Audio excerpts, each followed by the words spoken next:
What happens when the village's loudest reject gets Big Mom's soul-ripping powers? Naruto Uzumaki became an unkillable soul-sucker with a living sword that roasts everyone, a fire spirit that burns forests for fun, and a thunder god that follows him like a loyal dog.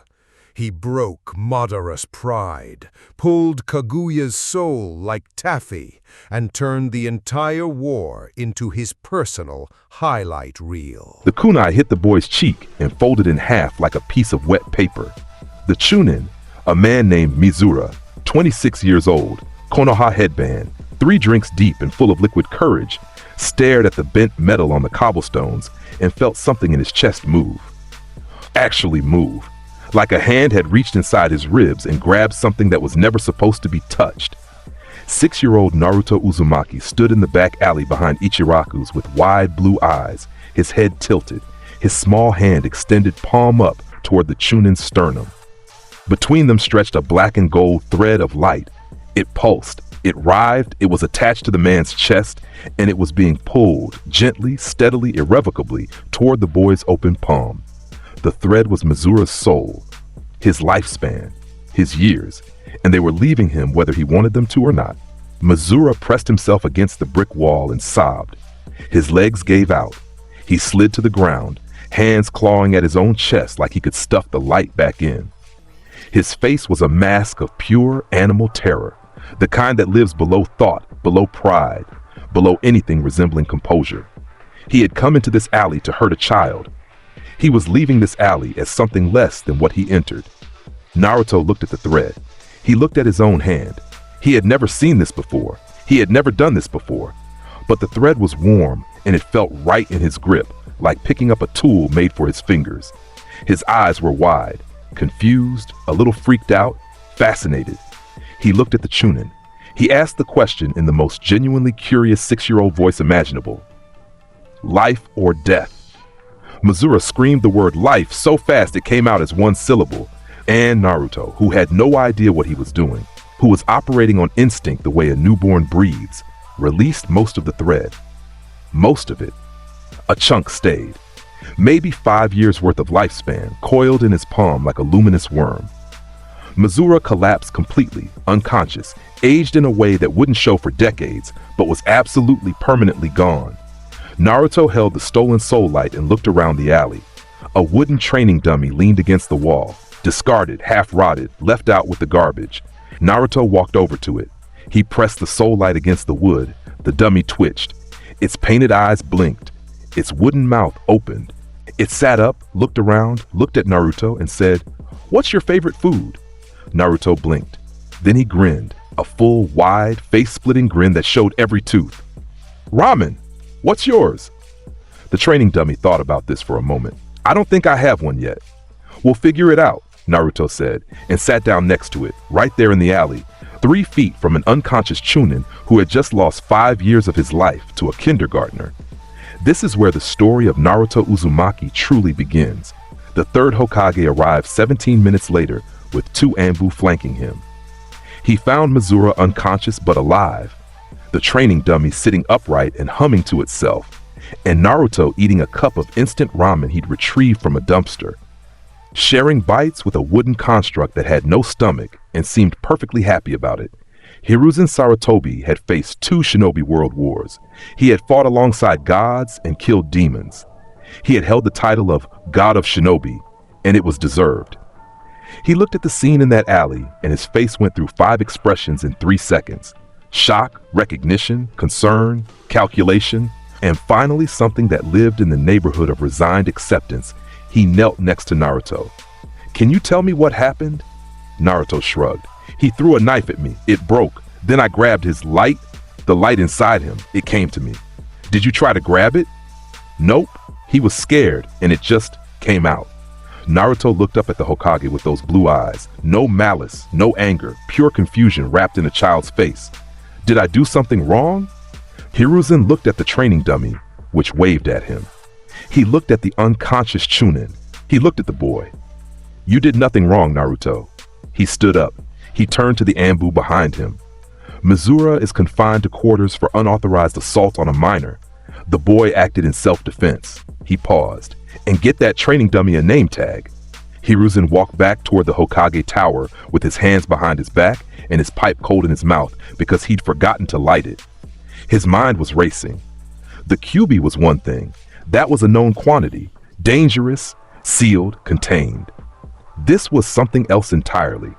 This was a power that had no name in any scroll he'd ever read, and it was growing inside a child who just wanted to share ramen with furniture. He made a decision before he reached his office. Naruto Uzumaki would go through the academy. He would receive a team. He would be given missions. But the standard pipeline, the careful, measured 3 years of basics approach, was built for standard children with standard abilities.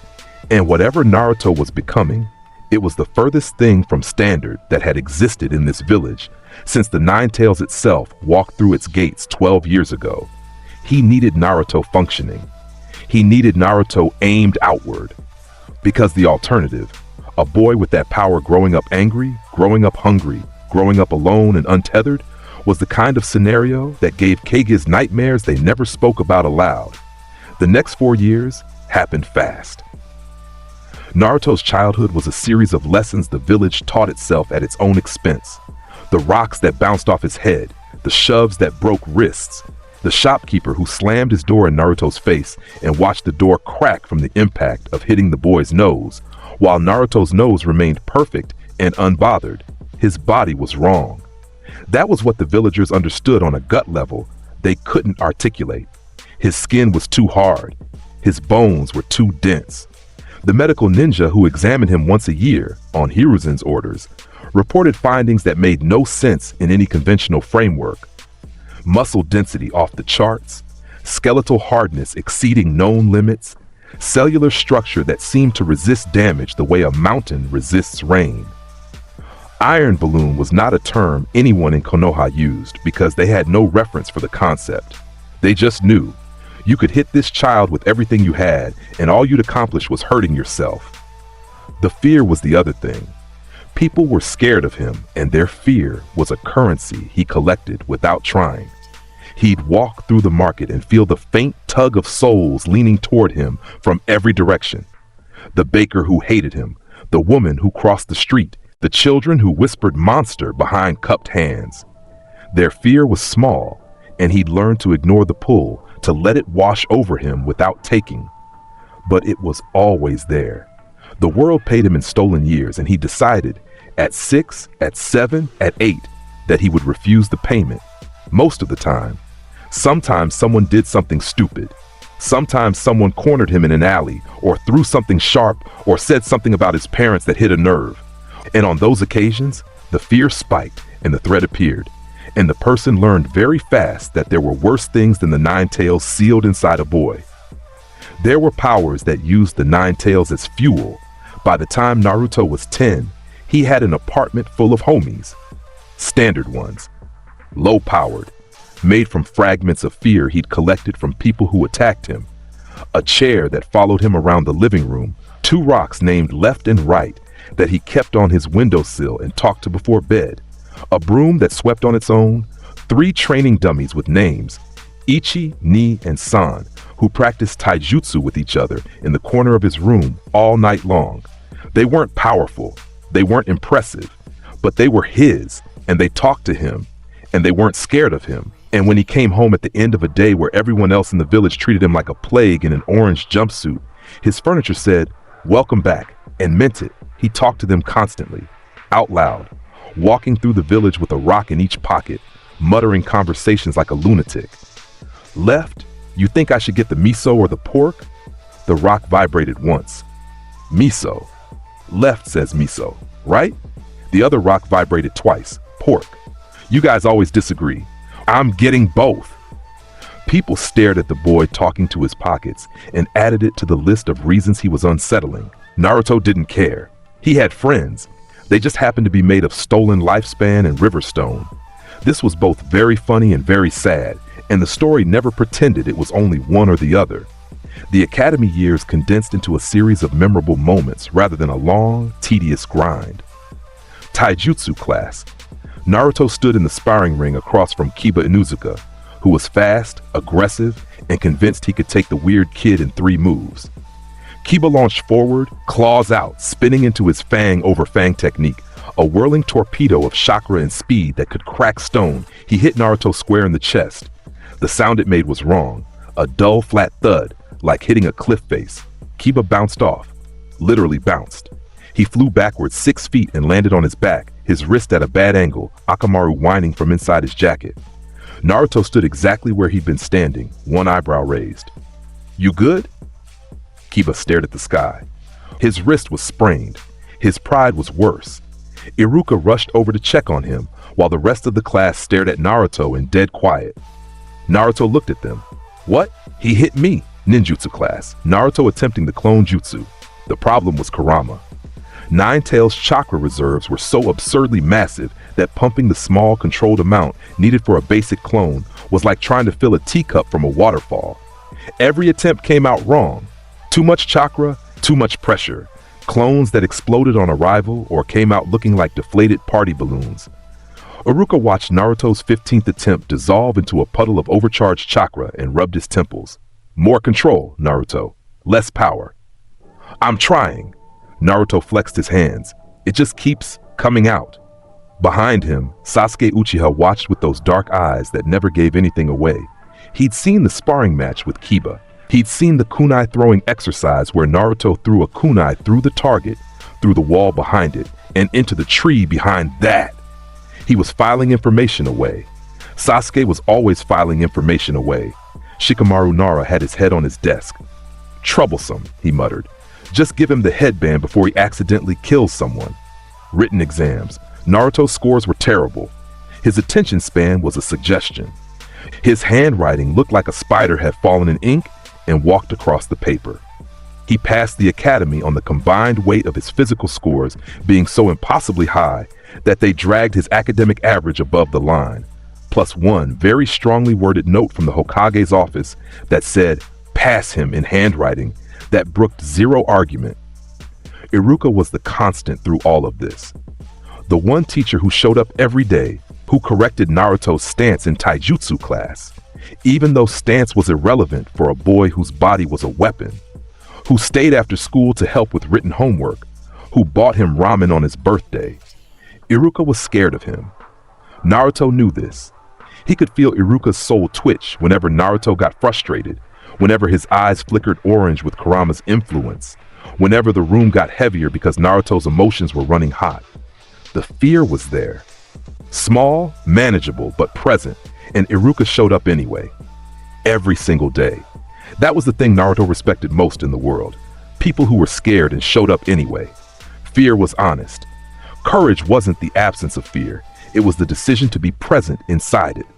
Iruka made that decision every morning at 7 a.m. and sat 3 feet away from a boy who could rip his lifespan out through his chest. "You know," Naruto said one afternoon, sitting on the academy roof after hours, ramen in hand, Iruka next to him with his own bowl, "you're the only teacher who doesn't make excuses to leave the room." Iruka paused mid-bite.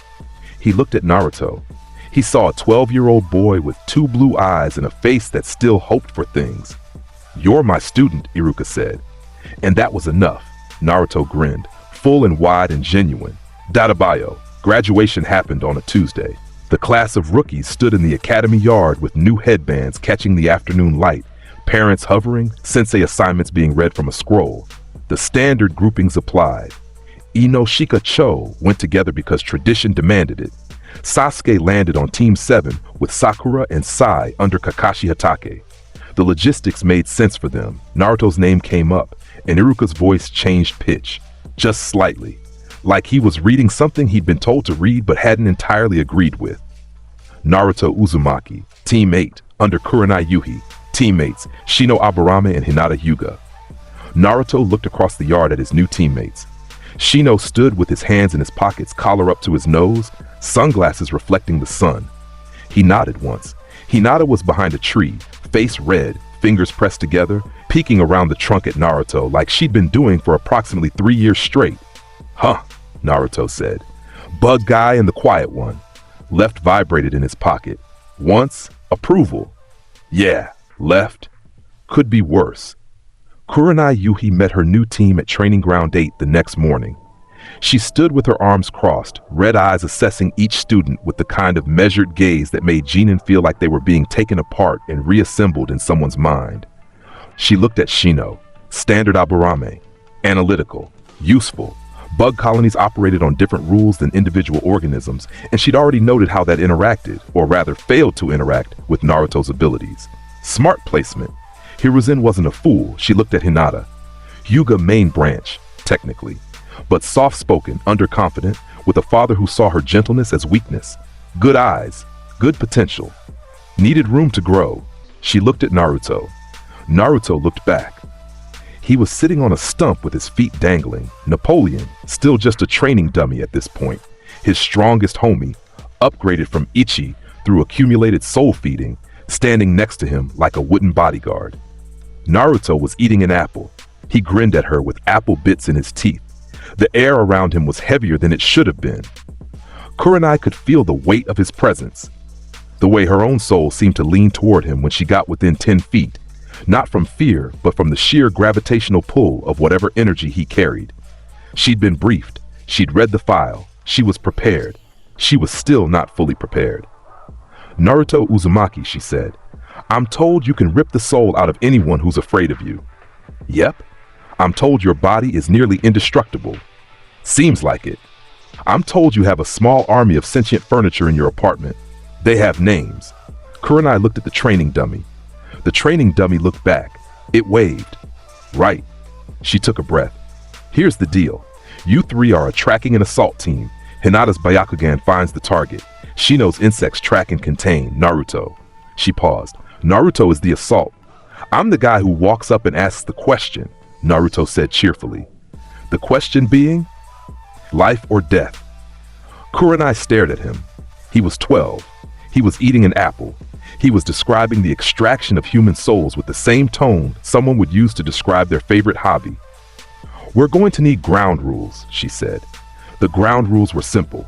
Naruto didn't extract from anyone without Kurenai's authorization unless it was life or death. Naruto used his durability defensively first and offensively second. Naruto kept his homies on standby unless escalation was warranted. These rules lasted exactly one mission. Their first C rank was a bandit clearance in the forests north of Konoha. 12 bandits, armed with stolen weapons, terrorizing a trade route. Standard fare for a Jinin team. Kurenai expected it to be a training exercise. Let the kids work together, build coordination, learn to function as a unit. They arrived at the bandit camp at noon. Kurenai formed the plan. Shino's bugs would scout, Hinata's Byakugan would confirm positions, and they take the bandits in groups of 3 with coordinated strikes. Naruto walked into the camp. He just walked in. Straight through the front, no stealth, no plan. He walked into the center of 12 armed bandits and stood there with his hands in his pockets, grinning. Yo! 12 men turned toward the orange-clad child in their camp. There was a beat. Someone laughed. Someone drew a sword. Someone said, "Is this a joke?" Then one of them rushed him. Sword high, coming down at Naruto's skull with killing force. The blade connected. The blade bent. The bandit felt the impact travel up through the hilt, through his wrists, through his arms, and his elbows popped sideways with a crack that echoed through the trees. He fell backward screaming. Sword mangled, arms useless. The laughter stopped. Naruto looked at the remaining 11. He was still smiling. I'll ask once, you want to live? 3 of them ran. 8 of them felt the fear. 8 of them felt their souls tug toward the boy like iron filings to a magnet. And the panic hit. The real, deep, primal panic that had nothing to do with courage or training and everything to do with the animal brain, understanding that it was in the presence of something that could unmake it. Naruto raised his hand. 8 threads of black gold light stretched between his palm and 8 chests. The bandits screamed, clawed at themselves, stumbled. Naruto took a year from each of them. Just one. A slap on the wrist, a warning shot. They collapsed, alive, diminished. Done. Kurenai arrived 30 seconds later with Shino and Hinata. She found Naruto standing in the center of the camp, 8 unconscious bandits around him, 1 with broken arms, and the remaining 3's tracks leading into the forest at dead sprint. Naruto. Yeah? The plan was, plans take time. This took 30 seconds, he shrugged. I saved us a whole afternoon. We could get ramen. Kurenai closed her eyes. She breathed in through her nose and out through her mouth. She opened her eyes. Fine. Ramen. Naruto pumped his fist. Let's go! Shino adjusted his glasses. Efficient, he said, and that was the closest Shino Aburame ever came to giving a compliment. Hinata was staring at Naruto with her hands clasped in front of her. Her face a complicated shade of pink that contained approximately 15 emotions. She'd watched the whole thing with her Byakugan active. She'd seen Naruto's chakra system flare with that gold-black energy. She'd seen the bandits' life force physically leave their bodies. She'd seen something that should have horrified her. She wasn't horrified. She was fascinated, and deep in the part of herself that she didn't show anyone, the part that the Hyuga clan's coldness hadn't frozen completely, she was proud. Proud that she was on his team. Proud that she was close enough to see this. Her soul had never moved toward him. In 3 years of watching him from behind trees and around corners, 3 years of being in rooms where his presence made others uncomfortable, Hinata's soul had stayed rooted in her chest like it was anchored with iron chains. Because what she felt when she looked at Naruto was not fear. It was something else entirely. Something warmer. Something that held instead of running. Naruto glanced at her as they walked toward the village. Hinata, you good? You're doing that face thing again. I'm fine, Naruto-kun. Cool. Favorite ramen? Miso. Left was right. Naruto yelled at his pocket. Left vibrated smugly. Over the next 6 months, Team 8 became something the mission desk talked about in low voices during lunch breaks. Their mission completion rate was absurd. Not because the missions were hard, they were standard C ranks, appropriate for a Genin team with a Jonin lead. But where other teams took days, Team 8 finished in hours. Shino tracked, Hinata located, Naruto ended it, the dynamic worked. Kurenai ran operations like a chess player, positioning her team for maximum effect with minimum exposure. She learned to use Naruto the way you used a siege weapon. You didn't deploy him for finesse work. You pointed him at the biggest problem and let gravity do the rest. But she also did something the other Jonin sensei weren't doing. She studied him. After hours, in her apartment, she wrote observations in a notebook she kept locked in a seal-protected drawer. Day 47. Naruto's soul extraction appears to scale with the target's fear level. Greater fear equals greater yield. He has demonstrated restraint in every instance, never taking more than a fraction. Concerning question, what happens when he decides to take all of it? Day 62. Tested fire jutsu against Naruto's durability at his request. B rank Great Fireball Jutsu. 0 visible damage. Slight reddening of the skin that faded in under 10 seconds. His cellular regeneration is operating independent of chakra-based healing. This is a physical trait, not a jutsu. Day 89. Naruto's homie count is now at 23. Mostly standard. Objects animated with stolen soul fragments. He gives them all names. He remembers every name. He talks to them in public without embarrassment. The village finds this disturbing. I find it endearing. Note, do not write endearing in official reports. Day 104. Hinata's soul remains completely inert in Naruto's presence. Tested with proximity, tested during emotional spikes, tested during Naruto's full power aura release. 0 movement.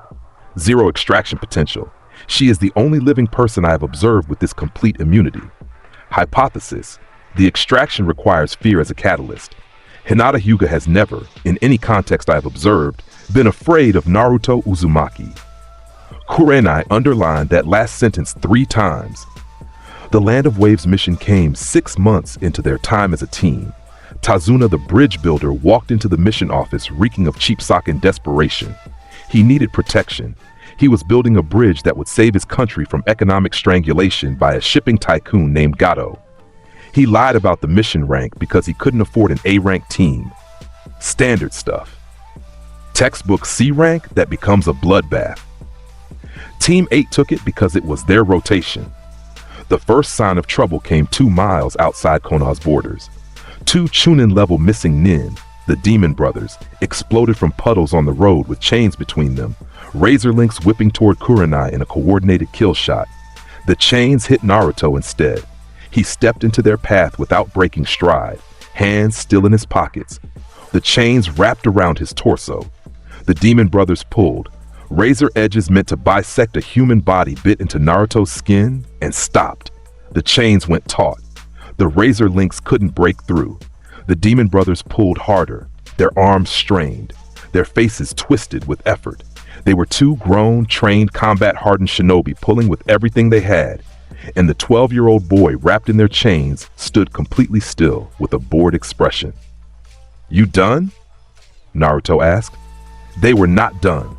One of them released his end of the chain and lunged with a clawed gauntlet, poison dripping from the tips, driving it straight at Naruto's face. The claws connected with his forehead, the tips crumpled like aluminum foil. The missing nin's wrist snapped from the impact. He screamed. He fell back. And the fear hit. Real fear. Bone-deep fear. The kind that comes from your body telling you that you are fighting something outside the laws of nature. Naruto felt the thread form. He almost pulled. He looked at Kurenai. Kurenai was already binding both brothers in genjutsu. They went rigid, eyes glazed, trapped in illusions they couldn't break. She glanced at Naruto, a tiny shake of her head. "Not here. Not for this." Naruto shrugged and let the threads dissolve. "Where'd these guys come from?" he asked Tazuna, who was pressed against a tree, pale as paper, shaking like a leaf. Tazuna told them everything. Gato, the mercenaries.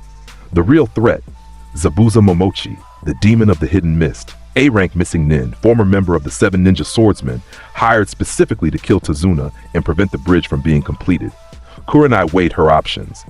Standard protocol said to retreat and file for an upgraded mission. But she looked at Naruto, standing in a pile of broken chain links, completely unbothered, and she made a different call. "We continue," she said. "Upgraded threat assessment. Naruto is point. Shino and Hinata, perimeter roles. I handle support and genjutsu disruption." Naruto cracked his knuckles. Finally, somebody interesting. The bridge was half built when they arrived. The land of waves was gray, impoverished. The buildings sagged. The people walked with their eyes down. Gato had strangled this country so thoroughly that hope was a commodity no one could afford. Naruto walked through the main town and felt the weight of collective despair pressing from every direction. Not fear of him, just ambient misery. Soul light was dim in every person he passed. These people were dying slowly without anyone laying a hand on them. He didn't like it. He said nothing about it. But his jaw was set, and Kurenai noticed. They set up at Tazuna's house. They waited. Zabuza would come. The mist rolled in on the third day.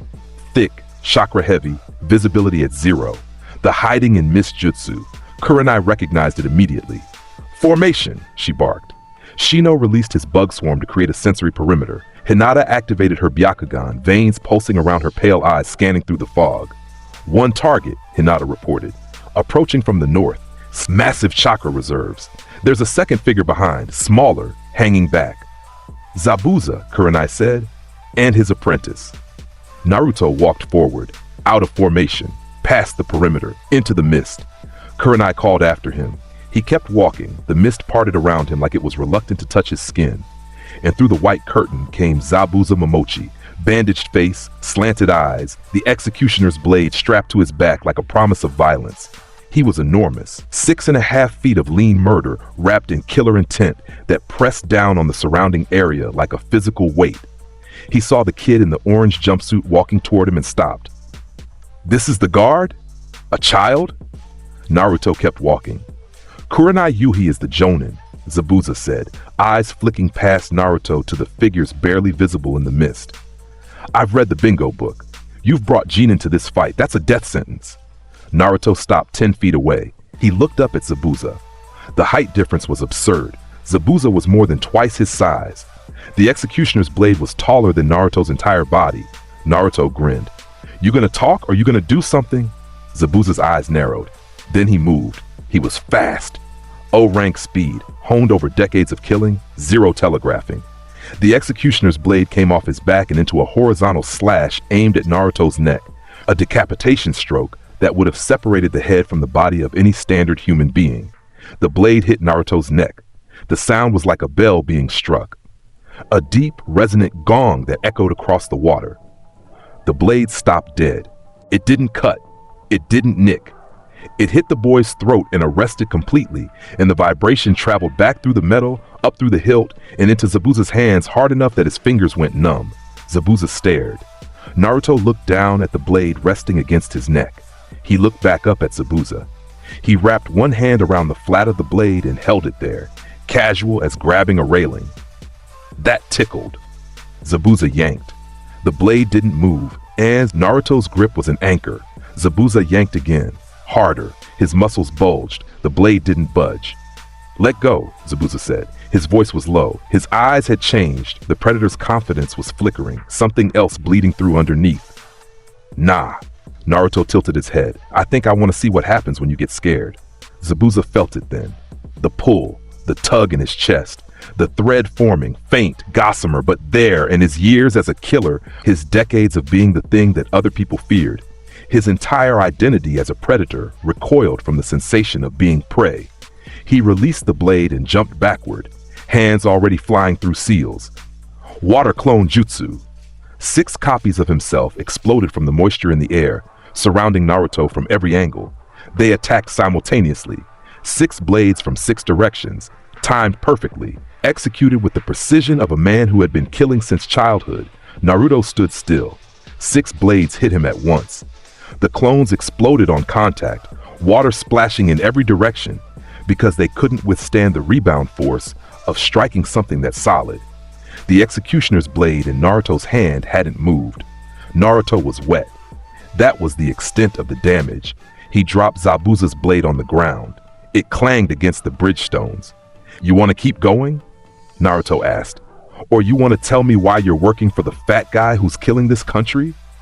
Zabuza stood 20 feet away, hands raised in a guard position, breathing hard.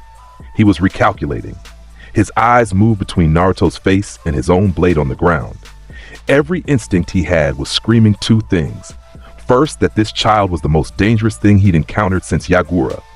Second, that the thread in his chest was getting stronger the longer he stood here feeling wrong about this situation. Water Dragon Jutsu. A massive serpent of compressed water rose from the sea below the bridge. 60 feet of roaring, thrashing, aquatic destruction, and hammered down at Naruto from above. The impact was enormous. The bridge cracked beneath the force. Water exploded in every direction, drenching everything within 100 feet. When the spray cleared, Naruto was standing in the same spot, water dripping from his hair, his arms crossed. "I can do this all day," he said. Zabuza made a decision. He ran. Full retreat, body flicker speed, grabbing his blade off the ground as he went, disappearing into the mist with his apprentice in tow. Kurenai appeared at Naruto's side. "He'll be back." "Good." Naruto wrung out his jacket. "I wasn't done." A week passed. Naruto spent it doing something Kurenai didn't expect, helping build the bridge. His strength made the work trivial. Carrying steel beams single-handed, driving supports into the seabed with his fists, doing the work of 20 laborers before lunch. The workers stared at him. They were scared. But they also watched their bridge grow faster than any of them had dared to hope. And the fear started mixing with something else. Gratitude, awe, a tentative, fragile hope that this impossible boy might be the reason they survived. Inari, Tazuna's grandson, hated him on sight. "You'll die," the boy said at dinner on the second night.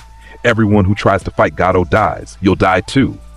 Naruto looked at him across the table, fork in hand, noodles dripping. "I don't die. That's kind of my whole thing.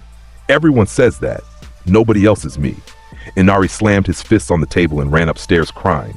Naruto watched him go and went back to his food. Kurenai gave him a look. "What?" Naruto said. "It's true. Diplomacy," Kurenai said. "It's a skill. I have Napoleon for that." The training dummy on his belt wiggled in agreement. Kurenai sighed. Zabuza came back on day 8. He brought his full arsenal this time. The mist was thicker, the killing intent was heavier, and his apprentice, Haku, was deployed as a separate combat element targeting Hinata and Shino. While Zabuza engaged Kurenai and Naruto, Haku was beautiful and deadly. Ice Release, a Kekkei Genkai that shouldn't exist outside of the Land of Water's bloodline purse. Crystal ice mirrors formed around Hinata and Shino in a dome. Dozens of ice panels, each one reflecting Haku's image, allowing movement between them at speeds that made the masked figure appear to be everywhere at once. Senbon flew from every direction. Shino's bugs formed a defensive wall, catching most of them, but the volume was extreme. Hinata's Byakugan tracked the real body, and her gentle fists snapped out at each mirror. Haku emerged from 8 trigrams, 32 palms, her hands blurring in the formal Hyuga style, striking at contact points as they appeared. She was holding her own. Barely. Shino was taking hits, Senbone finding gaps in his bug armor, his left arm peppered with needles. His colony was being overwhelmed by the cold, insects slowing in the sub-zero temperature of the ice dome. Naruto heard Shino grunt in pain. He turned from Zabuza. He looked at the ice dome. His expression changed. "Oi," he said to Zabuza. "Hold that thought." He walked toward the ice dome.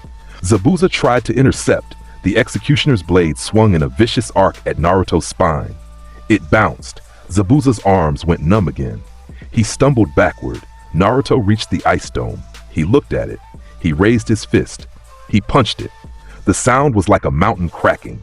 Every single mirror in the dome fractured simultaneously. Spiderweb cracks racing across every panel from the point of impact, the ice too solid to shatter, but too damaged to hold. Haku appeared in one panel, staring through the fractured surface at the boy who just broken a technique that had never been broken before.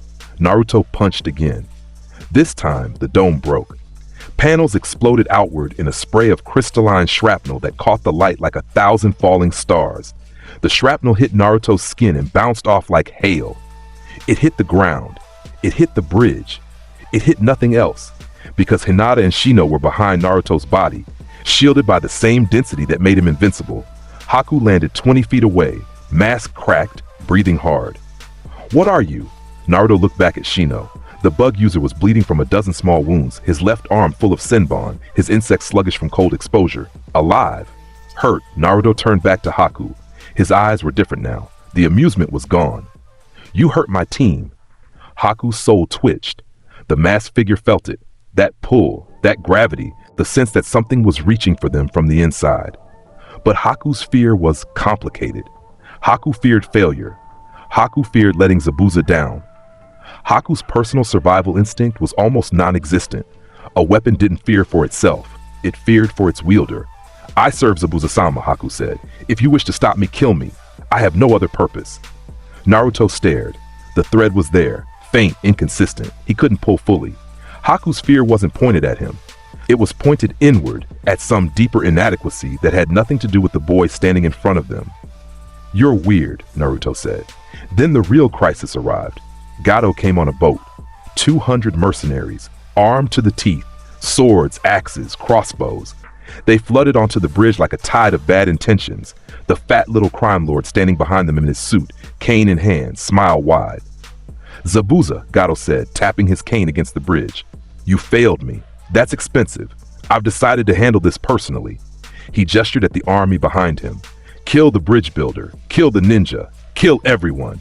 Zabuza stood at the center of the bridge, bleeding from his fight with Kurenai, the executioner's blade at half rest. He looked at Gato. He looked at the art little. Zabuza started. "Boring," Naruto said. He walked forward, past Zabuza, past Haku, past Kurenai, who reached for his shoulder and missed. He walked toward 200 mercenaries with his hands at his sides, 12 years old, orange jacket billowing in the sea wind, and the temperature of the world dropped by 10 degrees. The first mercenaries saw a child approaching and laughed. Then the laughing stopped, because the air was getting heavier, because their chests were tightening, because something was pulling at them from the inside, and they couldn't name what it was, only that it felt like dying. Naruto stopped 30 feet from the front line. He looked at them. 200 men. 200 humans with weapons and malice and a paycheck from a man who strangled nations for profit. "I've got a question for you," Naruto said. His voice carried despite the wind. His eyes were glowing, gold and black, Kurama's chakra mixing with soul light, his presence expanding outward like a pressure wave. The mercenaries in the front row stumbled backward. The men behind them pushed against each other. Life or death? The extraction hit every single one of them at the same time. 200 threads of black gold light ripped upward in unison. Screaming, writhing strands of stolen lifespan pulling free from 200 chests simultaneously, arcing through the air Naruto's outstretched hand. The mercenaries collapsed. Every single one. Their bodies hit the bridge in a wave, falling like dominoes, front to back, thud after thud after thud, unconscious, drained, stripped of years they'd never get back. It took 3 seconds. 3 seconds and 200 men were down. The souls coalesced in Naruto's palm, a roaring, churning mass of stolen life force, glowing so bright that it cast shadows in every direction. He held it. He looked at it. He felt the power in it, raw, concentrated, vibrating with potential. Gato stood alone at the back of his fallen army. His cane was shaking. His face was gray. A dark stain was spreading down the front of his expensive pants. What are you? Nobody important, Naruto said. He looked at the trembling crime lord. He looked at his army of empty bodies. He looked at the bridge. Then he looked at the knife on his belt. The trench knife Kurenai had given him at the start of the mission. Standard issue, nothing special, just steel and leather. He unclipped it. He held the stolen souls to the blade, and he pushed. The trench knife jerked in his hand. It vibrated. It grew, stretching, lengthening, widening, the metal rippling like liquid as it reshaped itself from within. The blade doubled in size, then tripled, the surface developing patterns that moved like living things beneath the steel. A face pressed against the flat of the blade from the inside, a long, sharp face with composed features, eyes that opened with startling clarity, a mouth that stretched and tested itself. But it wasn't enough. Naruto knew it instinctively. Mercenary souls were weak fuel. They'd make a homie that walked and talked, sure, but he wanted more. He wanted something real, something that would stand beside him. He reached into his own chest, his hand pressed against his sternum and pushed, and what came out was a fragment of his own soul, a sliver, barely a sliver, but it was his, and it was massive because his soul was massive. Kurama's chakra flooded the fragment, turning it from gold to burning orange-red, and Naruto shoved it into the blade alongside the mercenary souls. The transformation was immediate and total. The knife exploded outward into a broadsword, a massive, elegant blade that hummed with power, its edge burning with soul fire, its surface alive with shifting patterns of orange and black. The face resolved fully, dignified, stern, with eyes that held a depth of awareness that standard homies never achieved. The sword blinked. It looked at Naruto. It opened its mouth, "Hello, boss." The voice was measured, controlled, respectful. It carried the weight of something that understood exactly what it was from the moment of its birth. A weapon, a partner, a piece of Naruto given form and purpose. Napoleon, Naruto said. He didn't know where the name came from. It was just right, like the soul had named itself and he was hearing it. Yes, boss, Naruto lifted Napoleon. The blade was heavy in a way that had nothing to do with physical weight. It carried presence, significance, the condensed lifespan of 200 men, and a fragment of a Jinchuriki's soul. Naruto held it up. It caught the sunlight. It was beautiful in the way that truly dangerous things were beautiful. "You're my first real one," Naruto said, and his voice was smaller than it had been all day. Napoleon was still for a moment. His metal face shifted. The slightest change in expression, the barest softening around the eyes. "Yeah, boss, I know." Behind Naruto, the entire bridge was motionless. Zabuza stood with the executioner's blade hanging loose in his hand, staring at a 12-year-old who just crafted a sentient weapon from the souls of an army. Haku stood next to him, mask in hand, face bare, beautiful and shocked. Kurenai's fingers were twitching.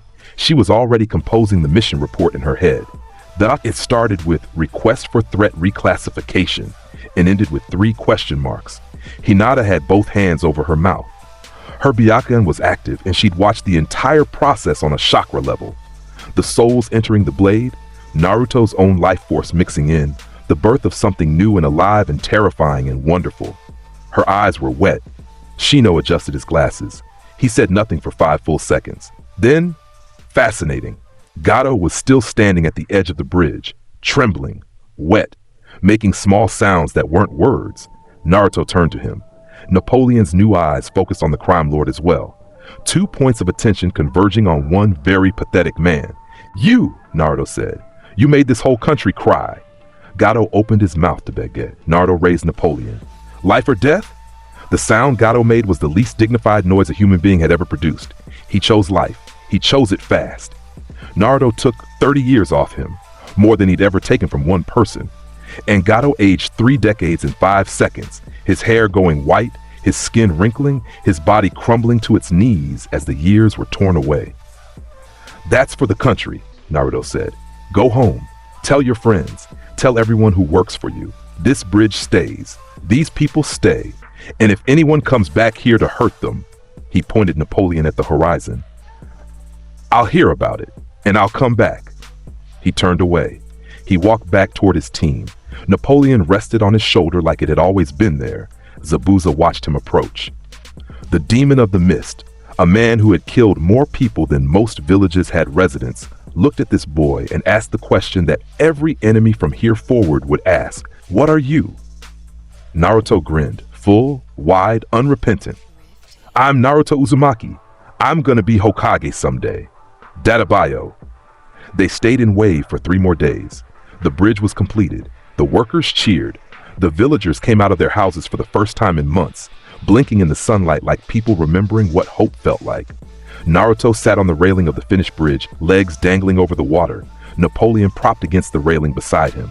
The sword's face was relaxed, eyes half closed, enjoying the sea breeze as much as a sentient blade could enjoy anything. Naruto had a piece of ramen saved from dinner. He held it up to Napoleon's face. "Want some?" Napoleon's eyes opened. He looked at the noodles. "Boss, I am a sword." "Yeah, and?" "Open up." Napoleon's mouth opened. Naruto placed the ramen inside. Napoleon chewed. His expression did something complicated that a sword's face should not have been capable of. "Acceptable," Napoleon said. "It's good and you know it. It's adequate. You're lying. You liked it." Napoleon's metal cheeks may or may not have turned slightly pink. The flavor profile is tolerable. Naruto laughed. It was genuine and warm, and it carried across the water. 20 feet away, Kurenai watched with her arms crossed and a look on her face that was trying to be professional concern, but was mostly just quiet wonder at the strangeness and goodness of the world she operated in. Hinata sat nearby, her notebook in her lap, pretending to sketch the bridge but actually drawing Naruto's profile against the sunset. She'd gotten very good at pretending to do other things while actually memorizing every detail of how Naruto looked in these quiet moments. Shino's bugs were having their own bridge party. A small column of insects marching in formation across the railing, which Shino insisted was reconnaissance, and everyone else recognized as bug recreation. It was peaceful, it was earned, and somewhere in the mist, Zabuza and Haku were walking away from the land of waves with a decision forming between them. To stay missing Nin, or to return to something, or to follow the strange gravity of the boy with the living sword toward wherever he was going next. They hadn't decided yet, but the thread of possibility was there, and Haku kept looking back over their shoulder until the bridge disappeared from view. The mission report Kurenai filed upon return to Konoha was 17 pages long, which was 14 pages longer than standard. Hiruzen read it twice. He called Kurenai into his office. They talked for 2 hours. What was said in that conversation never made it into any official record, but the outcome was clear. Naruto's operational clearance was upgraded. His soul extraction ability was classified at the same level as the Kyuubi itself, and Team 8's mission assignments shifted from standard C ranks to a category that didn't have a public name. Naruto didn't know about any of this. He was at Ichiraku's, sitting at the counter with Napoleon propped against the stool next to him, arguing with the sword about whether pork ramen was superior to miso. "It's pork," Naruto said. "Final answer." "Boss, I've existed for 6 days and I already know you're wrong. You ate the miso on the bridge. You made a face. I did nothing of the sort."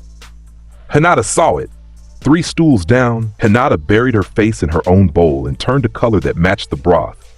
The Chunin exams were announced 2 months later. The exams were Konoha's version of a statement, an international display of strength, an invitation for allied and rival villages to send their best genin, a marketplace of talent where the future was put on display. This year's exams had additional weight. The Sand Village was sending a team.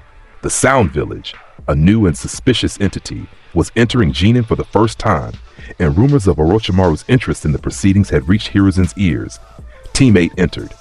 Naruto, Hinata, Shino. Ready. The first phase was written examination, a test designed to fail people through pressure and paranoia rather than knowledge. Naruto's approach was characteristically direct.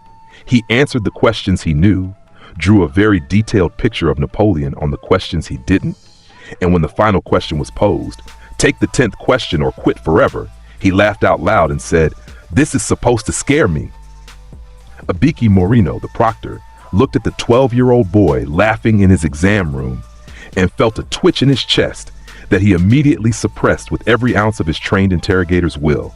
He did not want that thread to form. He'd been briefed. He was prepared. He still felt it, just a flutter, just a whisper. The second phase was the Forest of Death. The Forest of Death was 44 training grounds worth of dense, hostile wilderness. A survival arena where Genin teams were dropped with one scroll and told to acquire a second from any other team by any means necessary. 5 days. No rules. Last team standing with both scrolls passes. Team 8 entered from Gate 16 and moved with the kind of efficiency that comes from 6 months of operating together under a Jonin who treated every exercise like a live mission. Hinata's Byakugan scanned their perimeter continuously. Shino's bugs fanned out in a network of sensory nodes. Naruto walked at the center with Napoleon on his back, chatting with the sword about strategy. "How many teams do you think are in here?" Naruto asked. "The registration suggested 26 teams," Napoleon said. "We need one scroll. This should take approximately 4 minutes once we locate a team." 4 minutes? You think it'll take that long? I was being generous, boss. They found a team from the Rain Village within the hour. 3 Genin, competent, armed. They'd set a trap, wire lines across the trees, explosive tags buried in the soil, a coordinated ambush position that would have worked beautifully against a standard Genin team. Naruto walked into the trap. The explosive tags detonated. Fire and force erupted in a sphere around him. Enough destructive power to level a building. The Rain Genin cheered from their ambush positions. When the smoke cleared, Naruto was standing in a crater, slightly dusty, one eyebrow raised. Was that it? The Rain team gave up their scroll. They gave it up fast. They threw it at Naruto from 30 feet away and ran in the opposite direction. Naruto caught it one-handed and tossed it to Shino. 4 minutes, Napoleon. 2 minutes, 40 seconds. I stand corrected, boss. They had both scrolls within 2 hours of entering the forest. They could have gone straight to the tower. They chose to rest first, find a secure position, eat, wait. The exam was 5 days. They had time. They didn't get to rest. Day 2, afternoon. Hinata's Byakugan picked up the contact first. Naruto-kun. Her voice was tight, controlled. There's someone approaching, alone. Massive chakra reserves. They're wrong. The chakra flow is wrong. It looks like 2 different systems layered on top of each other. Naruto stood up. Napoleon was already in his hand. "How big?" he asked. Hinata's eyes widened. The veins around her Byakugan pulsed. "Enormous, larger than anything I've seen outside of you." "Bigger than me?" She hesitated. "Different, older, darker." Naruto's grin was all teeth. Fun. Orochimaru came through the trees with the casual stride of someone who owned every space he entered. His disguise was already shed. The pale skin, the golden eyes, the impossibly long tongue that flickered between thin lips. He wore the sound headband and the confidence of a man who had killed Kage and lived to write about it in his research notes. He was here for Sasuke. The Sharingan called to him, a body worth taking, a vessel worth cultivating. He tracked Team 7's position to a clearing 2 kilometers east. But his path had crossed something unexpected. He felt the soul pressure before he saw the source. A weight in the air, a gravitational tug at his own life force. Faint, but present. Something was pulling at him. At him. Orochimaru of the Sannin, the man who had made death itself his life's work, was feeling something reach for his mortality. He turned toward the sensation instead of away from it, because Orochimaru was, above all else, curious. And there, in a clearing between 2 massive trees, he found a boy in an orange jacket with a sentient sword and 2 teammates who were already fading back into defensive positions. My, Orochimaru said. His voice was silk over broken glass. "You must be the Uzumaki boy. I've heard rumors." "Then you know how this goes," Naruto said. He was already moving forward. Napoleon hummed in his grip. "I know what they say," Orochimaru tilted his head, "but I needed to see for myself. Allow me a small test." His hands blurred through seals faster than the eye could track. Fire release, great fire destruction. The jutsu came out as a wall of fire, an actual wall, 50 feet high, 100 feet across, roaring with enough heat to melt stone, enough force to flatten forests. The trees in its path ignited before the fire even reached them, the radiant heat alone enough to combust wood. It screamed toward Naruto with the inevitability of a natural disaster. Shino pulled Hinata backward. They retreated 50 yards in 2 seconds, Shino's bugs screaming from the heat, Hinata's hair whipping in the thermal winds. The fire was so vast that escape seemed impossible. Naruto walked into it. He took one step, then another. The fire rolled over him, around him, through the space where he stood. His jacket's edges singed. His hair flickered with tiny flames that died immediately against his scalp. His skin remained perfect, untouched. The fire was trying to burn a mountain, and the mountain was walking. He emerged from the other side of the flame wall. His jacket was smoking. His eyes were level.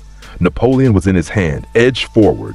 He looked at Orochimaru with the expression of someone who'd just been mildly inconvenienced. Is that all? Orochimaru's golden eyes went wide. For one fraction of a second, one tiny infinitesimal moment, his composure cracked. He had just used an A-rank fire technique at full power against a 12-year-old child, and the child had walked through it like it was a warm breeze. That fraction of a second was all Naruto needed. He moved, not gracefully, not with technique. He moved the way a landslide moves, forward, fast, with the absolute certainty that nothing in his path was going to stop him. He closed 30 feet in 2 strides and swung Napoleon at Orochimaru's midsection. Orochimaru dodged, barely. The blade passed through the space his torso had occupied a millisecond before, and the air displacement alone sent trees cracking sideways in the wake. Orochimaru's body twisted in ways that human spines shouldn't allow. His flexibility was inhuman, snake-like, letting him bend around attacks that would hit anyone else. Shadow Snake Hands!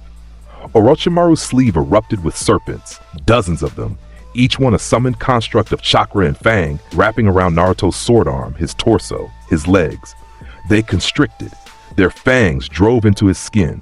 The fangs broke, every single one, like biting glass. The snake's jaws cracked against Naruto's body and they hissed in pain, releasing him involuntarily, writhing away from the boy whose skin had just broken their teeth. Naruto grabbed one of the retreating snakes by the body. He pulled.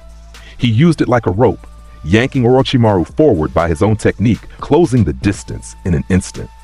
His free hand shot out and grabbed Orochimaru's left arm above the elbow. Naruto's grip strength was proportional to his durability. He squeezed. Orochimaru screamed. The arm crumpled, bone and tissue giving way under a grip that could crush steel.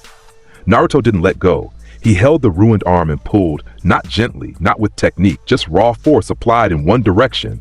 And Orochimaru's arm separated from his body at the shoulder with a sound that the birds a mile away fled from. Orochimaru staggered backward, one arm gone, blood spraying, his golden eyes blown wide with something he hadn't felt in 40 years. Fear. Real, genuine, uncontrollable fear. The kind that bypasses all training, all experience, all power, and speaks directly to the animal brain that says run. Naruto felt it. The thread formed. Thick, golden, pulsing with decades of accumulated power. Orochimaru's soul was massive, and the fragment that slipped free in that moment of terror was dense with accumulated knowledge, experience, and life force. Naruto caught it in his free hand, a chunk of Orochimaru's soul glowing like a small sun in his palm. Orochimaru saw it happening. He saw his own essence leaving his body, saw it sitting in a child's hand, and the fear doubled, which released more, which doubled again in a feedback loop that would have killed a lesser being. But Orochimaru was many things. Foolish wasn't one of them. He activated a body replacement technique that was beyond anything taught in any village. His entire form dissolved into mud, into snakes, into nothing, reforming 40 feet away, then 100, then gone. Retreating at speeds that left after images, his remaining hand pressed against the stump of his missing arm, his golden eyes burning with a mixture of fury and terror, and something that might have been respect if it wasn't so close to madness. Gone. Into the forest. Away from the boy. Naruto stood in the clearing holding Orochimaru's soul fragment in one hand and Orochimaru's severed arm in the other. He looked at the arm. He tossed it aside. He looked at the soul fragment. It burned gold in his palm. Potent, rich, screaming with compressed power. It wanted to be used. It was too strong to just store. The forest around him was on fire. Orochimaru's great fire destruction had set everything ablaze. The canopy was a ceiling of flame. The undergrowth was charring. The air was thick with smoke and heat. Trees burned like torches in every direction. Naruto looked at the fire. He looked at the soul fragment. He threw it into the biggest burning tree. The flame inhaled. Every fire in the clearing suddenly pulled toward a single point, the tree where the soul fragment had landed. All the burning energy, all the heat, all the destructive force concentrating into one spot like a star being born. The tree at the center wasn't burning anymore. It was becoming something, a face pressed out of the flames.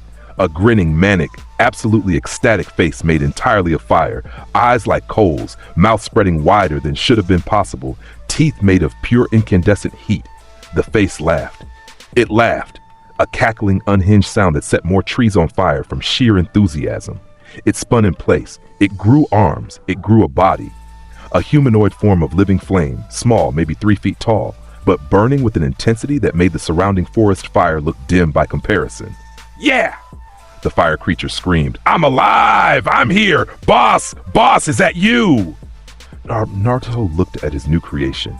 The creation looked back with undisguised worship. You're the best thing that ever existed, the fire spirit declared, spinning in the air, leaving trails of flame that danced. What do I burn? Where do I go? What do we do first? Prometheus, Naruto said. The name arrived the same way Napoleon's had, spoken by the soul itself, heard by Naruto, confirmed. That's me, Prometheus! I love it! Can I hug you?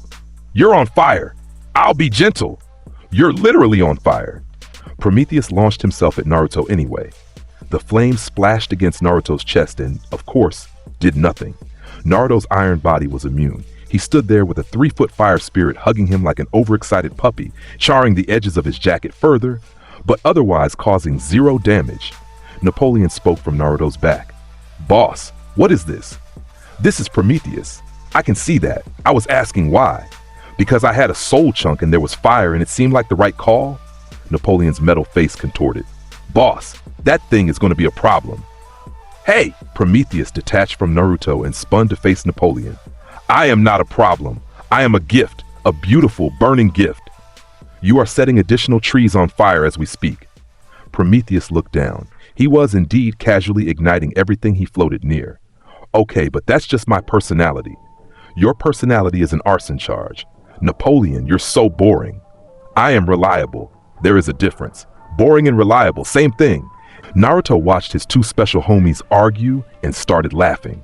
Full, head back, belly deep laughter. This was his life now. He had a serious sword and a manic fire spirit, and they already hated each other, and it was the funniest thing he'd ever seen. Shino and Hinata arrived from their fallback position. They stepped into the clearing, still burning, still smoking. Prometheus still zipping around leaving flame trails while Napoleon demanded he contain himself. And stopped. Shino looked at the scene. He looked at Naruto. He adjusted his glasses. You fought Orochimaru? Shino said. Yeah. You tore his arm off? Yeah. And then you created a new entity from his soul and the surrounding fire? Yeah. Shino was quiet for a moment. Why are all of your decisions like this? Naruto shrugged. Things happen. Hinata was staring at Prometheus with her Byakugan active. The fire spirit's chakra signature was unlike anything in her experience. Soul energy converted into elemental form, a self-sustaining feedback loop of heat and will and personality. It was beautiful and terrifying, and she couldn't look away. Prometheus noticed her staring. He zoomed over. Hi, you're pretty. Are you boss's girlfriend? Hinata's entire face went nuclear red. She made a sound like a tea kettle. She sat down on the ground because her legs had stopped working. Prometheus, Naruto said, don't kill my teammate. I didn't do anything. You're doing it right now. Napoleon sighed from Naruto's back. Boss, I request a transfer. You're a sword. Where would you transfer to? Anywhere this fire doesn't exist. I exist beautifully. Prometheus screamed, doing a backflip in the air that set another tree ablaze. They reached the tower at the center of the forest of death in record time. First team to arrive. The proctor stared at them. A calm boy with an impossible sword on his back, a fire spirit orbiting his head like a flaming satellite, and two teammates who had the energy of people who'd seen too much and were processing it in real time. Team 8, Naruto said, holding up both scrolls. We good? They were good. The Chunin exam preliminaries were held in the tower's arena. One-on-one matches randomly assigned, watched by every remaining team and the assembled jonin of participating villages. Hiruzen sat in the observation box with his advisors, pipe in hand, watching the board randomize names. Naruto's match came up. His opponent was a genin from the Sound Village, Dosu Kinuta, a bandaged figure with a melody arm gauntlet that weaponized sound waves. The match started with the proctor's signal. Dosu was cautious. He'd heard things during the forest phase. Rumors about the Orange Kid, about fire spirits and sentient swords and Orochimaru retreating missing an arm. He didn't believe all of it. He believed enough to be careful. He activated his melody arm from range, focused sound waves directed at Naruto's inner ear, designed to destroy equilibrium, cause nausea, force collapse. The technique was invisible and instant. Naruto tilted his head. That's a weird buzzing. Dosu stared. The attack was landing. His instruments confirmed the sound waves were hitting their target. Naruto's inner ear should have been destroyed. He should have been vomiting on the floor. Naruto scratched his ear with his pinky. Kinda tickles. The arena was dead silent. Kurenai covered her mouth with her hand. In the stands, Kakashi's one visible eye went very wide. Guy gripped the railing and whispered, "What?" Dosu panicked. He rushed forward, melody arm raised for a close-range attack. A full power burst aimed directly at Naruto's head. He crossed the distance in 2 seconds, arm cocked back, and through the punch, his arm broke. Every bone from his wrist to his elbow fractured on contact with Naruto's temple. The sound was like a branch snapping. Dosu's scream echoed through the arena. He crumpled, clutching his mangled arm, and the fear hit him like a freight train. Pure, undiluted terror at the realization that he just punched something that physics said he shouldn't have punched. The thread formed. Naruto looked at it, looked at Dosu, looked at the proctor. "I'm done," Naruto said. He dropped the thread. Let Dosu keep his lifespan. He'd made his point.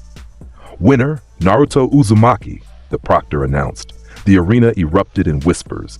Not cheers, whispers. The kind of hushed, rushed murmuring that happens when people see something they don't have a category for and are scrambling to create one. In the Kaji box, the Kazekage leaned forward. Behind the hat and robes, Orochimaru's golden eyes, operating from inside a stolen body, his left sleeve conspicuously empty, burned with intensity as he watched the boy who'd taken his arm walk away from the match without a scratch. "Interesting," the Kazekage said, in a voice that wasn't the Kazekage's. Beside Hiruzen, one of his advisors muttered, "What was that?" Hiruzen blew smoke. That was Naruto holding back. The finals were held 3 weeks later in Konoha's Grand Stadium. Full audience, daimyos watching, international spectacle. Naruto's first opponent was a genin from the Grass Village who lasted exactly 8 seconds. He threw 3 kunai, they bounced, attempted an earth release technique. Naruto walked over the rising wall and then locked eyes with the boy approaching him and felt the fear thread form so fast he surrendered before it fully manifested. Winner, Naruto Uzumaki. The crowd didn't know how to react. A few cheers, mostly stunned muttering. Naruto's second match was against Neji Hyuga. This one mattered. Neji was Hinata's cousin, the prodigy of the Hyuga clan. The boy who had beaten Hinata so badly in a previous match that she needed medical attention. Palm strikes to her chest, words about fate and destiny that cut deeper than any blade. Naruto had watched that match from the stands with Napoleon humming on his back and Prometheus flickering angry in his chest pocket. He walked into the arena. Neji stood across from him, Byakugan already active, pale eyes scanning Naruto's tenketsu, his chakra points, the targets for gentle fist. "You have no fate but to lose," Neji said. "Your chakra points are..." "Don't care," Naruto said. "You hit my teammate. You hit Hinata. You told her she was worthless." He rolled his neck, cracked his knuckles. "I'm gonna make this hurt. Gentle fist will seal your..." "Neji." Naruto's eyes locked onto his, blue into white. "Hit me. Try." The proctor signaled. Neji moved, fast, flowing, perfect Hyuga form. 8 trigrams, 64 palms. His hands became a blur, striking at 64 precise chakra points across Naruto's body. Each hit was a surgical shutdown of a tenketsu, a seal placed on the chakra network, designed to render the opponent helpless. Every single palm strike connected. Every single one hit its target with perfect accuracy. Neiji's form was flawless. The chakra points didn't close. Neiji's eyes went wide. His Byakugan showed him the result in real time. Each tenketsu he struck simply refused to stay sealed. The sheer volume of chakra pushing through Naruto's network, Kurama's reserves, a lake trying to be blocked by pebbles, simply blew each seal open the moment it was placed, like trying to dam a river with paper. And Neiji's hands hurt. Every palm strike against Naruto's body sent reverberations up through his bones, the iron density reflecting the force back into his own skeleton. By the 32nd strike, his right hand was throbbing. By the 48th, his left wrist was screaming. By the 64th, both hands were trembling and his knuckles were raw. He finished the technique. He stepped back. His hands hung at his sides, damaged, the skin across his palms split and bleeding from impacting something that shouldn't have been a human body. Naruto stood exactly where he'd been standing, hands in his pockets, unaffected. Every chakra point open, every part of his body untouched. "You done?" Naruto asked. The crowd was silent. In the stands, Hiyashi Hyuga gripped the armrest of his seat so hard the wood cracked. The entire Hyuga delegation sat frozen. The clan that had built its identity around the Gentle Fist's ability to shut down any opponent through chakra point manipulation, watching their prodigy's complete technique set fail against a boy who looked bored. Naruto took his hands out of his pockets. He walked forward. Neji raised his guard. Broken hands, damaged palms, rotation preparing to activate. 8 trigrams. Rotation. Naruto punched through it. His fist went through Neiji's spinning chakra defense like it wasn't there. The rotating barrier designed to deflect all attacks simply broke against Naruto's knuckles. And his fist continued into Neiji's solar plexus with force that lifted the Hyuga prodigy off his feet and sent him sliding backward across the arena floor. Leaving a trench in the packed earth, Neji coughed blood. He tried to stand. His legs gave out. He looked up at Naruto approaching and felt the thread form, felt his soul pull toward this person who had just rendered his entire fighting style meaningless with nothing but the fact of his existence. "You told Hinata that fate decided everything," Naruto said, standing over him. "That she was born weak and would stay weak. That nothing she did would matter." He crouched down until his face was level with Neji's. "I was born hated. I grew up alone. The whole village thought my fate was to be a monster." He tapped his own chest. "Does this look like fate to you?" Neji stared at him. The thread pulled, his soul strained. His eyes, his proud, bitter, fate-obsessed Hyuga eyes, were wet. Naruto stood up. He looked at the proctor. "I'm done." He walked away. The thread dissolved. Neji kept every year he had. The crowd exploded. This time it was real. Full-throated cheering. The kind that comes from watching something you didn't know you needed to see.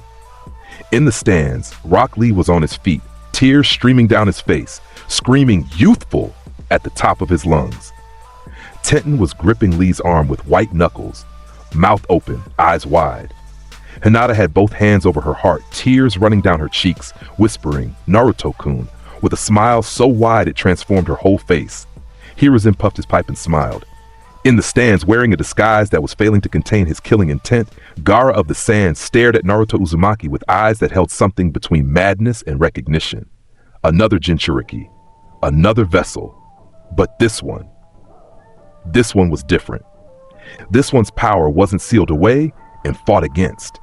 This one's power was out, walking around, talking. Gaara's sand stirred in his gourd.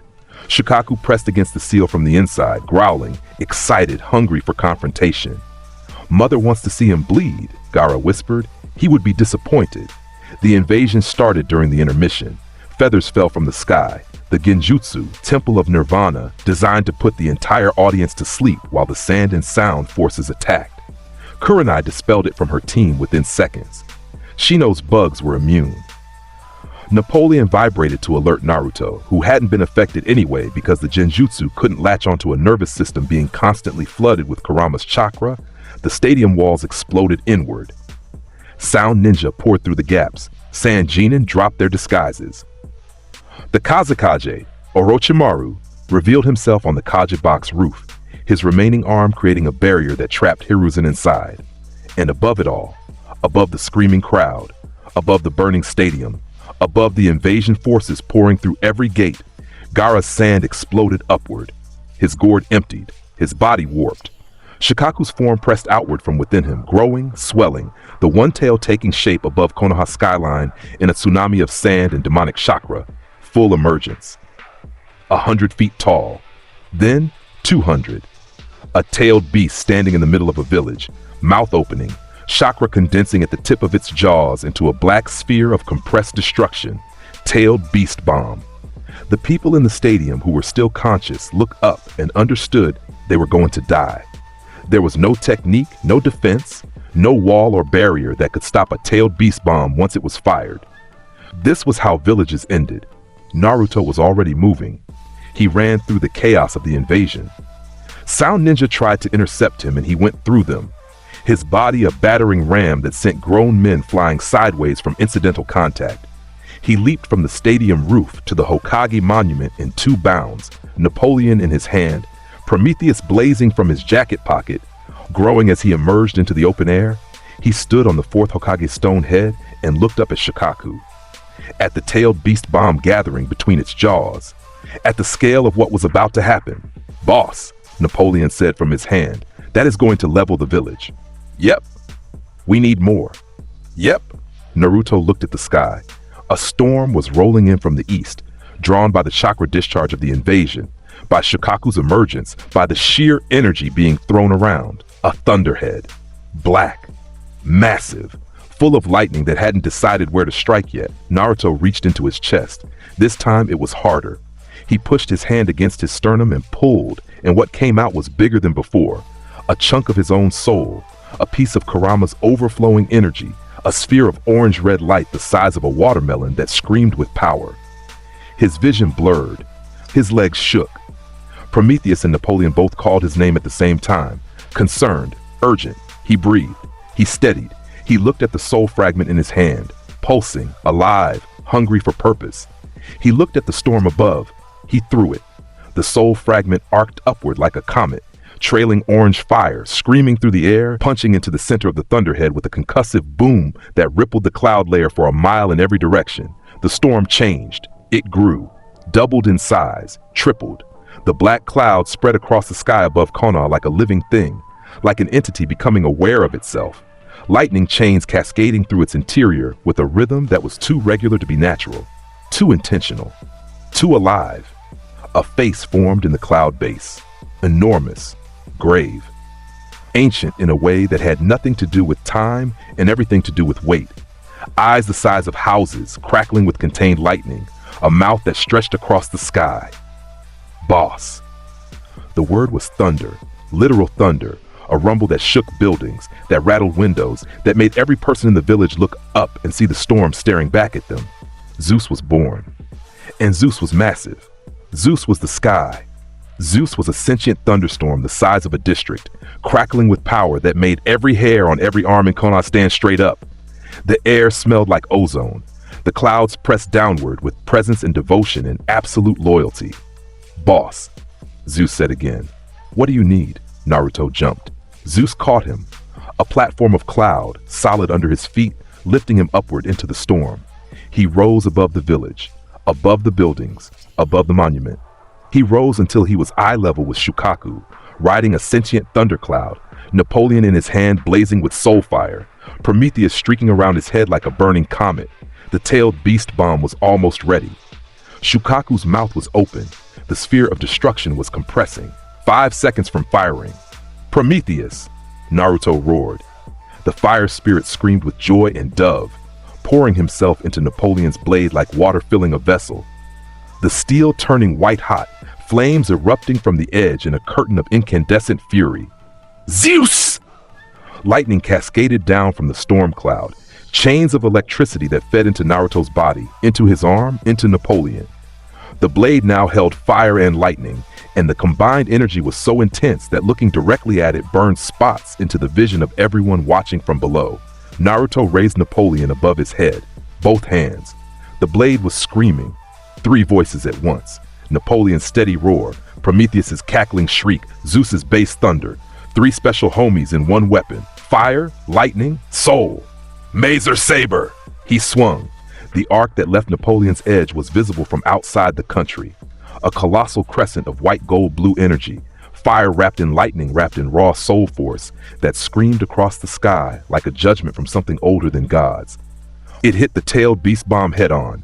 The explosion was visible from 3 nations away. Light, pure, undeniable light, blooming outward in a sphere that turned night into noon, that bleached color from every surface it touched, that expanded and then stopped.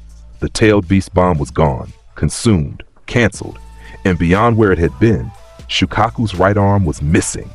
A clean absence, the sand that composed it, simply erased from existence by the passing edge of the attack. Shukaku screamed, a tailed beast's scream of pain, a sound that cracked walls and burst eardrums for a mile in every direction.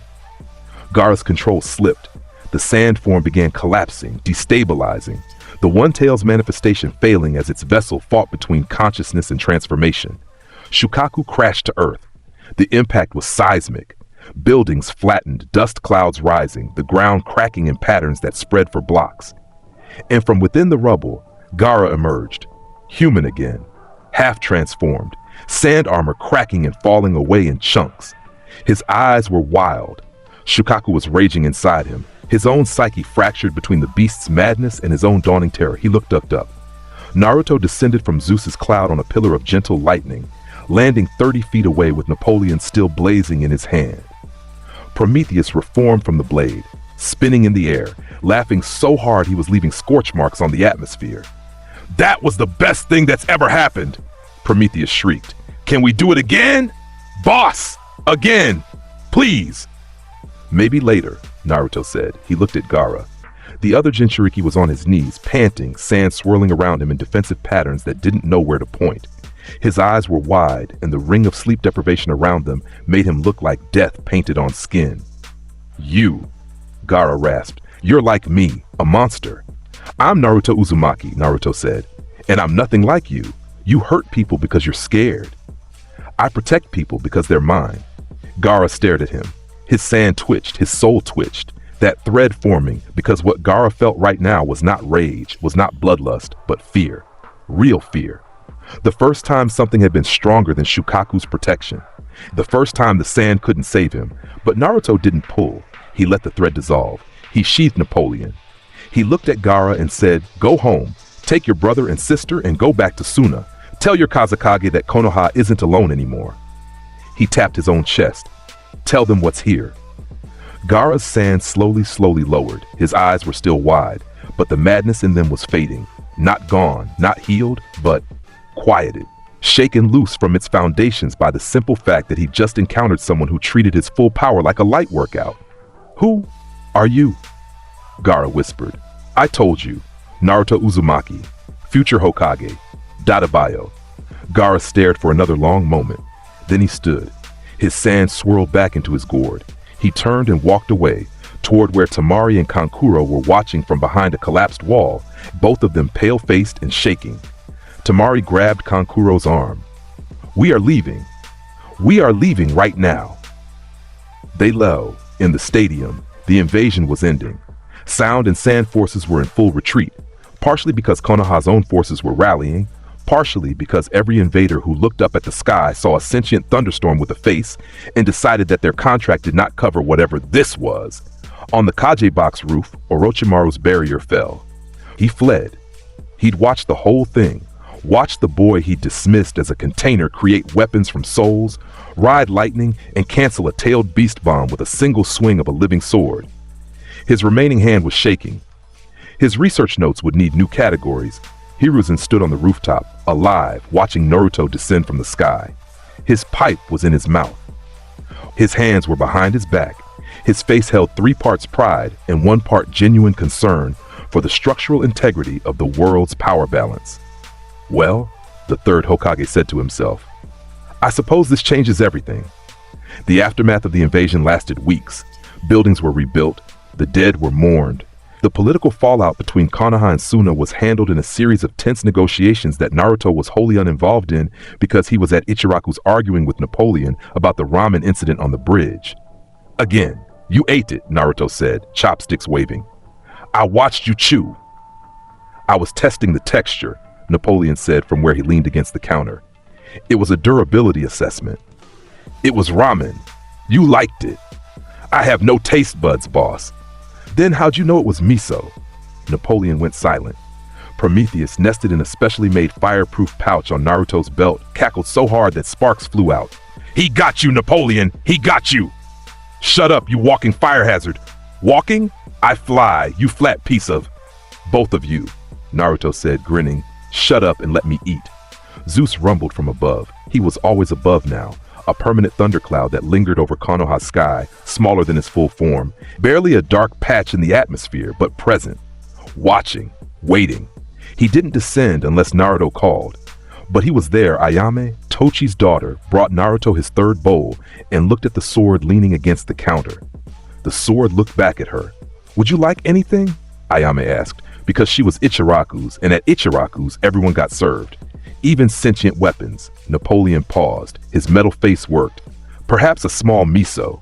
Naruto slammed his chopsticks down. I knew it! This proves nothing, boss. It proves everything. The village was healing. The fear was shifting. People still stared at Naruto, still felt that tug, that gravity, that instinctive understanding that something lived in their midst that operated on different laws than they did. But after the invasion, the stares held something new alongside the fear, respect, gratitude, the barest beginning of hours. Naruto noticed. He didn't say anything about it. But he walked a little taller. 2 months after the invasion, Kurenai called Team 8 to Training Ground 8 for what she called a routine readiness exercise. This was a lie. There was nothing routine about what was about to happen. She explained the situation. Intelligence reports indicated that Orochimaru was sending a retrieval squad. 4 elite sound ninja, Tayuya, Jirobo, Kidomaru, and Sakon, each bearing a curse mark that multiplied their base power exponentially. Their targets were Sasuke Uchiha for Orochimaru's body transfer ambitions and newly added Hinata Hyuga for the Byakugan. They'll hit during the convoy mission to the Fire Temple, Kurenai said. Sasuke and Hinata are both on the escort list. We'll be traveling with Team 7. So we're bait, Shino said. We're prepared defenders, Kurenai corrected. We're bait, Shino repeated. We're strategic assets positioned where we expect enemy contact to occur, Kurenai said, which was a longer way of saying bait. Naruto cracked his neck. Good. I've been bored. Napoleon hummed on his back. It has been 2 months since anyone challenged us, boss. I want to burn something, Prometheus added from his pouch. You burned the East training field last week, Shino pointed out. That doesn't count! That was practice! 3 acres of forest say differently. It'll grow back. I have no response to that level of denial. The convoy mission began 3 days later. Team 8 and Team 7 together. Naruto, Hinata, Shino, Kurenai alongside Sasuke, Sakura, Sai, and Kakashi. 8 ninja moving through Fire Country Forest toward the Fire Temple, guarding a cargo of sealed artifacts that was the official cover for the operation. They traveled for 2 days without incident. Hinata's Byakugan scanned continuously. Shino's bugs maintained a kilometer-wide sensor net. Naruto walked at the rear with Napoleon out, humming something that might have been a ramen jingle. On the afternoon of the 2nd day, the sensor net triggered. 4 contacts, Shino reported. Approaching fast from the northeast. Chakra signatures, elevated, fluctuating. The seal on each of them is actively pumping power. Curse marks, Kurenai confirmed. Positions. They formed up in a defensive circle in a clearing, trees on every side, good sightlines. Hinata's Byakugan giving them 360 degrees of awareness. Sasuke drew his blade. Sakura pulled on her gloves. Sai had his scroll out. Kakashi's headband was up, Sharingan exposed. The Sound 4 arrived from 4 directions simultaneously. Tayuya from the west, fiery red hair, flute in hand, curse mark already spreading across her skin in black patterns. Jirobo from the east, massive earth element specialist, curse mark pulsing on his arms. Kidomaru from above, 6-armed archer, spider webs in his hair, drawing a golden bow made of chakra. Sakon from the south, two-headed, twin bodies in one form, already splitting into his dual entity state. Their ambush was coordinated, professional. They hit in the same instant. Tayuya's flute screamed a note that disrupted Shino's insects with sound frequencies that drove them wild. Jirobo's earth release, earth mausoleum dumpling, ripped a house-sized boulder from the ground and hurled it at the formation. Kidomaru's arrow screamed toward Sasuke's chest at lethal velocity, and Sakon's twin bodies blitzed Hinata from two angles. The first 3 seconds were chaos. Kakashi deflected the arrow with a kunai. Sai's ink beasts intercepted Sakon's charge. Sakura shattered Jirobo's boulder with a single punch, her stored chakra strength demolishing it mid-flight. But Shino's bugs were scattered. Hinata was fighting off Sakon's twin assault, her gentle fist flowing but overwhelmed by 2 opponents occupying the same space. Sasuke was engaging Kidomaru's arrow rain, Sharingan spinning, barely keeping up with the volume. The Sound Four had planned for this. They'd accounted for every member of both teams, every member except one. Naruto stood in the center of the clearing and watched the chaos unfold for exactly 4 seconds. He assessed. He decided. The sky went dark. Zeus descended. The sentient thundercloud dropped from whatever height he maintained, pressing downward, expanding, blocking out the sun. The forest went from afternoon brightness to midnight blackness in 2 heartbeats, lit only by the crawling chains of lightning within Zeus's form. The Sound Four looked up. They stopped attacking. They looked up at the sky that was suddenly a face, and the face was looking back at them with the kind of attention that mountains gave to insects. Naruto dropped from where Zeus had caught him, a 40-foot fall straight into the center of the clearing, landing on his feet, the ground cracking in a ring from the impact. He straightened. Napoleon was in his hand. Prometheus was already emerging from his pouch, expanding, growing, flames licking eagerly at the air. He looked at the Sound Four. 4 elite ninja with curse marks and Orochimaru's blessing. They looked back at him. Tayuya was the first to speak. "Oh, look, the Brat Squad has a..." Kidomaru fired. A golden arrow of pure chakra, his strongest single-shot technique, the spider-sticky gold, compressed into a projectile that could punch through reinforced steel, aimed at Naruto's forehead from 15 feet away. The arrow hit him between the eyes. The arrow crumpled against his forehead like tissue paper hitting concrete. Naruto didn't blink. The gold fragments fell to the ground in a scatter of broken material. A tiny red mark remained on Naruto's forehead, already fading. He looked at Kidomaru. Kidomaru looked at the fragments of his technique on the dirt. "Anybody else?" Naruto asked. Jirobo activated his curse mark, level 2. His body swelled, skin darkened to a deep red orange, mass doubled.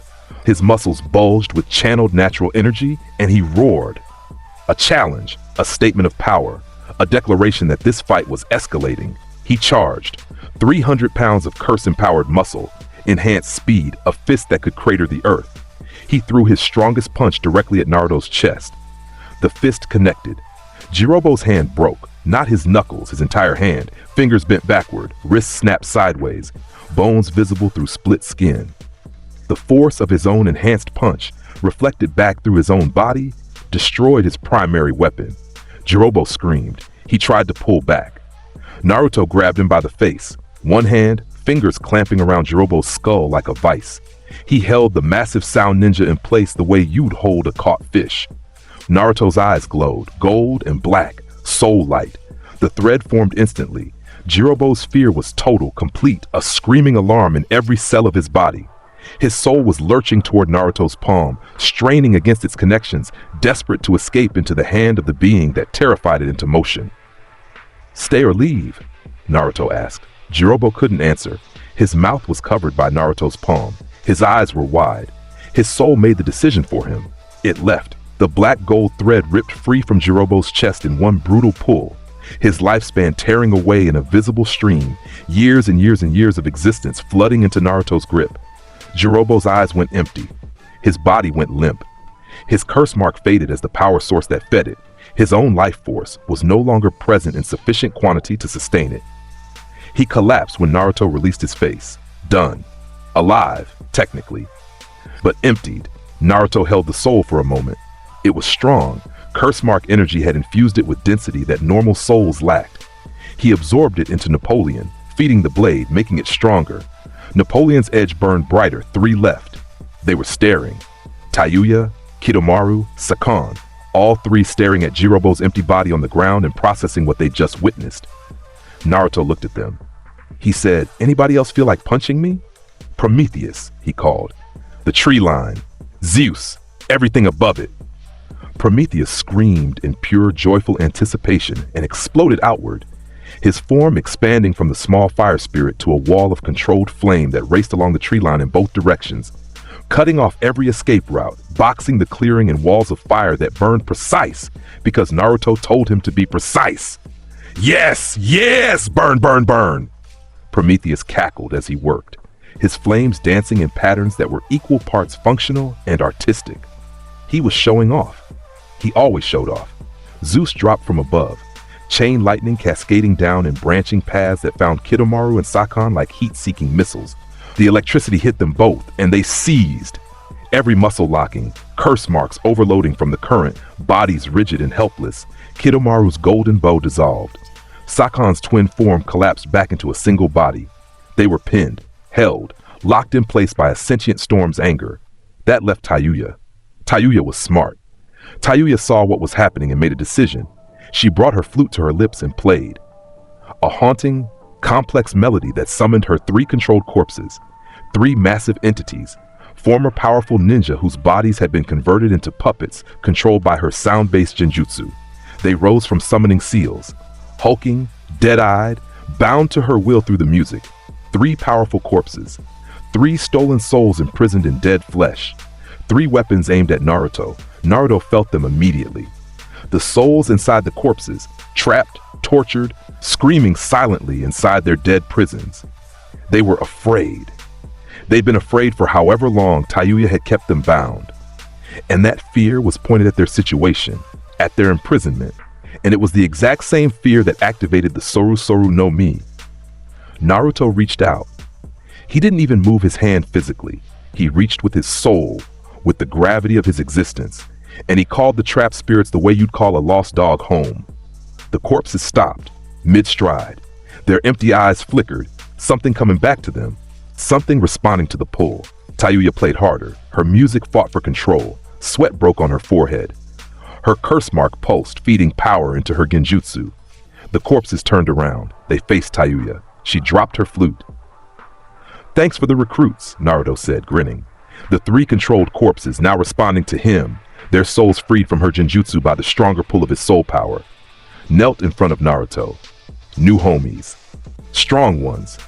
Former enemies turned servants through nothing more than the fact that Naruto's gravity exceeded Tayuya's bindings. Tayuya backed up, hit the wall of fire behind her. Prometheus's flames licked at her back and she yelped, jumping forward. She was boxed in. Her weapon was gone. Her summons were gone. Her teammates were down. "This is done," Naruto said. He looked at the 3 remaining sound ninja, Tayuya wild-eyed, Kidomaru and Sakan still locked in Zeus's lightning. Now, he didn't take their souls. He could have. Every single one of them was afraid enough for the extraction.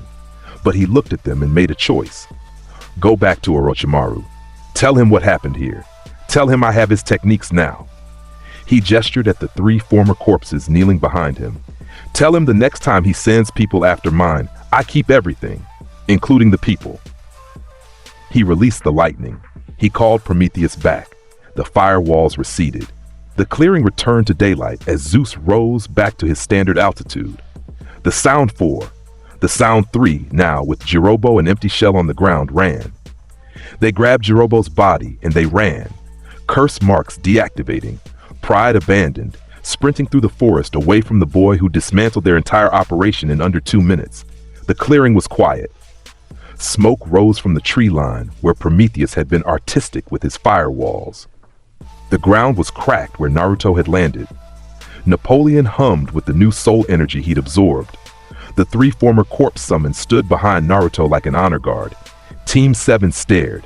Kakashi's Sharingan was still exposed, and he was looking at Naruto the way you look at a mathematical equation that just proved a new theorem.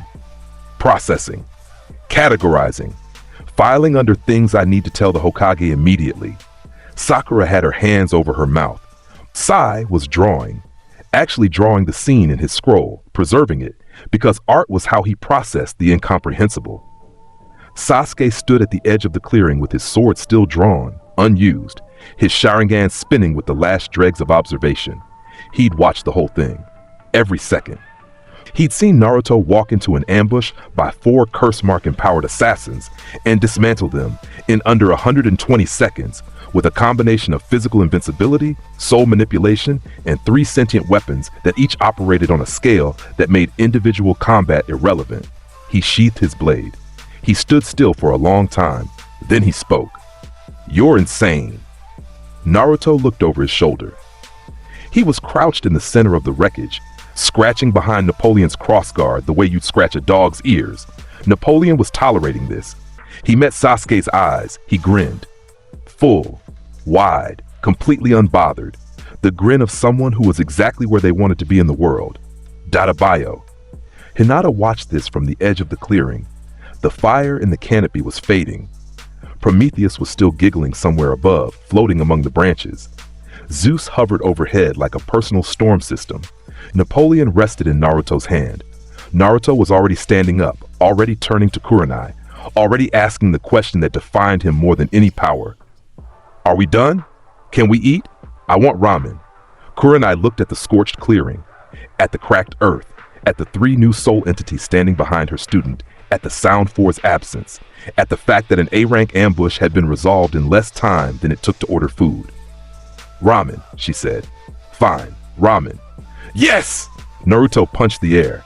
Prometheus echoed the motion from above with a burst of celebratory flame. Napoleon sighed. Zeus rumbled something approving from his cloud. Hinata watched Naruto celebrate and felt her heart do the thing it always did. That expansion, that warmth, that absolute certainty that this person was the one she'd follow anywhere. Her soul was anchored in her chest, steady and unmoved by his power, because what she felt for Naruto Uzumaki had never been fear. She smiled behind her hands. She wiped her eyes. She was laughing a little, crying a little, both at once. Shino appeared beside her. His bugs were slowly returning to formation, recovering from the sound disruption.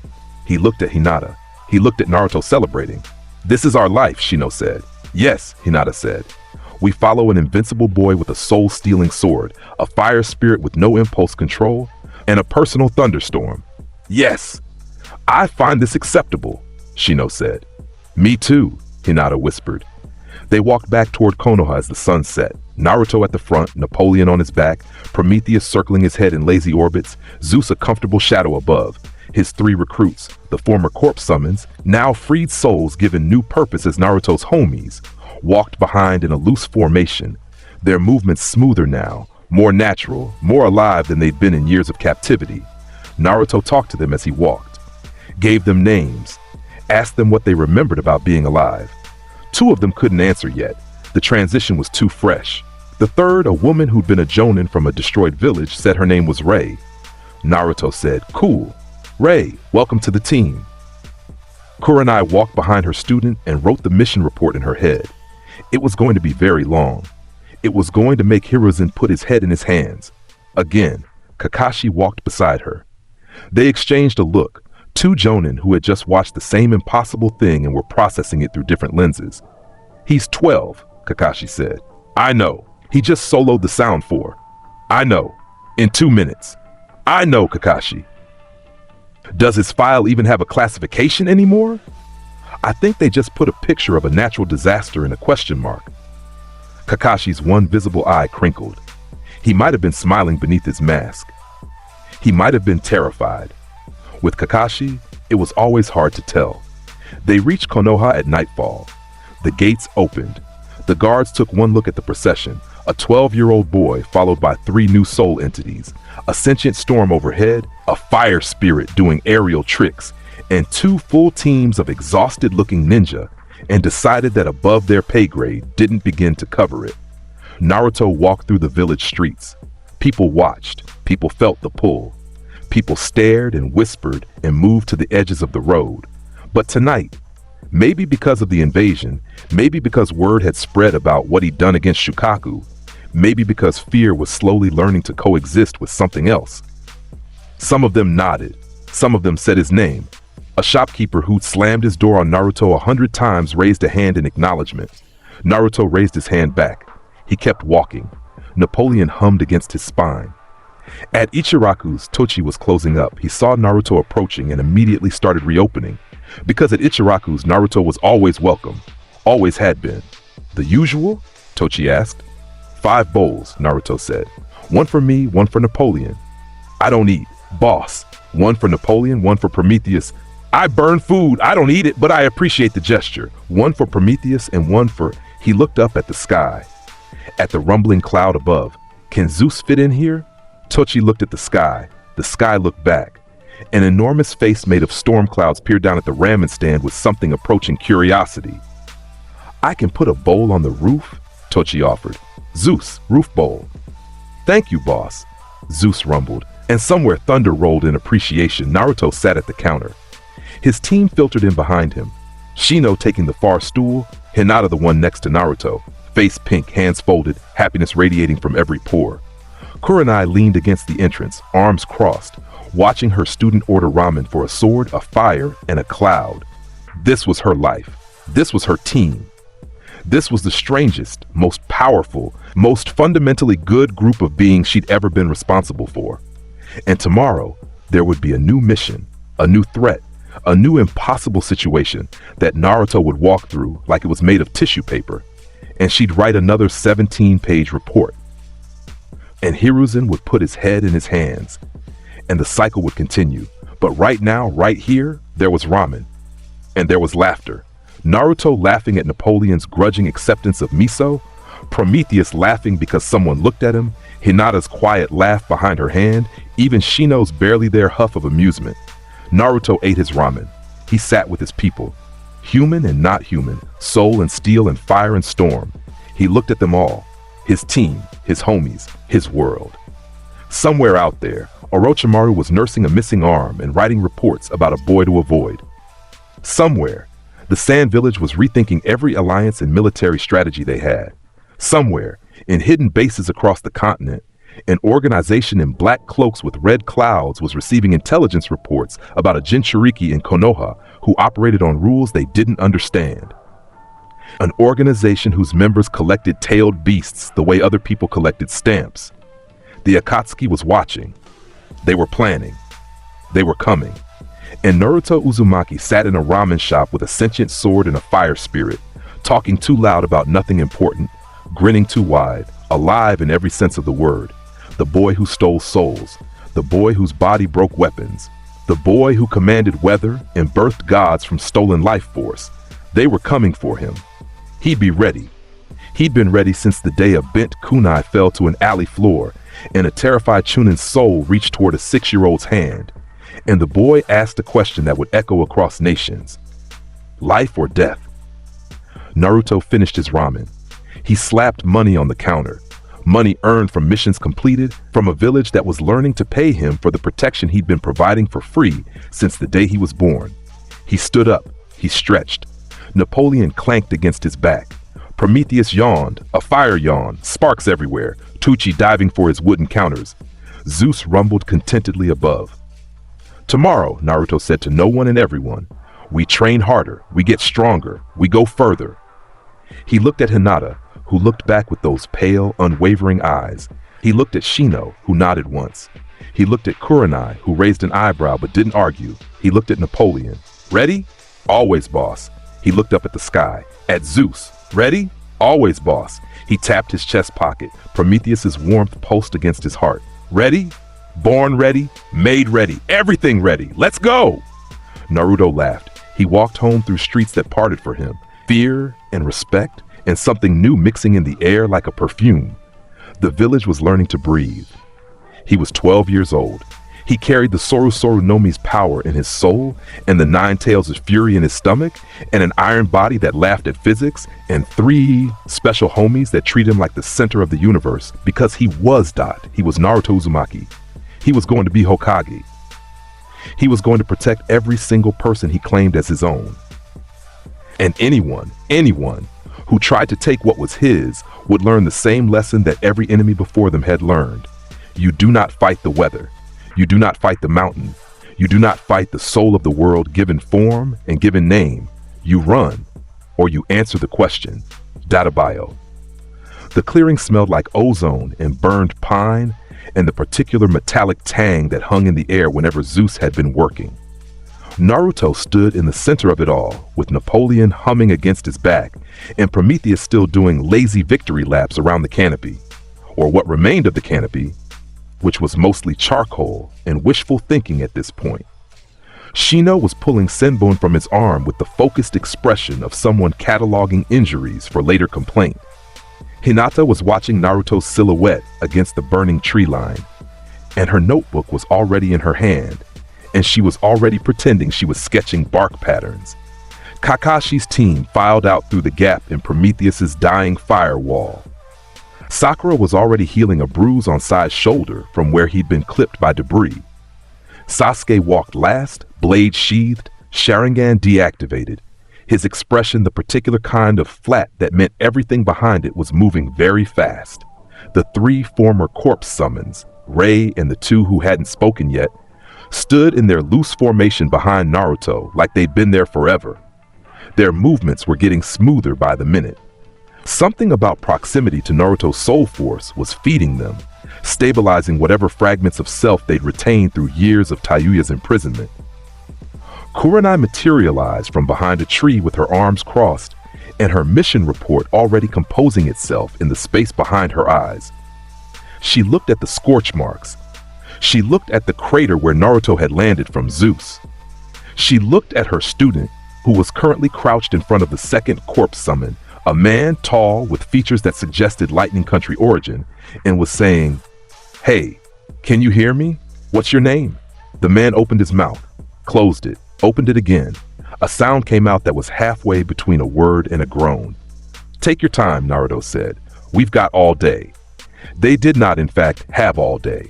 They had a debrief, a mission report, and 17 different people who needed to be told what happened here. But Naruto sat in the dirt with a half-verbal soul entity and waited, because patience was a thing he'd learned from spending years talking to rocks that could only vibrate. The man said, "Ko, Ko." Naruto slapped his own knee. "There it is, Ko. Welcome back." Ko looked at his own hands, his fingers flexed. He looked at Naruto with eyes that were still rebuilding the capacity for expression, and something in them was grateful in a way that went past language. The third one, smaller, younger looking, features suggesting water country, did not speak that day, or the next day, or the day after. But Naruto talked to her every morning for 6 weeks straight until she said, "Michi," in a voice like someone remembering how doors worked, and Naruto whooped loud enough that left and right vibrated in sympathy from his windowsill all the way across the village. The months that followed were not peaceful. They were productive, which was a different thing entirely.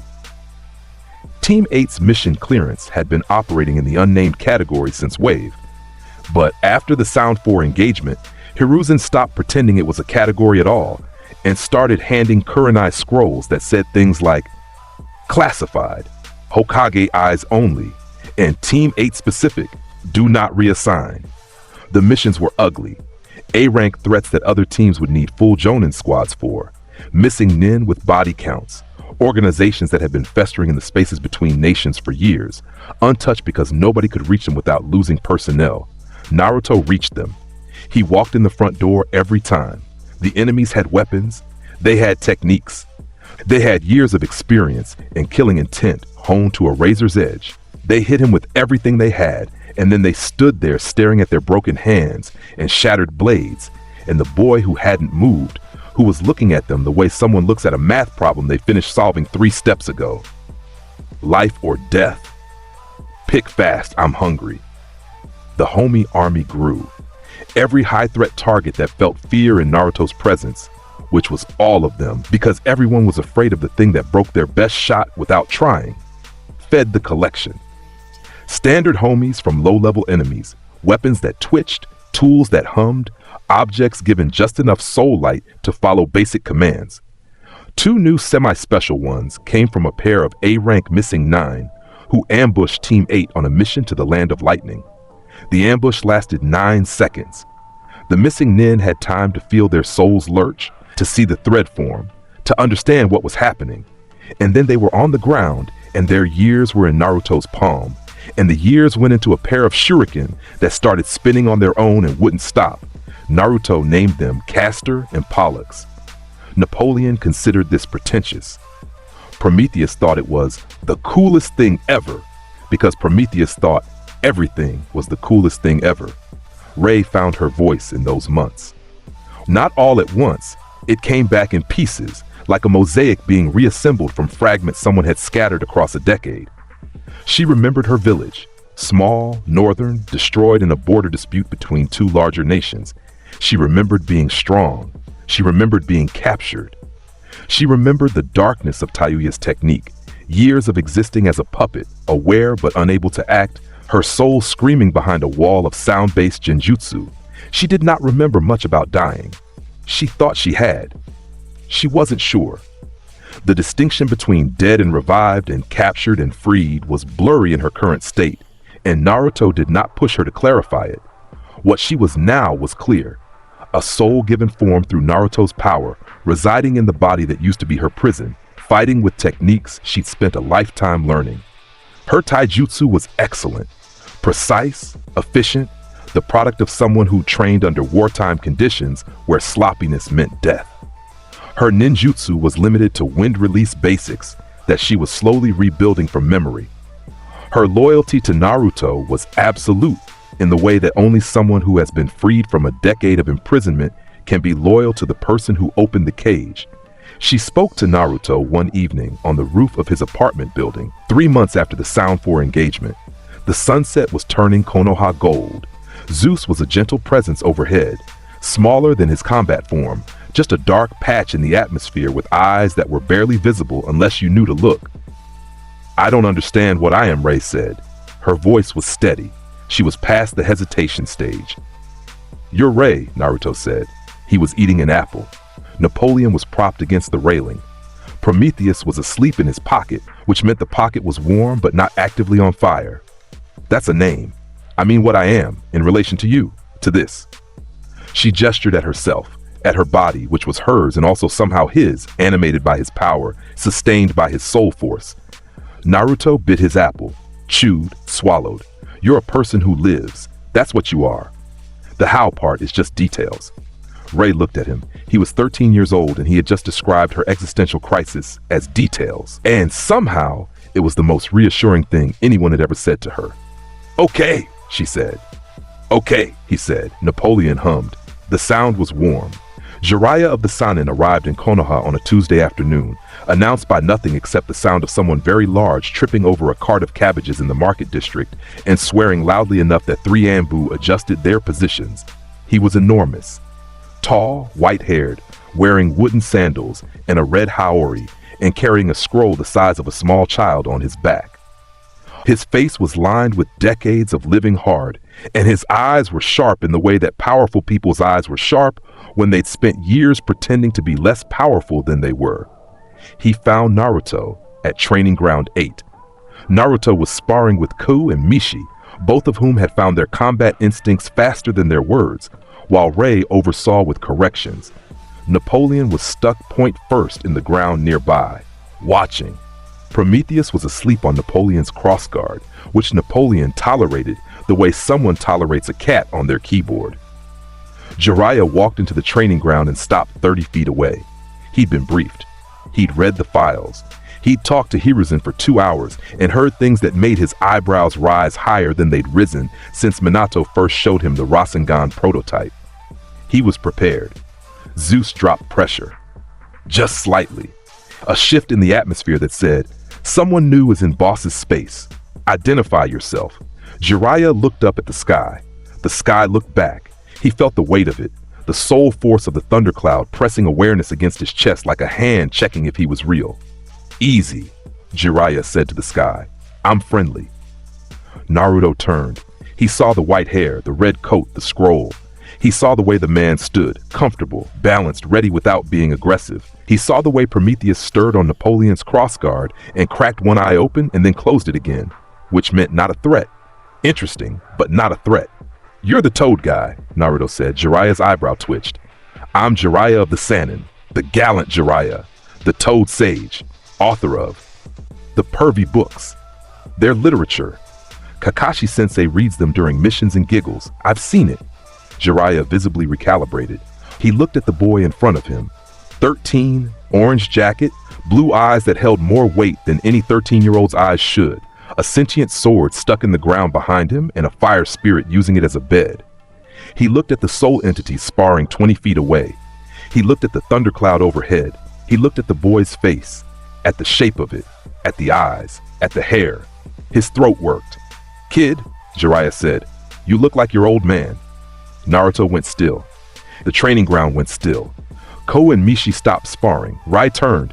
Napoleon vibrated. Prometheus opened both eyes. "My what?" Jiraiya took a breath. He'd been told not to say this. Hiruzen had been explicit. The boy's parentage was classified, protected, hidden for a reason. But Jiraiya had looked at the reports, at a 13-year-old who had soloed the Sound 4 and canceled a tailed beast bomb and created sentient weather, and he decided that the reason didn't hold water anymore. You couldn't hide the identity of a boy this visible. You couldn't pretend he was nobody's son when he was everybody's concern. Your father was Minato Namikaze, the fourth Hage. Jiraiya said it straight. No preamble, no cushioning. He owed the boy that much. I trained him. He was the fastest shinobi I ever saw and the kindest person I ever knew. And he sealed the 9 tails inside you the night you were born because he trusted that you'd be able to handle it. The silence was very long. Naruto looked at Jiraiya. He looked at the Hokage monument visible from this angle, the fourth stone face staring out over the village. The face Naruto had spent his entire life walking under. He looked at his own hands. "The fourth," he said. "Yeah. The one who sealed Kurama in me. Yeah. He was my dad? Yeah, kid. He was your dad." Naruto's face did something complicated. It went through several expressions in rapid succession. Shock, anger, confusion, something that might have been grief, something that might have been recognition, and then it settled on something that Jiraiya did not expect. Naruto started laughing. Not bitter laughter, not angry laughter. A full belly-deep, head-thrown-back laugh that startled birds out of the trees and made Prometheus sit up and start giggling in confused solidarity. He sealed a tailed beast in his own kid, Naruto managed between gasps. "That's the most insane thing I've ever heard. He looked at a giant demon fox and said, 'Yeah, my newborn can handle that.' And did it?" Jiraiya stared. This was not the reaction he prepared for. "That's the most me thing anyone's ever done." Naruto was wiping his eyes. "That's my kind of stupid."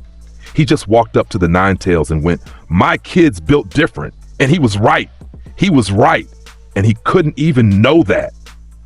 Jiraiya felt something in his chest unclench that he hadn't realized was clenched. He'd been carrying this conversation in his imagination for years, all the ways it could go wrong, all the ways the boy could hate his father for the choice.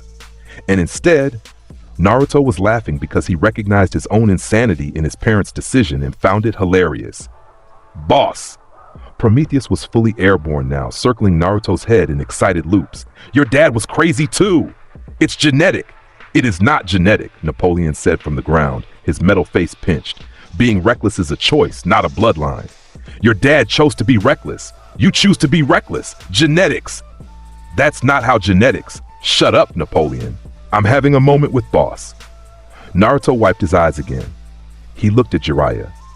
The laughter had faded, but the grin remained, wide, genuine, full of something that was settling into place like a puzzle piece that had been waiting its whole existence to be put where it belonged. "My mom?" Naruto asked. "Kushina Uzumaki. Red hair, temper like a natural disaster. Loved your father so much it was embarrassing to watch."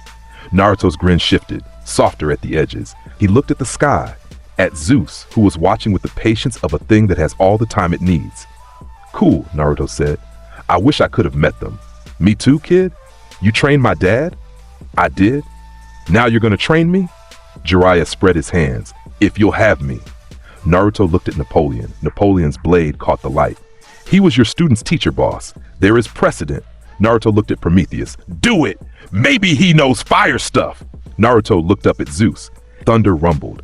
One word shaped from the sound of the sky clearing its throat. "Acceptable." "Fine," Naruto said. "But you're buying ramen." Kid, I've seen your file. You eat 12 bowls. I can't afford. 14 bowls now. I grew. Jiraiya's wallet screamed in advance. The training that followed was unlike anything Jiraiya had ever done with a student. Taijutsu was irrelevant. Naruto's iron balloon body made technique secondary to existence. Ninjutsu was artillery. Every jutsu Naruto learned came out at maximum power because Kurama's reserves turned everything into a siege weapon. Genjutsu bounced off him because his nervous system was flooded with tailed beast chakra at all times. So Jiraiya trained the soul. They sat across from each other in fields and forests and on rooftops, and Jiraiya asked questions that nobody had ever thought to ask. What happens when you try to extract from something that isn't afraid? Naruto tried it on a tree. The tree had no soul. Nothing happened. He tried it on a deer. The deer was afraid. It bolted.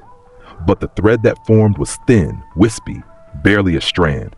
Animal souls were small. They carried less. He tried it on Jiraiya. Jiraiya sat across from him and suppressed his fear with decades of trained composure, with sage mode adjacent meditation, with the bone-deep confidence of a man who had fought gods and survived. His soul stayed put. The thread did not form. There, Jiraiya said, that's your limit. If someone isn't afraid of you, truly, in the deepest part of themselves, you can't take anything. I know, Naruto said. I've always known. Then you know that anyone strong enough to fight you without fear is your actual challenge. Naruto thought about this. He thought about it the way he thought about most things. Not long, not with agonizing consideration, but with a kind of instinctive processing that arrived at conclusions the way a river arrives at the sea. Then I hit them until the fear starts, he said. Jiraiya barked a laugh. That works too, kid. The other experiments were stranger.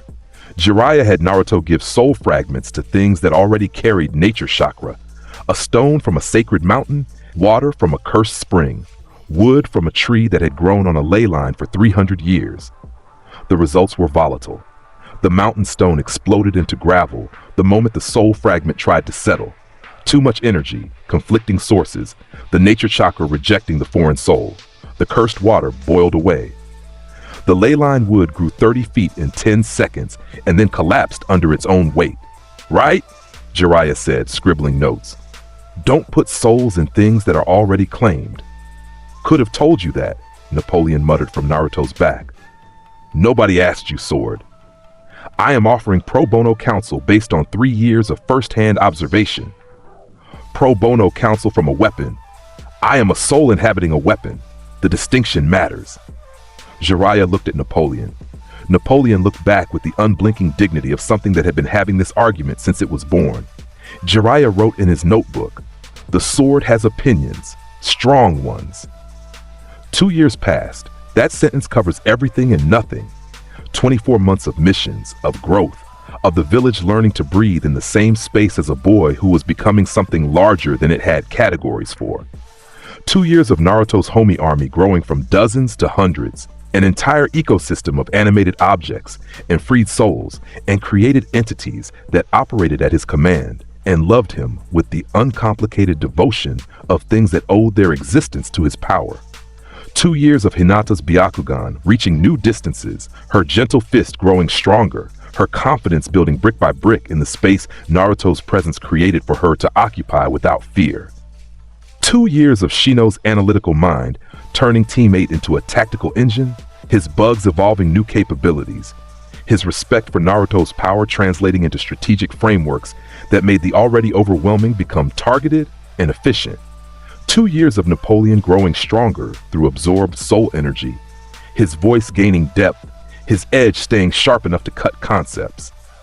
2 years of Prometheus burning brighter and louder and more joyfully, his personality solidifying into something between a Labrador and a forest fire. 2 years of Zeus overhead, watching, growing, a weather system with a name and a devotion so vast it had its own barometric pressure. Naruto Uzumaki was 14 years old. He was taller, his voice was lower, his jaw was stronger, and his eyes were heavier in a way that had nothing to do with tiredness and everything to do with accumulation. 2 years of carrying weight and growing into it rather than under it. He walked into his apartment after a mission, and his furniture said, "Welcome back." And he said, "I'm home," and meant it with his whole chest. Then the Akatsuki came. They announced themselves the way apex predators announce themselves, by existing at the edge of your territory until you notice them there. Intelligence reports trickled in through Jiraiya's network. Black cloaks, red clouds, moving through the nations with increasing frequency. Their targets were no longer ambiguous. They wanted tailed beasts, all of them, and the 9 tails Jinchuriki was the biggest prize in their collection. Itachi Uchiha and Kasame Hoshigaki found Naruto on a solo training run 3 miles outside Konoha's walls. He'd been pushing against his limits, not physical limits because those didn't seem to exist, but soul limits. How far could he extend his extraction range?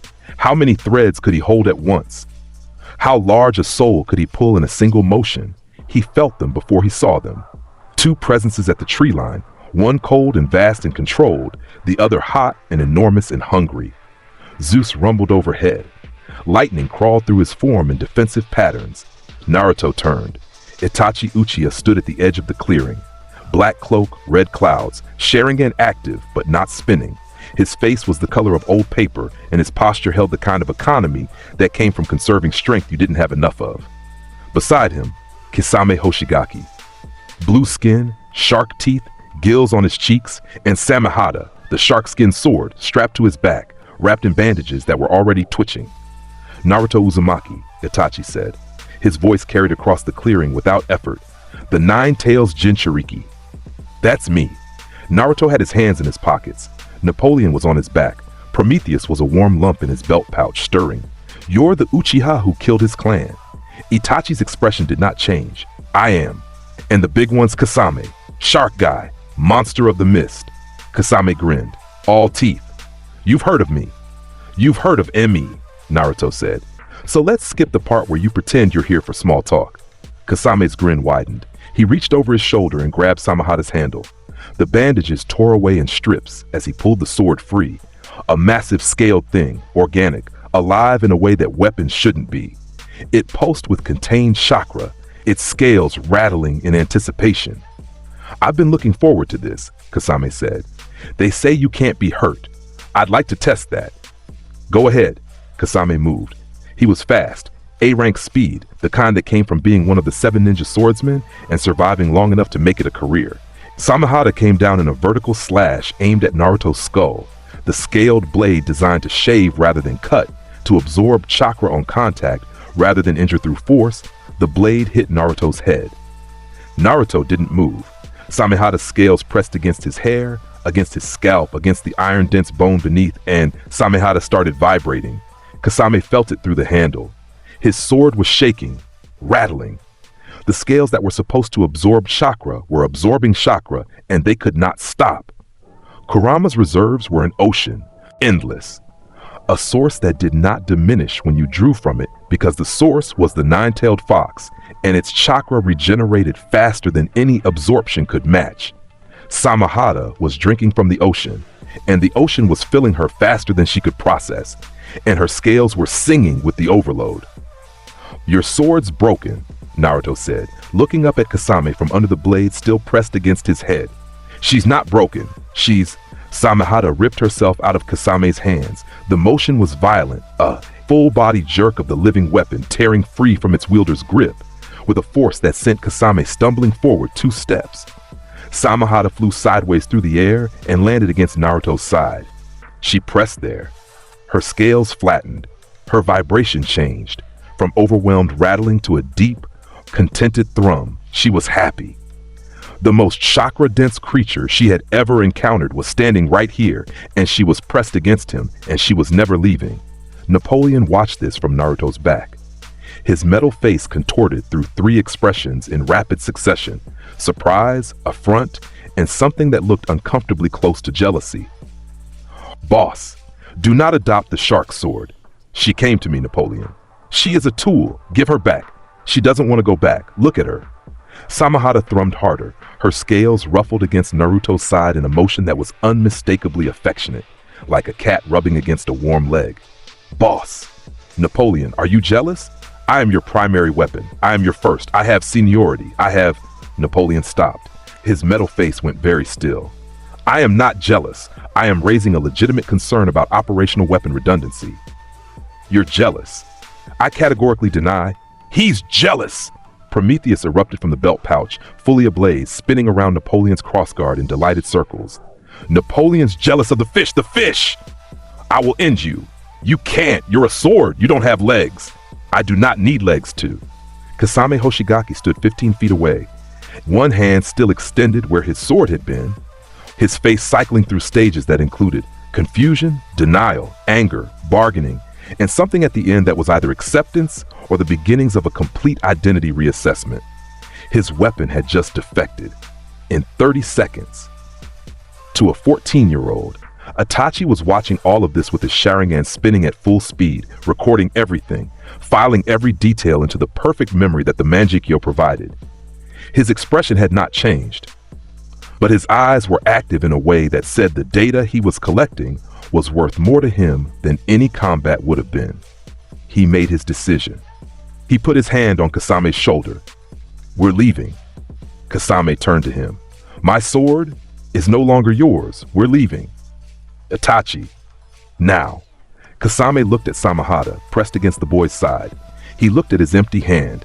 He looked at the clearing, at the sentient thundercloud overhead whose lightning had been crawling into attack formation since they arrived, at the fire spirit doing laps around a glowing broadsword, at the 14-year-old who was currently scratching Samahata's scales like he was petting a cat and making the shark's sword vibrate with contentment. Fine. Kasame's voice was flat. The kind of flat that comes from swallowing something enormous and deciding to digest it later. They turned. Itachi moved first, body flickering to the tree line. Before he disappeared fully, he looked back. His Sharingan met Naruto's eyes across the clearing. The Nine Tails is the least dangerous thing in that village, Itachi said. Naruto looked back. I know. Itachi vanished. Kasame followed, still looking over his shoulder at Samahata's retreating form pressed against the boy. They were gone. Naruto looked down at the shark sword nestled against his ribs. You're staying? Samahata vibrated. Hard. Yes. Cool. You hungry? Napoleon eats miso. I do not eat. He eats miso. You can have the pork. Samahata vibrated in a way that suggested she would eat anything if it meant staying close to this infinite chakra source forever. Napoleon's indignation lasted 3 days. Prometheus brought it up at least twice an hour. Zeus found the entire situation beneath his notice, but watched with faint amusement from above. The way a mountain watches streams argue about direction, the Akatsuki sent more. Deidara arrived from above, a white clay bird, massive, banking over the forest outside Konoha, where Naruto was returning from a border patrol. The bird was art. The man on the bird was convinced of this with the totality of someone whose identity rested on a single claim. Art is an explosion. Deidara screamed from altitude, and the clay rained down. Small bombs first, C1, a probing attack. They hit the ground around Naruto and detonated. Flash, smoke, force that threw trees sideways and cratered earth. Naruto stood in the center of 6 overlapping detonation zones and brushed dust off his sleeve. Deidara stared down from his bird. He squinted. He deployed C2, the larger variant, a clay dragon that breathed explosive mines across the battlefield in a carpet of white shapes that detonated on proximity. Naruto walked through them. The explosions bloomed around him in a sequence. Boom, boom, boom, boom, each one driving force against his body, each one accomplishing nothing except making his jacket flutter. He kept walking, toward the bird, toward Deidara. Is that it? Naruto called up. Do the big one. Deidara's artist's brain rebelled. His ultimate technique, the one he'd been developing for years, the one he considered the pinnacle of his creative expression, was being requested by the target. Like a song at a concert, his pride demanded he deliver. C4, Karura, the microscopic bomb. Deidara released it directly overhead, a massive clay construct that burst into trillions of microscopic explosive particles designed to enter the target's body at a cellular level and detonate from within. Invisible, unavoidable. The perfect kill technique against any living thing, the cloud of microbombs descended over Naruto like invisible rain. They entered his lungs, his pores, the spaces between his cells. They detonated. From Deidara's perspective above, a brief flicker of light across Naruto's skin, a faint luminescence that ran the length of his body in one pass, like a wave of soft gold, and then nothing. Naruto looked up at Deidara. He looked at his own arms. He He held them out, examining himself with the curiosity of someone checking for a mosquito bite. Was that the big one? Deidara's jaw was hanging open. The C4 had detonated inside Naruto's body at the cellular level, and his cellular structure had what? Refused? Expelled it? Simply not cared? Because it tickled. The fear hit Deidara like falling off his own bird. It came from the gut, from the place where artistic identity lived, from the place where my art is supreme had been an anchor for years, and it came hard. Because if his ultimate expression did nothing, if his life's work was a tickle, then what was he? What had he spent his existence building? The thread formed. Deidara felt it, the tug in his chest, the sensation of something being pulled toward the boy on the ground, like water toward a drain. A year of his life slipped free before he even registered it happening. He ran. He turned his bird and he fled at maximum speed. No speech, no parting shot, no artistic declaration. Just the white clay bird banking hard north and getting smaller until it was a speck against the clouds. Naruto watched him go. Prometheus! Yeah, boss? Was that impressive? Prometheus thought about this for a full second, which was longer than he'd ever thought about anything. The explosions were pretty, but they didn't do anything, so 6 out of 10? Generous. I'm a generous spirit. Sasori was less theatrical. The puppet master operated from within Hiriko, his armored shell, a massive construct bristling with weapons and coated in poison. He emerged from the tree line while Deidara was still a retreating dot in the sky, his movements sliding and inhuman, multiple limbs extending from the construct's back, carrying blades that dripped with toxins designed to kill on contact. He launched everything. 100 poisoned needles, bladed extensions, a tail strike that could punch through stone, the gas deployment, a purple cloud of contact poison that could fell a platoon. Naruto stood in the poison cloud and breathed it in. His lungs did nothing with it. His cells refused to absorb foreign compounds the same way they refused to accept damage. The iron balloon extended to the molecular level, his biology an absolute refusal to be anything other than what it was. He walked through the cloud toward Hiriko. The puppet's tail struck his shoulder, and the tip crumpled like tin foil. The blades came at his chest in a fan pattern and bent sideways on contact. Sasori pressed his full arsenal against the approaching boy and watched his masterwork produce nothing. Naruto grabbed Hiriko's left arm. He pulled. The arm came off with a screech of metal and the sound of breaking mechanisms. He grabbed the right arm, same result. He grabbed the tail, tore it free, grabbed the main body shell. He ripped Hiriko apart with his bare hands the way a child dismantles a toy, piece by piece, panel by panel, exposing the true body within. Sasori's puppet core, the converted human form that contained nothing real except a cylinder in the chest where his heart used to be. Sasori's true form tumbled free from the wreckage. Small, fragile, artificial. A puppet who had been a man, who had converted himself into a weapon, who had placed his soul in a container and called it immortality. Naruto looked at the heart container. He reached, Sasori felt it. The soul he had spent decades protecting, sealed away from death, from age, from every natural force that claimed human beings, was moving. The container was shaking. The thread was forming from the one piece of him that was still organic enough to generate fear. "You're not dead," Naruto said. "You're just hiding." The extraction was not gentle. Naruto pulled enough that Sasori's puppet body went limp. The soul stripped to a level where it could no longer animate the artificial frame. The puppet master fell in a heap of jointed wood and painted skin, his art scattered around him in broken pieces. 2 down. The ones that came next were funnier. Kakuzu and Hidan arrived together because the Akatsuki always sent them together, and nobody was entirely sure which of them needed the supervision more. They found Naruto on a road between villages, walking back from a mission, Prometheus orbiting his head in lazy loops, Napoleon on his back, Samahata slung over his shoulder like a surfboard. Hidan drew first, his triple-bladed scythe, a weapon designed for drawing blood, for establishing the ritual link his Jashin techniques required. He was loud about it. "Finally! A sacrifice worthy of Jashin-sama! Hold still! Convert!" He swung the scythe at Naruto's arm. The blade made contact with the skin of Naruto's forearm and bounced. Hidan blinked. He swung again, harder. The blade hit Naruto's bicep, bounced again. "Oh, come on!" He shifted to a thrust. The point of the blade drove directly at Naruto's chest. The tip pressed against his sternum and bent, the metal deforming against bone that had the structural density of whatever substance gave up trying to be normal 12 years ago. Naruto watched this with his head tilted. "You need my blood, right?" Hidan paused mid-stab. "Yes?" Naruto pressed the back of his own hand against the sight's edge. He pushed. A tiny line appeared on his skin. The barest break forced open by his own strength rather than the blade's sharpness. A single drop of blood welled up and fell onto the scythe. "There. Have fun." Hidan stared at the drop. He stared at Naruto. Then the religious fervor took over, and he grinned his manic grin and dove for his ritual circle, drawing it in the dirt with his foot, stepping inside, his skin going black and white in the Jashin pattern. "Now you die!"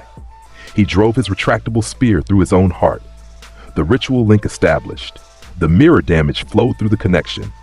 Hit Naruto's body. Nothing happened. Naruto scratched his nose. "Your turn's not working." Hidan looked at the spear in his own chest. He pulled it out. He stabbed himself in the liver. Nothing from Naruto. He stabbed his own leg, his arm, his shoulder. Each time, the ritual link carried the damage to its target, and each time, Naruto's body simply declined to accept it. The iron balloon did not distinguish between external force and mirror curse damage.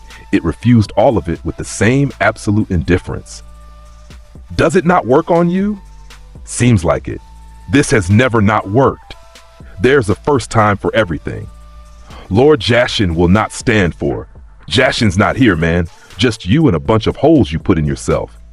Hidan looked at his own body, riddled with self-inflicted wounds, bleeding from 6 locations, standing in his ritual circle having accomplished nothing except making himself look like a colander. His expression went through denial, rage, confusion, and landed on something approaching existential crisis. The fear came. Not fear of death, Hidan couldn't die, but fear of irrelevance. Fear that his god's power meant nothing here. Fear that the foundation he'd built his identity on was a joke in the presence of this boy who yawned while being ritually murdered. The thread formed. Naruto reached, Kakuzu moved. 5 stitched together hearts powering a body that could use all 5 elements, launching a simultaneous assault of fire, wind, lightning, water, and earth release. 5 masks detached from his back, each one a stolen heart carrying a full elemental jutsu set, and all 5 fired at once. The combined attack hit Naruto like a wall of the world itself, deciding to object to his existence. 5 S-rank elemental techniques overlapping in the same space, each one capable of leveling a building. When the dust cleared, Naruto's jacket had 3 new holes in it. His hair was standing up on one side from the lightning component. His shoes were slightly wet from the water. He was looking at Kakuzu with the expression of someone who'd been handed a presentation and found it lacking. "I want my money," Naruto said. Kakuzu stopped. "What? If you're a Katsuki, you've been paid to come here. Bounty hunters get paid. I want that money. You don't need it anymore." "You, what? That's..." Naruto was already moving. He crossed the distance in 2 steps. Iron balloon body mass accelerated to 14-year-old who doesn't know the meaning of hesitation speed, and his hand closed around Kakuzu's throat. The ancient bounty hunter who had fought the first Hokage and survived, who carried 5 hearts and couldn't be killed by removing just 1, was held immobile by a grip he could not break. Naruto reached into the fear with his free hand. Kakuzu had 5 hearts, 5 souls occupying 1 body. 5 threads formed simultaneously, black gold lines stretching from each heart to Naruto's palm, each one carrying a different flavor of terror. He pulled all 5 at once. The extraction was a symphony, 5 voices screaming in harmonic frequencies as 5 lifetimes of accumulated existence ripped free simultaneously. Kakuzu's body went rigid, then slack. His mask went dark, his stitches loosened. He slid from Naruto's grip and hit the ground in a pile of suddenly inanimate limbs. Hidan watched his partner drop. He was still standing in his ritual circle, still bleeding from 6 self-inflicted wounds. Still holding the spear that had accomplished nothing, he looked at Naruto. Naruto was already walking away, Kakuzu's payment scroll tucked under his arm. He'd rifled through the body's pockets in 3 seconds with the efficiency of someone whose priorities were very clear. "Hey!" Hidan yelled. "We're not done." "Stay down," Naruto said, not turning around. Hidan charged. Running full speed, scythe raised, screaming about Jashin and sacrifice and divine retribution. He caught up to Naruto and swung the scythe at the back of his head with everything he had. The scythe hit the back of Naruto's skull. The handle snapped. The blade cartwheeled away into the trees. Hadan's hand, still wrapped around the broken handle, ached with the reverberation. Naruto kept walking. He didn't look back. Prometheus floated backward over Naruto's shoulder and looked at Hidan standing in the road holding a broken stick. He gave the immortal a thumbs up made of fire. "Better luck next time!" Prometheus said cheerfully and then caught up to Naruto. Napoleon spoke from Naruto's back. "Boss, you took the money." "Yeah, that is ethically complex. He's Akatsuki. He killed people for money. I'm using the money for ramen. Which is better?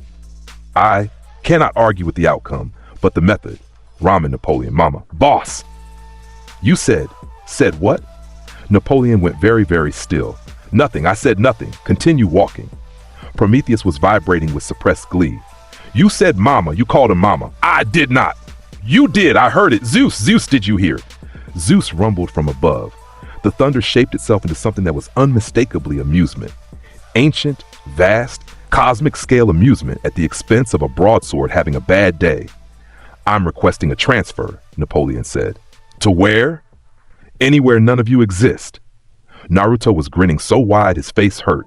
He kept walking. He had ramen money. Life was good. The Akatsuki's intelligence network registered 4 failed retrieval attempts in 6 months. The organization's leadership, what remained of it, was forced to recalculate. Itachi had been right. The Nine-Tails Jinchuriki was not a standard target. Standard approaches did not apply. Itachi came back alone. Not for the Nine-Tails. Not for the Akatsuki. He appeared on a Tuesday evening in the same clearing where they'd first met, and he was dying so visibly that even Prometheus went quiet when he saw him. The Sannin killer, the clan destroyer, the prodigy of the Uchiha, he sat down on a log with the exhaustion of someone who had been carrying weight for years beyond counting and whose spine was finally refusing the load. I want to tell you something, Itachi said. Naruto looked at him, at the deactivated Sharingan, at the cough he suppressed with his sleeve and the blood spot he pretended wasn't there, at the way his hands were folded in his lap, still, the fingers of a killer at rest. Naruto sat down across from him. Itachi told him everything. The Uchiha clan's planned coup, Danzo's order, the third Hokage's compliance, the choice, the clan or the village, and the third option that Itachi carved for himself. Kill everyone except the brother. Become the villain. Give Sasuke something to fight towards so he'd never stop growing. Die at Sasuke's hand someday and let the truth be the inheritance. He told him about Obito, about the mask called Tobi and the man beneath it. A dead boy from Konoha who shouldn't have survived but did, warped by loss and Zetsu's influence into something that wore ambition like a skin over grief. He told him about the infinite Tsukuyomi, about the Gedomazo, about what happens when you gather enough tailed beasts in one place and what wakes up the 10 tails, the primordial beast, the god tree's original form. Naruto listened. He did not interrupt. He sat in the grass with Napoleon, quiet on his back, and Prometheus settled in his pocket without moving, without burning, without speaking. Even Prometheus knew when to be still. When Itachi finished, the trees were orange with late sunlight, and the clearing was full of the weight of years-old secrets finally being spoken to someone who could carry them. You should have told Sasuke, Naruto said. Itachi looked at the ground. He spent years hating you for something you did to protect him. He built his whole life around killing you. That's not love. That's what happens when someone's too proud to ask for help. It was necessary that it wasn't. Naruto's voice was level, loud, steady. It did not rise. That was somehow worse. You decided it was necessary and you carried it alone, and you made him carry your absence for years, and you're telling me that was the better option? Your plan was to have him kill you and find out the truth afterward? You wanted him to destroy himself on something that wasn't real so that he could be freed by the destruction? Itachi said nothing. That's not saving him. That's just the loneliest thing I've ever heard. The clearing was very still. Zeus overhead was a gentle pressure. The sky was listening. I'll tell him, Naruto said, the real version. Itachi looked up. Go find somewhere to rest. You're done carrying this. Naruto stood. He looked at Itachi, the great prodigy, the genius, the man who bore a village's worst decision on his own spine for a decade. You did what you could with what you had. That's enough. Itachi sat with that. The words settled into him the way rain settles into dry earth, absorbed fully, immediately, filling cracks that had been open for years. Before he left, he gave Naruto one more thing: information about the Ghetto Mazo, about its current location, about how close Toby was to completing the extraction cycle, about what happened when the statue received its final tailed beast and the thing inside it woke. "Be ready," Itachi said. "I'm always ready," Naruto said. Itachi looked at him for one long moment. Then something happened to his face, something small, something that might have been a smile if it hadn't been so unfamiliar on features that had spent years being empty. He vanished, into the trees, into whatever time he had left. Naruto walked back to Konoha with the shape of the endgame in his mind. Clear, complete, filed under the category of problems he was going to solve by walking straight at them. He did not look worried. He looked like he was already deciding where to start. Konoha's outer wall broke on a Monday. No warning, no announcement. Just the sudden, catastrophic reality of a Shinra Tensei, a gravitational repulsion powerful enough to flatten city blocks. Hitting the northern gate and turning it into gravel and airborne dust, the 6 paths of pain entered Konoha through the gap like they were walking into a house they already owned. They spread. 6 bodies, 6 sets of Rinnegan eyes, 6 distinct combat capabilities, operating in perfect coordination through a central signal that Nagato broadcast from outside the village. The Daodeva path went for the Hokage Tower. The Asura path deployed into the residential district. The animal path summoned creatures across the commercial quarter. The human path targeted Anbu headquarters. The Preta path moved for the hospital. The Naraka path held position at the breach point. The village responded. Anbu engaged. Jonin mobilized. Janin were evacuated. Hiruzen himself appeared on the tower's roof in full battle gear, staff in hand, armor beneath his robes, the god of shinobi stepping into combat one more time because his village was burning. Kurenai coordinated from the intelligence center. Her voice was on every frequency. All units. The enemy is 6 bodies operated by a single mind. Target the receivers. The black rods in their bodies are signal conduits. Disrupt the signal, disrupt the coordination. Shino's bugs deployed across the entire combat area in a sensor web that covered 6 square miles. Every path's position, every movement, every chakra fluctuation fed in real time to the command structure. Shino stood at the hub of his network with his collar up and his glasses reflecting the glow of 100,000 insects communicating through pheromone chains. Hinata's Byakugan was active at maximum range. Her eyes, white, veined, seeing everything within her sphere with the precision of someone who'd been training those eyes for 14 years, picked out the chakra flows between the paths. The receiver piercings, the frequency structure. "There is a central frequency," she reported. Her voice steady, her hands steady, everything steady. Something is transmitting through all 6 bodies from outside the village. Northwest, 3 kilometers past the wall. That was where Nagato was. That was the source. But first, the village was being destroyed. And Naruto was not here yet. He was 3 miles out, returning from a border mission at full speed the moment Zeus told him what was happening. The thundercloud's awareness extending far beyond the village. His perception of the disturbance arriving before any messenger hawk could have covered the distance. Naruto ran. Not gracefully. He moved the way he always moved, like a force of nature deciding on a direction. The ground cracked under each step. He covered 3 miles in under a minute. He arrived to the sound of the Asura Path's rockets hitting the hospital district. To the sight of the animal path's summons, massive beasts, wrong and powerful, crushing buildings under their bulk. To the feeling of hundreds of people's fear broadcasting toward him from every direction, like a beacon he hadn't asked for but couldn't ignore. Zeus dropped. The sentient thundercloud descended from his standard altitude with a sound like the sky splitting open to make a statement. His full form, vast, heavy, lightning-threaded, pressed down over the village like a ceiling of absolute intent. Every path felt it. Every citizen felt it. The atmospheric pressure change was instantaneous and total. Naruto dropped from Zeus's back. He landed in the central square, The crater of his impact was just physics being honest about what happened when someone that dense hit the ground at that speed. And he stood up. He looked at the destruction, at the fires, at the crumbled buildings and the people running and the 6 renegade-eyed bodies moving through his village like they owned it. "Okay," he said, "my turn." The animal path summons felt him first. The massive dog, 30 feet of muscle and teeth, a creature that had been terrorizing the Eastern District for 5 minutes without opposition, turned toward Naruto's position. Its hackles rose, its tail tucked between legs that were each the size of a car. Its soul was moving. The dog sat down. Every summon the animal path had deployed, the rhinoceros in the market district, the bird above the residential area, the chameleon that had been invisible until this exact moment, all of them stopped.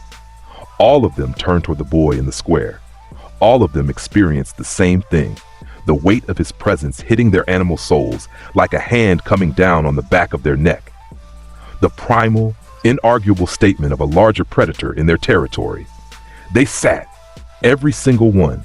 The animal path screamed commands at its summons. They refused. Their bodies were planted on the ground, their eyes fixed on Naruto, their souls straining toward him with the helpless inevitability of iron filings near a magnet. Naruto looked at the animal path over the heads of its own terrified summons. "Your animals know something you don't." He reached. The thread formed, one clean pull through the animal path's chest, and the body dropped. Its eyes went dim. First down, the Preta path charged from the hospital direction. Its ability, the absorption of all chakra-based attacks, a walking shield that could eat ninjutsu and survive anything built from chakra. It reached for Naruto, hands extended, the absorption ability activating at maximum draw, pulling chakra from the air around Naruto's body. Kurama's reserves responded. They fed into the absorption, and they did not stop.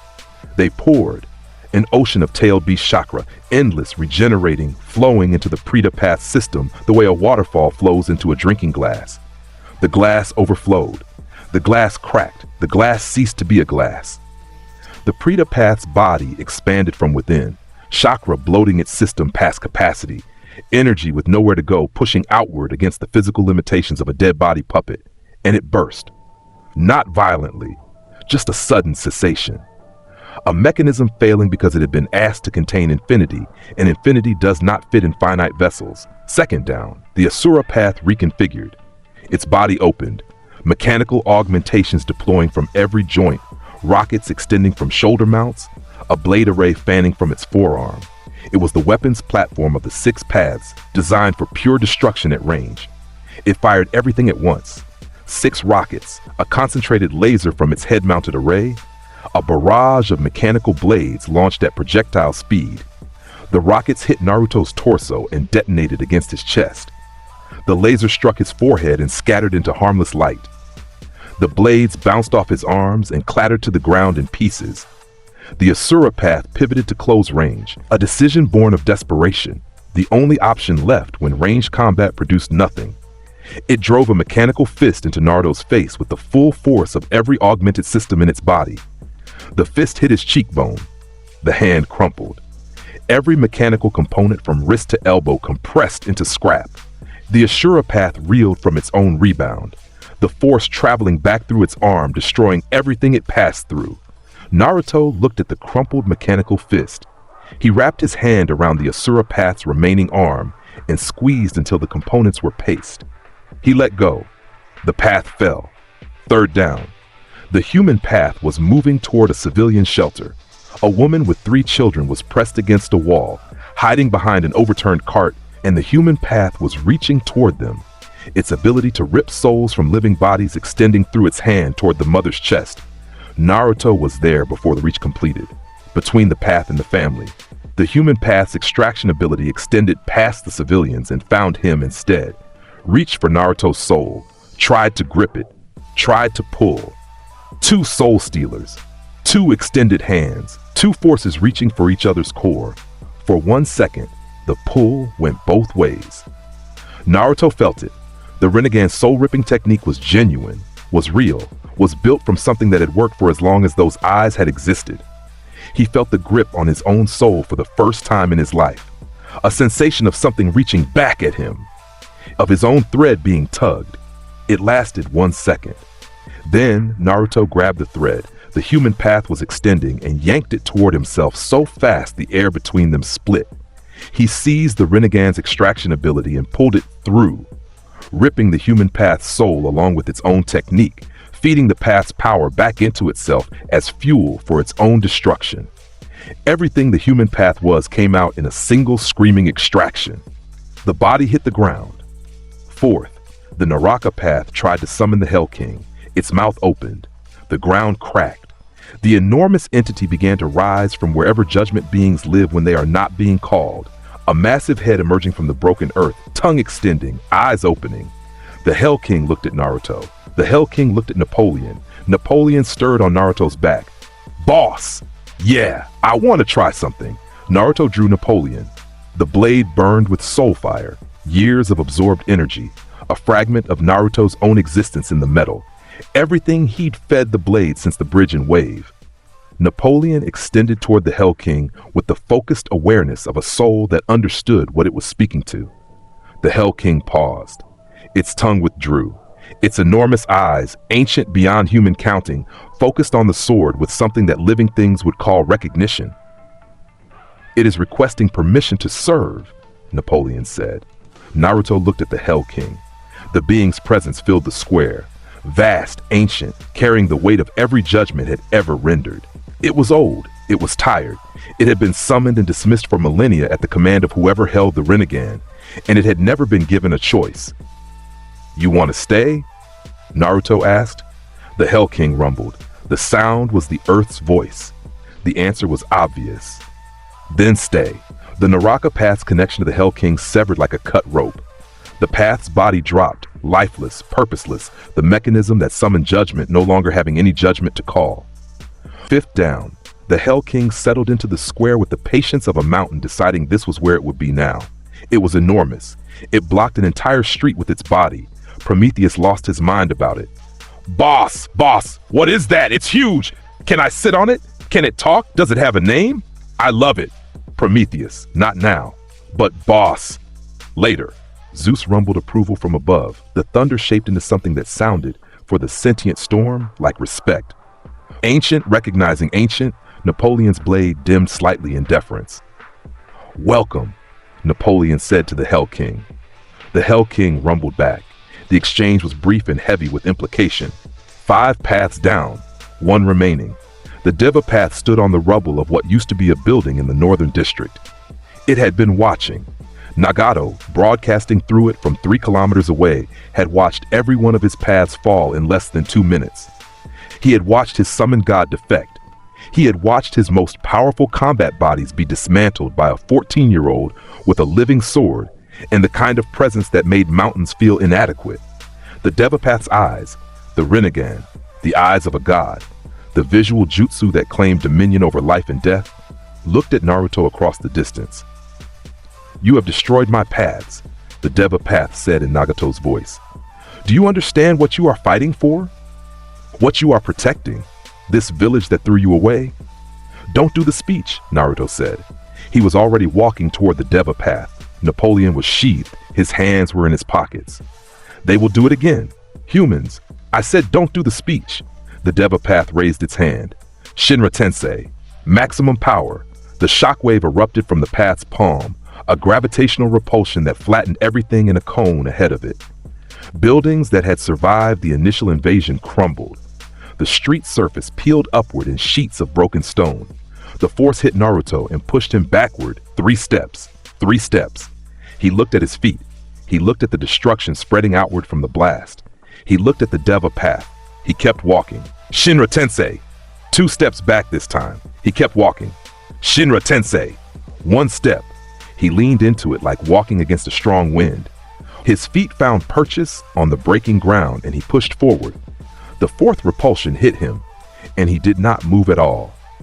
He was 5 feet from the Deva path, and the full force of a gravitational technique that could level city blocks was pressing against his chest and accomplishing nothing because the mass required to push Naruto Uzumaki somewhere he didn't want to go did not exist in a single path's arsenal.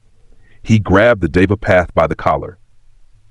His fist closed on the fabric and the rod piercings in the dead flesh beneath, and he held the god realm at arm's length the way you hold a caught animal. The thread formed, enormous, wide, pulsing, carrying decades of Nagato's grief and power and vision. The soul inside this puppet was the biggest non-tailed beast soul Naruto had ever felt. Nagato was vast. "Where's the body?" Naruto asked. "The real one." The Deva path went rigid. "He's watching through you," Naruto said. "I can feel it." "Where?" He pulled the thread, just enough. Not all of it, just enough that the Deva path's resistance collapsed, and the connection between puppet and master became something Naruto could trace like following a wire to its source. He dropped the Deva path. It slumped to the ground, drained, empty. He turned northwest, 3 kilometers through the walls, through whatever was between here and there. "Zeus, take me." The cloud lowered a platform of solid storm. Naruto stepped onto it and rose, above the village, above the destruction, above the smoke and fire. He arcs northwest at Zeus's speed, which was the speed of weather deciding to go somewhere, and he covered 3 kilometers in the time it took to breathe twice.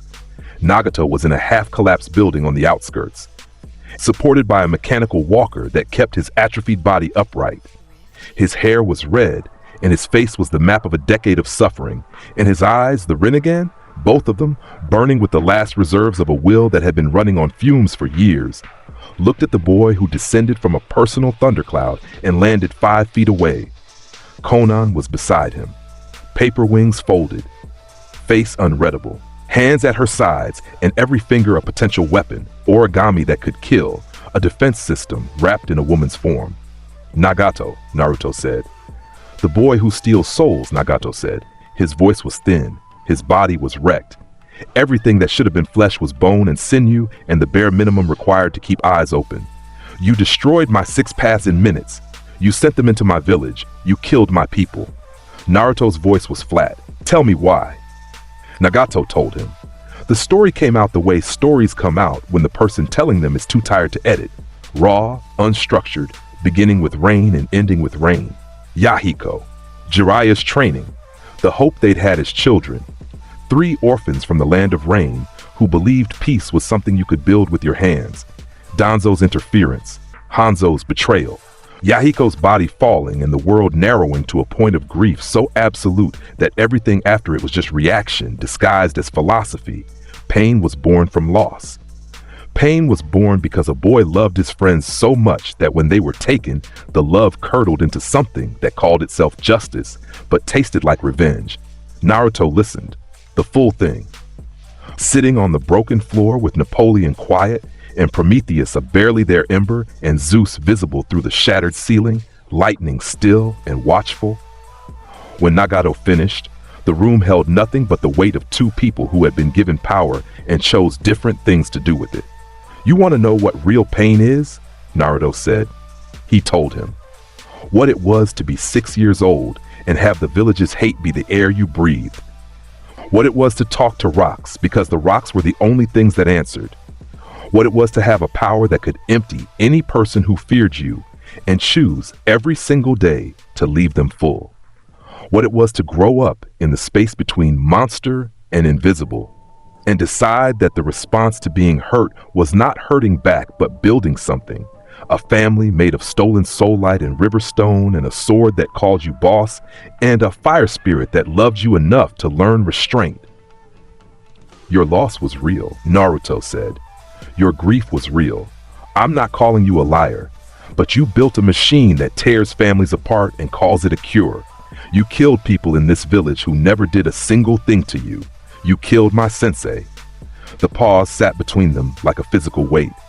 You dressed your grief up as a plan and you hurt the world with it. Nagato stared.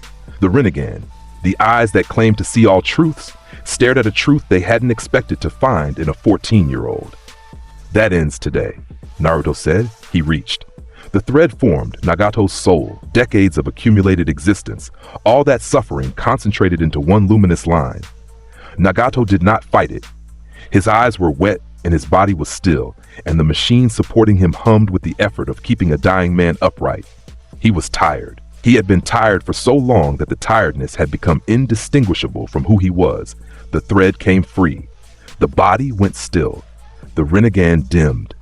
The mechanical walker's hum died as the power source that sustained it through the signal, Nagato's will, ceased to broadcast. Konan felt the connection sever. She closed her eyes. A single paper flower materialized in her hand. White, perfect, folded with the precision of someone whose entire art was giving shape to emptiness. She placed it on Nagato's lap. She looked at Naruto. She did not speak. There was nothing to say that the silence didn't already carry. Naruto held the thread for a long moment. He felt the weight of what this person had been. All the way down to the village boy who once wanted peace with such sincerity that the world should have been ashamed for making him into this. He released it upward. He opened his hand and let it go. The soul light drifted, a luminous thread unwinding into the air of the country Nagato had loved before love turned into something with teeth. It dissipated. Not into a homie. Not into a weapon. Just into the atmosphere. Gone. For the first time in the story, Naruto looked tired. Not broken, not weakened, not diminished. Just tired in the way someone is tired when something enormous is finished, and the finishing took more than muscle. Then Prometheus said, very soft for Prometheus, "Boss?" Naruto breathed out. He stood. He rolled his neck. He squared his shoulders. Napoleon hummed against his back. Not urgently, just present. Zeus rumbled from above. Not threateningly, just, "We are here." "Yeah," Naruto said. "Let's go home." Konoha rebuilt. It was what Konoha did, what any living thing did when something tried to kill it and failed. The walls went back up. The buildings rose again. The people buried their dead, and then they stood up and built over the graves and kept moving forward because the alternative was to stop. And Konoha had never stopped. Naruto spent most of the reconstruction doing what he'd done in Wave, lifting steel beams single-handed, driving supports into foundations with his fists, carrying loads meant for cranes on his shoulders. The workers who'd once crossed the street to avoid him now flagged him down. "Uzumaki, Section C needs a beam moved." And he moved it, and they said thanks. And he said sure. And 2 months after an invasion that should have taken years to recover from, the village was standing again. The fear was different now. It hadn't gone away. It never would. His presence was his presence, and people felt it whether they wanted to or not. But the texture of it had changed. Fear mixed with gratitude. Fear mixed with pride. Fear in the same breath as ours, that word. That specific, possessive, territorial word that villages use for the things that protect them. He was theirs. They were figuring out what that meant. 2 months after Pain's invasion, Toby moved. He did not move where anyone could see. He moved in the shadows behind the 5 Kaj summit, a meeting of nations called to address the Akatsuki threat. He wore Madara's name like a weapon, speaking through proxies, projecting the legend's weight to drive fear into leadership structures that ran on reputation and historical precedent. He declared the 4th Great Ninja War through an intermediary. He demanded the tailed beasts. He threatened the moon. Naruto learned about this from Hinata. She'd been developing her Byakugan's range for 2 years. At maximum extension, she could see chakra signatures across kilometers, and she'd been tracking an anomaly for months. A presence that appeared and disappeared, that moved through walls, that had no physical consistency between observations. "It is like watching someone who exists in 2 places at once," she said. They were in the Team 8 training ground. Early morning. The light was gold. Her voice was steady. It had been steady for a long time now. The stuttering of her younger self burned away by years of standing next to Naruto and learning that courage was not the absence of weight, but the decision to walk with it anyway. "His chakra is wrong," she continued. "One half is Obito Uchiha's signature. It matches historical records in the village archive. The other half is something older, something grafted. It grows through him like roots." Zetsu, the black Zetsu contamination that Itachi had described. The parasite wearing a person like a suit, Naruto took this to Hiruzen. They sat across from each other in the Hokage's office. The old man and the boy who was taller than him now, who carried enough power to level the building they sat in, who was eating an apple because he always ate something during serious conversations, and nobody had ever successfully made him stop. "You'll need allies," Hiruzen said. His pipe was out. His face was lined with particular tiredness of a man who has held his position too long and knows it and stays anyway because the alternatives are worse. This isn't a single village response anymore. Naruto bit his apple. I know someone to start with. He walked into Sunagakure 3 days later, alone. Napoleon on his back, Prometheus in his pocket, Samahata slung over his shoulder, and Zeus. Always Zeus. A permanent dark patch in the desert sky that made the Sand Village's sensor division collectively lose their minds when it appeared on their detection grid. The guards at the gate looked up. They looked at the thundercloud. They looked at the 14-year-old boy walking across the desert alone. They sent 3 messages to the Kazakaji's office in 90 seconds, each one more urgent than the last. Gaara met him at the gate. He looked different. Older. The same 2 years that had changed Naruto had changed him too. The Kazakage's robes. The hat under his arm. The shadows around his eyes were the same, but what lived behind the eyes was different. Less madness, more purpose. Shukaku still stirred inside him, still pressed against the seal. But the relationship had shifted from warden and prisoner to something closer to roommates who didn't like each other but had agreed on ground rules. You came alone, Gaara said. I don't need backup, Naruto said. I'm here to offer it, not ask for it. They sat in Gaara's office. Naruto explained to the plan, the Gedo Mazo, the Tailed Beast collection, the 10 Tails, the moon. He laid it out straight, without performance, without urgency. Facts delivered the way facts should be delivered. Here is the situation. Here is what happens if we ignore it. Here is what I'm going to do about it. Gaara listened with the particular stillness of someone who processes everything before they respond. When Naruto finished, Gaara was quiet for a full minute. What do you need? He asked. Stand with Konoha when this starts. That's it. Gaara looked at him. At the boy who canceled Shukaku's tailed beast bomb with a single swing. At the boy who'd looked at a terrified Jinchuriki and said, go home, and meant it. At the boy who came here alone because he didn't need protection. And offered alliance because he understood that the world was larger than one person's strength. Tamari thought you were a monster after the invasion, Gaara said. I am. She thinks you're a tolerable one now. High praise. Something in Gaara's face shifted. Not a smile. Gaara didn't smile the way other people did, but the nearest approximation his features were capable of producing. An acknowledgement. Suna stands with Konoha, Gaara said. Naruto stood. He extended his hand. Gaara took it. The handshake was brief, firm, and carried the weight of 2 Jinchuriki choosing the same side. The alliance built from there. Naruto traveled, village to village, kage to kage, carrying the truth about Tobi and the 10 Tails to every leader who would listen. Most listened because they had no choice. The intelligence was too credible to dismiss, and the boy delivering it was too powerful to ignore. Killer Bee, the 8 Tails Jinchuriki, was in Kumogakure. He was enormous, dark-skinned, wore 7 swords and sunglasses, and rapped everything he said, and had an octopus bull sealed inside him that he befriended through sheer persistence and rhythm. Yo, Suin and Naruto walked into the Cloud Village training ground where they'd arranged to meet. The 9 Tails kid with the soul rip trick. I've been waiting to meet you. It's gonna be slick. Naruto stared at him. What's the matter? You ain't got flow? Come on, kid, give it a go. Life is better when you speak in rhyme. Takes up less space and saves you time. Naruto continued staring. Napoleon said from his back, Boss, I believe he is attempting poetry. It's rap, sword bro. The highest art.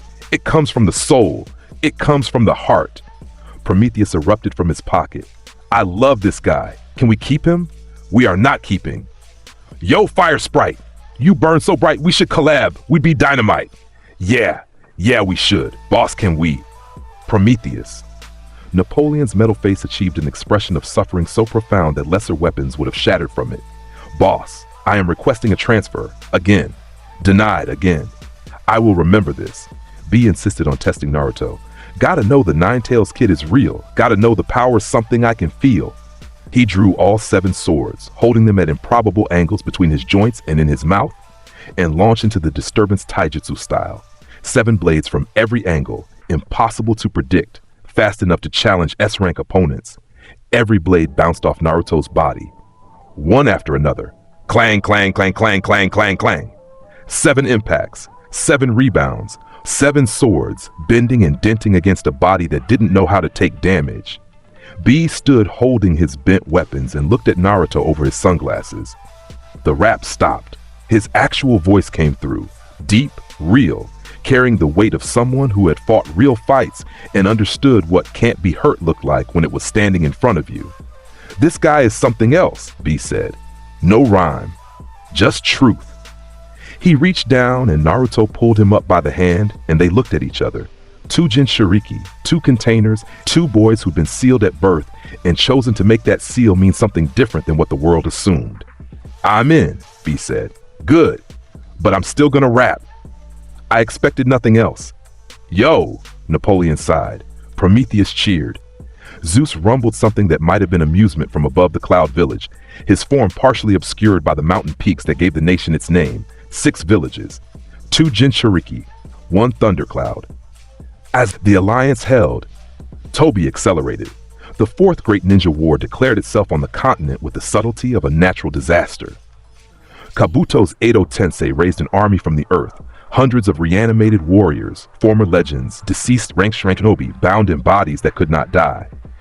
They rose from dirt and summoning seals and walked toward the allied forces with the wrong-footed gait of souls that had been dragged back to a world they'd already left. The battlefields were enormous, stretching across countries, multiple fronts, each one a collision between the living and the dead. The allied shinobi forces numbered in the tens of thousands, coordinated through a command structure that had never existed before, nations that had been enemies for generations fighting on the same side for the first time in history. Naruto moved through the battlefields the way weather moved across a landscape, visible from miles away, his presence announced by Zeus overhead and the thunder that preceded him. Where he went, the Edo Tensei army stopped fighting. Not because he overpowered them with violence. He could have. He could have dismantled every reanimated body through sheer force. But because he reached for the souls inside the puppets and the souls grabbed back, he could feel them. Every Edo Tensei body carried the same signature, a soul that wanted to leave. A spirit dragged back against its will, aware of what it was doing, unable to stop, begging in frequencies only soul sense could detect for someone to notice. For someone to offer the door, Naruto was the door. He walked through the ranks of the dead and he reached gently for each one. The extraction was different here, not a theft, but an offer. His hand extended and the thread formed not from fear, but from hope, from the desperate aching hope of the imprisoned that freedom was being presented. They came freely, one by one, their threads pulling toward his palm with the urgency of people running toward an exit they'd been denied. And when the souls left, the bodies collapsed. The Edo Tensei losing its anchor, the technique failing because the soul it held no longer wished to be held. Freed Kage, freed legends, freed warriors who had lived and died and been dragged back and now left again, willingly, into whatever waited past the thread's end. Naruto let them go, every one. He did not keep them. He opened his hand and released upward, and the souls dissipated into the air of the country they lived in, and the bodies hit the ground, and the war became less by one enemy each time. It was slow work on this scale. The Edo Tensei army was vast. He could not be everywhere at once, could not reach every reanimated body across a continent-spanning conflict. But where he was, the dead stopped marching. Kabuto watched his army thin from his command position, a cave complex, isolated, protected by layers of sealing technique and the snake sage mode he'd spent years developing. His intelligence feeds showed the same thing everywhere Naruto went. Bodies falling, souls leaving, the Edo Tensei unraveling like a tapestry being pulled apart one thread at a time. He made his decision. If the army wouldn't work, he'd handle it personally. He met Naruto on the border of the Land of Lightning, a rocky plateau, flat and empty, chosen because there was nothing here to hide behind. Kabuto's form was wrong, elongated, pale, scaled with the remains of Orochimaru's DNA integration. Snake Sage mode activated, orange pigment around his eyes, his senses expanded to their maximum range. Naruto Uzumaki, Kabuto said. His voice was measured, a scientist's voice, analytical even now. You've been freeing my army for 2 days. You've cost me 300 units. They weren't yours, Naruto said. They never were. They were mine. My technique, my research, They were people. You stole their rest. I gave it back. Kabuto's mouth pressed into a line. He adjusted his glasses, a vestigial habit from before the snake modifications, before the scale skin and the split tongue. You can't be hurt. I know this. I've studied the reports. Your cellular structure rejects all external modification. Poison, disease, physical force, cellular level detonation, none of it works. And I need to understand why. His tone was not threatening. It was worse than threatening.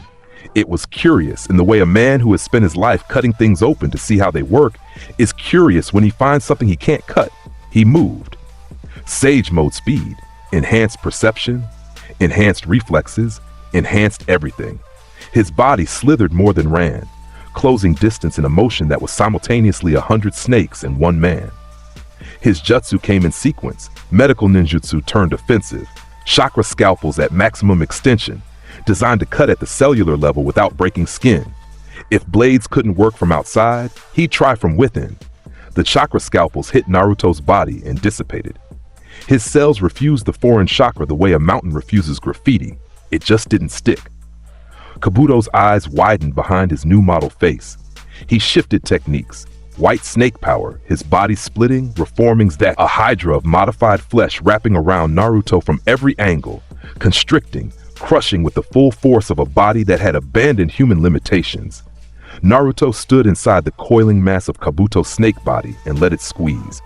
The pressure against his skin registered as, someone is hugging me with bad intentions.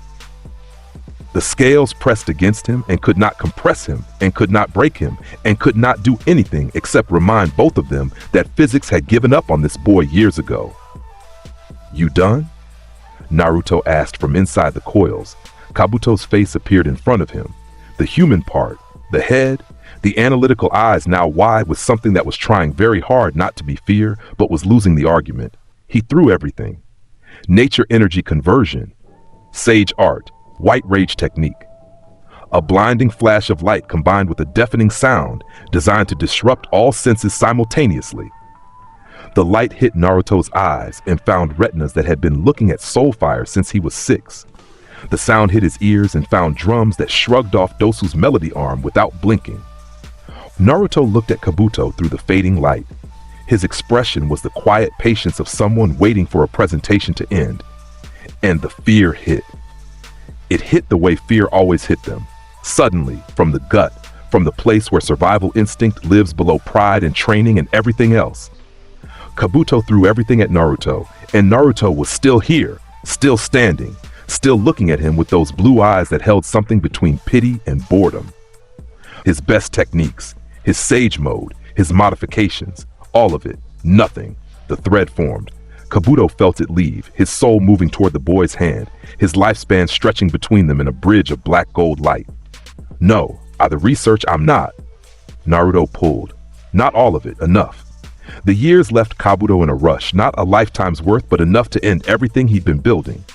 His snake modifications retracted as the power source feeding them diminished. His sage mode collapsed. His body hit the plateau in its original form. Pale, glasses gone, nothing left of the grand experiment that Kabuto Yakushi had been conducting on himself for years. He was alive. He was finished. Naruto walked past him toward the horizon. The Edo Tensei was collapsing across the entire theater. Without Kabuto's active will sustaining the technique, the bodies were releasing on their own. Souls were leaving. The dead were returning to rest. One war front down. The real one waited. Toby was everywhere during the conflict. Kamui carried him through the battlefields like a ghost through walls, phasing through every attack, appearing at extraction points where the Gedo Mazo could pull tailed beasts from weakened Jinchuriki, disappearing before anyone could respond. He had collected most of them already. The one tail, the 2 through 7, each extraction bringing the Gedo Mazo closer to completion. Naruto found him on the war's 3rd day. Or rather, Naruto stopped moving and called out into the battlefield and said, "I know you're watching. Come out or I'll let Zeus find you." Toby phased into existence 30 feet away.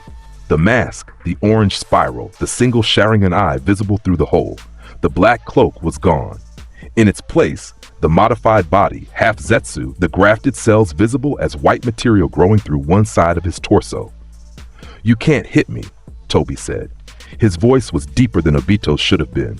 Aged by grief, distorted by the mask, carrying the weight of someone who'd been running a plan for decades. You know that. I know. Naruto had Napoleon in his hand. Let's find out what else I know. He swung. Napoleon's edge passed through Toby's torso, the man phasing just before contact, his body becoming intangible at the molecular level, the blade finding nothing to cut. Naruto followed through, adjusted, swung again, again, every strike passing through empty space where a body should have been. Toby dodged without moving. He simply stopped being solid when attacks came and resumed solidity when they passed. He had been doing this for years. It was not a technique he had to think about. It was reflex. It was identity. The man who could not be touched because the world had touched him too hard once, and he decided never again. Naruto swung for 45 minutes. He tried speed. He tried angles. He tried having Prometheus blanket the area in fire so extreme that even a phased body should interact with the thermal energy. He tried Zeus's lightning, bolts that arrived faster than reaction speed should allow. Every time, nothing. The attacks passed through. Toby remained untouched. Napoleon spoke from Naruto's grip. His voice was thoughtful, the tone of something that had been processing a problem for the full duration of the engagement. Boss, I can try something. Naruto paused. What? His Kamui moves matter into a pocket dimension, but I am not entirely matter. Napoleon's blade caught light that seemed to come from within rather than from the sun. I am a soul infused into matter. If I push the soul component of my existence forward and the matter component back, you can cut through the gap, hypothetically. Naruto looked at his sword, at the face in the metal, steady, composed, the dignified expression of something that had been thinking about this for the entire 45 minutes and was now offering its conclusion. You've been thinking about this.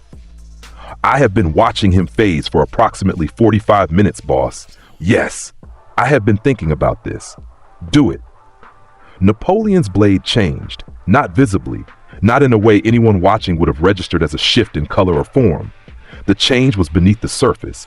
The soul that lived in the sword pushed forward, becoming more present than the metal, more real than the physical edge. The blade became something that existed more in the space where souls lived than in the space where swords lived. Naruto waited. Toby phased through Prometheus's next fire arc, a wall of flame designed to heat the surrounding area to temperatures that should have forced some interaction with whatever pocket dimension Kamui accessed. While Toby was mid-phase, his body between realities, Napoleon extended. The blade cut through the gap. Toby screamed. The sound was human, raw, shocked, the first real vocalization Obito Uchiha had made in over a decade. He tumbled out of his phase state, materializing fully, solid, real. Blood sprayed from a slash across his chest, a wound that had opened in the space between dimensions and closed in this one. He was visible. He was real. He was touchable. He was furious. The mask came off. His hands ripped it away with the violence of someone tearing a bandage from a wound. Obito Uchiha's face, half scarred, half Zetsu white, one Sharingan and one Rinnegan burning in mismatched eyes, stared at Naruto with the full intensity of a man whose invincibility had just been proven false. How? My sword is alive, Naruto said. Alive things don't follow the same rules as dead metal. Obito's hands flew through seals. Limbo. 4 shadows erupted from his body, the border clones existing in the underworld dimension, invisible to normal eyes, striking from a plane adjacent to physical reality. They hit Naruto from 4 angles. He couldn't see them, but he could feel them. Their souls, partial and stretched, existing in a state between real and not real. They impacted his body, and of course, the impacts did nothing to him. But they were there. They were real enough to feel. He reached for the feeling. He grabbed the limbo bodies by their soul signatures, the way you'd grab floating objects in water. By extension, by will, by the simple decision to interact with something most people couldn't perceive. He pulled. 4 half-real entities screamed as they were dragged out of their liminal state into full materialization. Solid now. Visible. And once visible, once real, once present in the same dimension as everything else, Napoleon cut through all 4 in a single arc. The blade moved once. 4 bodies fell. The soul component of Napoleon's edge found them in the same between space it had found Toby. And the cutting was absolute. Obito stood alone. Come back, Naruto said. His voice was different now, lower, steadier, carrying weight that the combat had added. There's nothing left to protect here. Obito looked at the Gedo Mazo, visible in the distance, massive, holding the tailed beasts he'd collected, humming with the approaching completion that had been the plan's entire purpose for 15 years. He looked at Naruto. He looked at the choice he'd made after Rin died on that battlefield so long ago. Rin would hate this, Naruto said. Obito went still. The name hit him the way attacks couldn't, finding the soft place, the one place he hadn't armored, the one truth he'd been running from since the day he decided the world didn't deserve to be real anymore. I don't know her, Naruto continued, but I know the story, and I know that whatever she was someone who chose to protect people. And this, he gestured at the war, the Gedo Mazo, the entire infrastructure of suffering, is the worst possible thing you could build in her name. Obito's remaining hand, the one that wasn't grafted Zetsu material, was shaking. His Sharingan was spinning. The Rinnegan was steady. 2 eyes, 2 legacies, 2 choices pulling in different directions. He chose. He ripped the Zetsu material from his body, his own hands tearing at the white growth that had been part of him for over a decade, ripping it free strip by strip, piece by piece, the process ugly and agonizing and filled with the sounds a person makes when they're amputating their own justification for being terrible. What remained was Obito Uchiha, smaller than he'd been with the grafts, paler, a man-shaped thing that had been hiding inside a monster-shaped thing and was now standing in the open for the first time in years. He fell. Not dead, not extracted, just done. He sat in the dirt of the battlefield he'd created and put his face in his remaining hand and said, "I'm sorry," to no one and everyone, and to a girl whose name he'd been using wrong for a decade and a half. Naruto stood over him. He did not touch him. He did not reach for the thread. "You get to live with it," Naruto said. "That's not mercy. That's just what you chose when you chose to come back." He walked past Obito toward the Gedo Mazo. The statue loomed, massive, ancient, full of stolen-tailed beasts whose souls pressed against its architecture like prisoners at windows. Naruto could feel them. 7-tailed beasts worth of awareness, all trapped, all afraid, all reaching toward the soul force that had just walked into range. He raised both hands toward the statue. He pushed his soul outward, not in extraction, not in theft, but in an offer. A door opened, an exit provided. "If you can hear me," he said to the beasts inside, "I'm getting you out." Son Goku, the 4 tails, the great ape of magma and pride, was the first to answer. His voice came through the statue's shell like a growl through stone. "Who are you?" "I'm the 9 tails Jinchuriki. I'm the guy who's opening the door. And if we don't want to come out, then stay. But the door is open either way." Son Goku was quiet for a moment. Then, "Open it wider." Naruto pushed. The statue cracked, not from force, from the inside out, from the souls within pressing toward freedom through the channel Naruto was providing. The ceiling architecture that held the beasts captive fought the exodus for 3 seconds before the combined soul force of 7-tailed beasts, choosing to leave, exceeded its capacity to contain. The Gedo Mazo broke open. 7 pillars of chakra erupted skyward. 7 colors, 7 presences, 7 enormous souls freed from a container they'd been stuffed into against their will. They scattered across the sky like comets given consciousness, each one finding its bearing, each one choosing a direction. Naruto watched them go. His hands were still raised.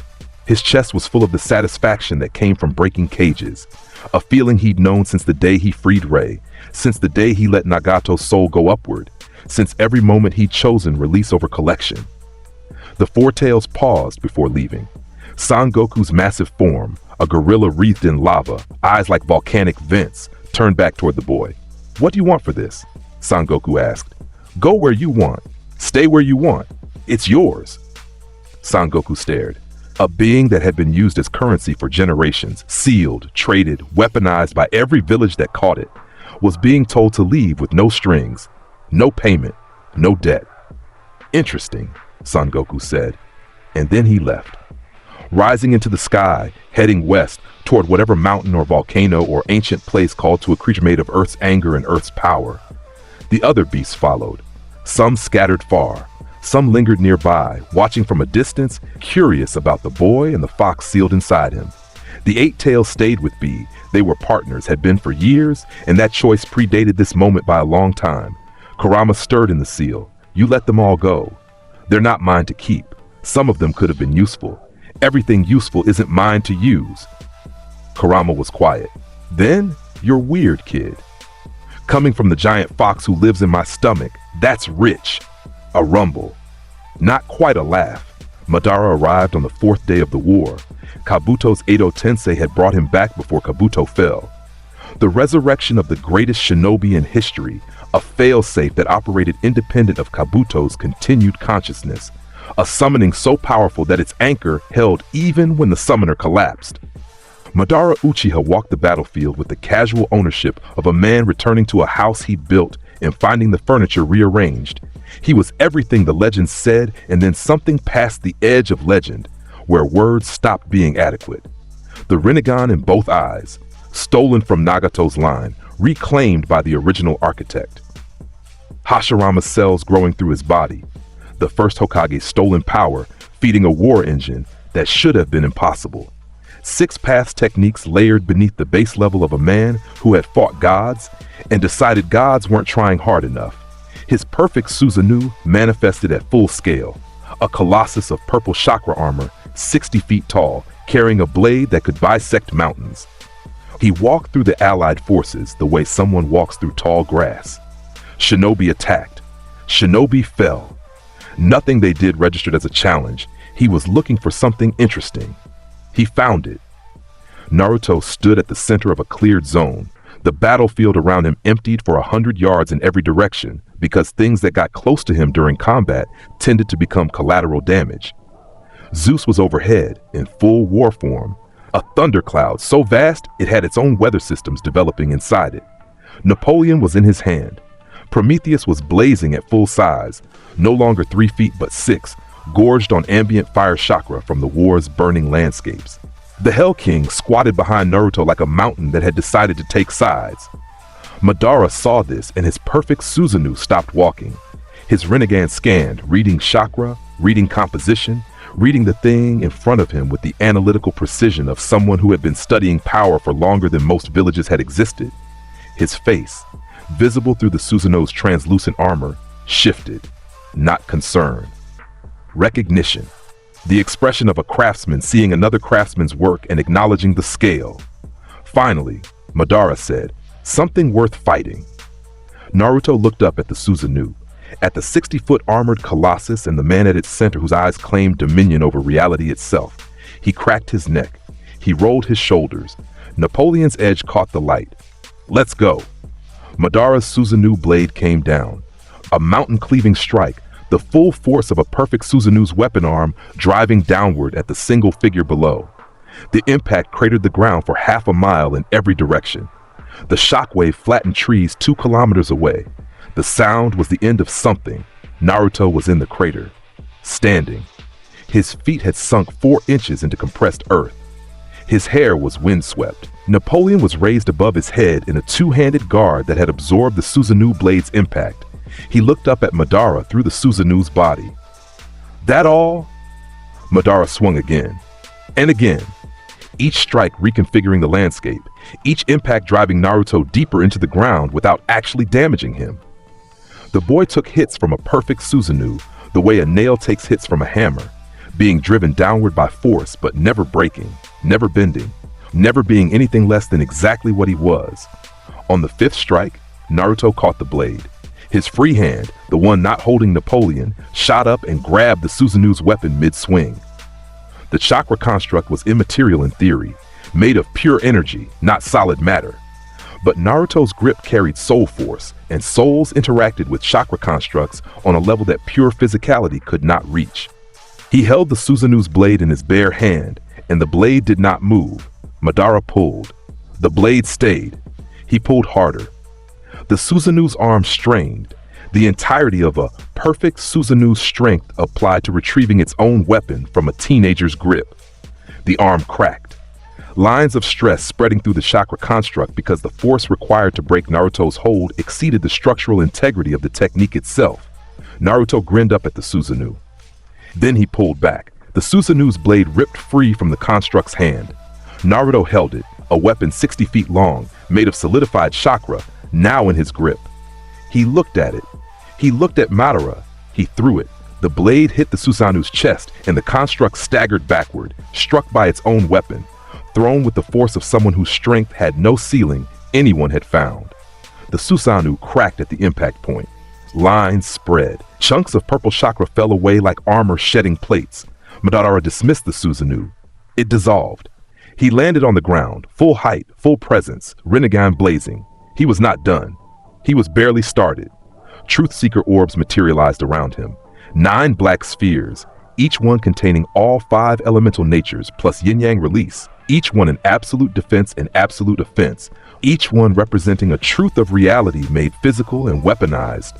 They orbited his body. He directed 3 of them at Naruto. Black streaks moving at impossible speed, designed to negate everything they touched through elemental nullification. Naruto punched the first one. His fist connected with the Truth-Seeker orb and the orb held. For the first time in the story, for the first time in 14 years of existence, something absorbed his punch without breaking. The Truth-Seeker orb's surface rippled from the impact, but did not crack, did not shatter, did not behave the way everything else in the world behaved when Naruto Uzumaki hit it. He looked at his fist. He looked at the orb. He did not pretend this was fine. Napoleon? Zeus? Option? Napoleon. The orbs absorb physical force. They are made of nature truth. But truth can be asked questions, boss. Prometheus. I can burn fundamental laws. You absolutely cannot. Watch me, Prometheus. This is not the time. It's always the time. The Hell King. Napoleon's voice carried the authority of something that had been thinking ahead. Boss. The Hell King. Naruto looked behind him. The Hell King was there. Vast, patient, ancient. Its eyes held the weight of every judgment it had ever passed through the millennia of its existence. It was older than Jutsu, older than the Rinnegan, older than the concept of 5 elements being organized into a system that could be combined into weapons. The orbs are truths made physical. Napoleon said, the Hell King is the authority that predates the truths. What was there before the system existed has authority over the system's products. Naruto looked at the Hell King. Can you? The Hell King stirred. Its massive form rose to full height, towering above the battlefield, above Madara, above the Truth-Seeker orbs that orbited him. It reached out. Not physically, it reached with the presence of what it was. The oldest thing on this field, extending its awareness toward the black spheres, the way an adult reaches toward a child's toy. The Truth-Seeker orbs flickered. Their surfaces rippled. Their orbits stuttered. The Hell King did not destroy them. It simply did not permit them. Its authority over the concept of natural law exceeded the Truth-Seeker orb's claim to represent natural law, because the Hell King had existed before the laws were written, and the orbs were merely a quotation from a text the Hell King had helped author. One by one, with the inevitability of things whose time has passed, the Truth-Seeker orbs winked out. 9 became 8. 8 became 7. 7 became nothing. Madara watched his absolute defense dissolve, and his expression did something rare. It changed. The eternal composure cracked for 1 fraction of a second. Surprise, pure and unfamiliar, at seeing a technique that was supposed to be above countermeasure, countered by something that was above the above. He recalibrated in the space between seconds. He was Madara Uchiha. Surprise was fuel, not obstacle. Limbo, 4 shadows, heavier than Obito's, denser, stronger, carrying the weight of the original user's power rather than a copy's imitation. They materialized in the underworld dimension and struck from angles that physical beings shouldn't have been able to reach.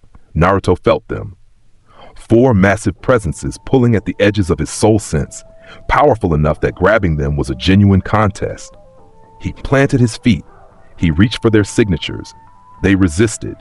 Zeus, arms. Lightning cascaded down from above, not striking the limbo bodies, which existed in a dimension lightning couldn't reach, but flowing into Naruto, into his arms, into his soul sense, amplifying the reach, the strength, the pulling force. Prometheus flooded his hands with fire that fed the soul force. Napoleon burned against his back, adding his own accumulated energy to the extraction attempt. 3 special homies, 3 sources of power, 1 channeled effort. The limbo bodies came free.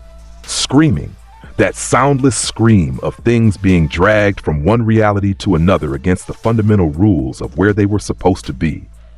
They materialized. Solid. Real. Vulnerable. Napoleon cut 3 of them before they finished solidifying. His blade passed through their half-formed bodies with the authority of a soul that knew exactly how to interact with the space between dimensions.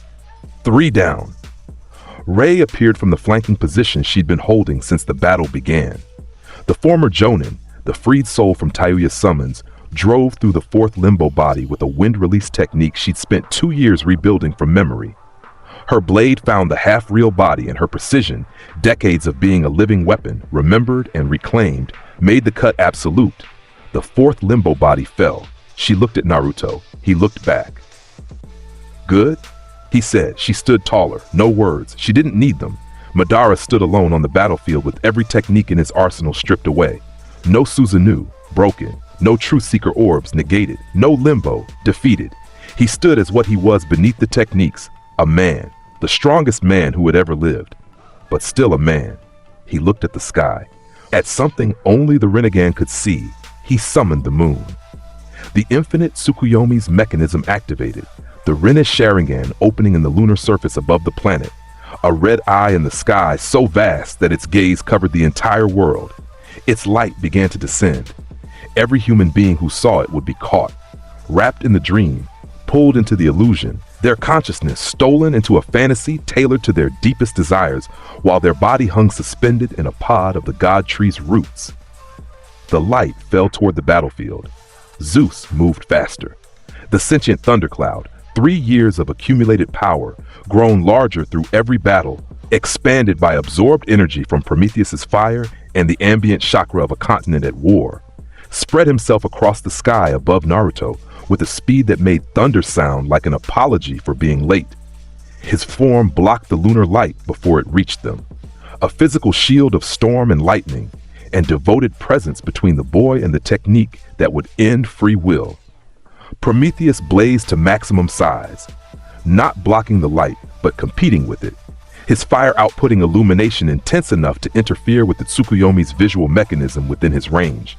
Below them, it was not enough for everyone.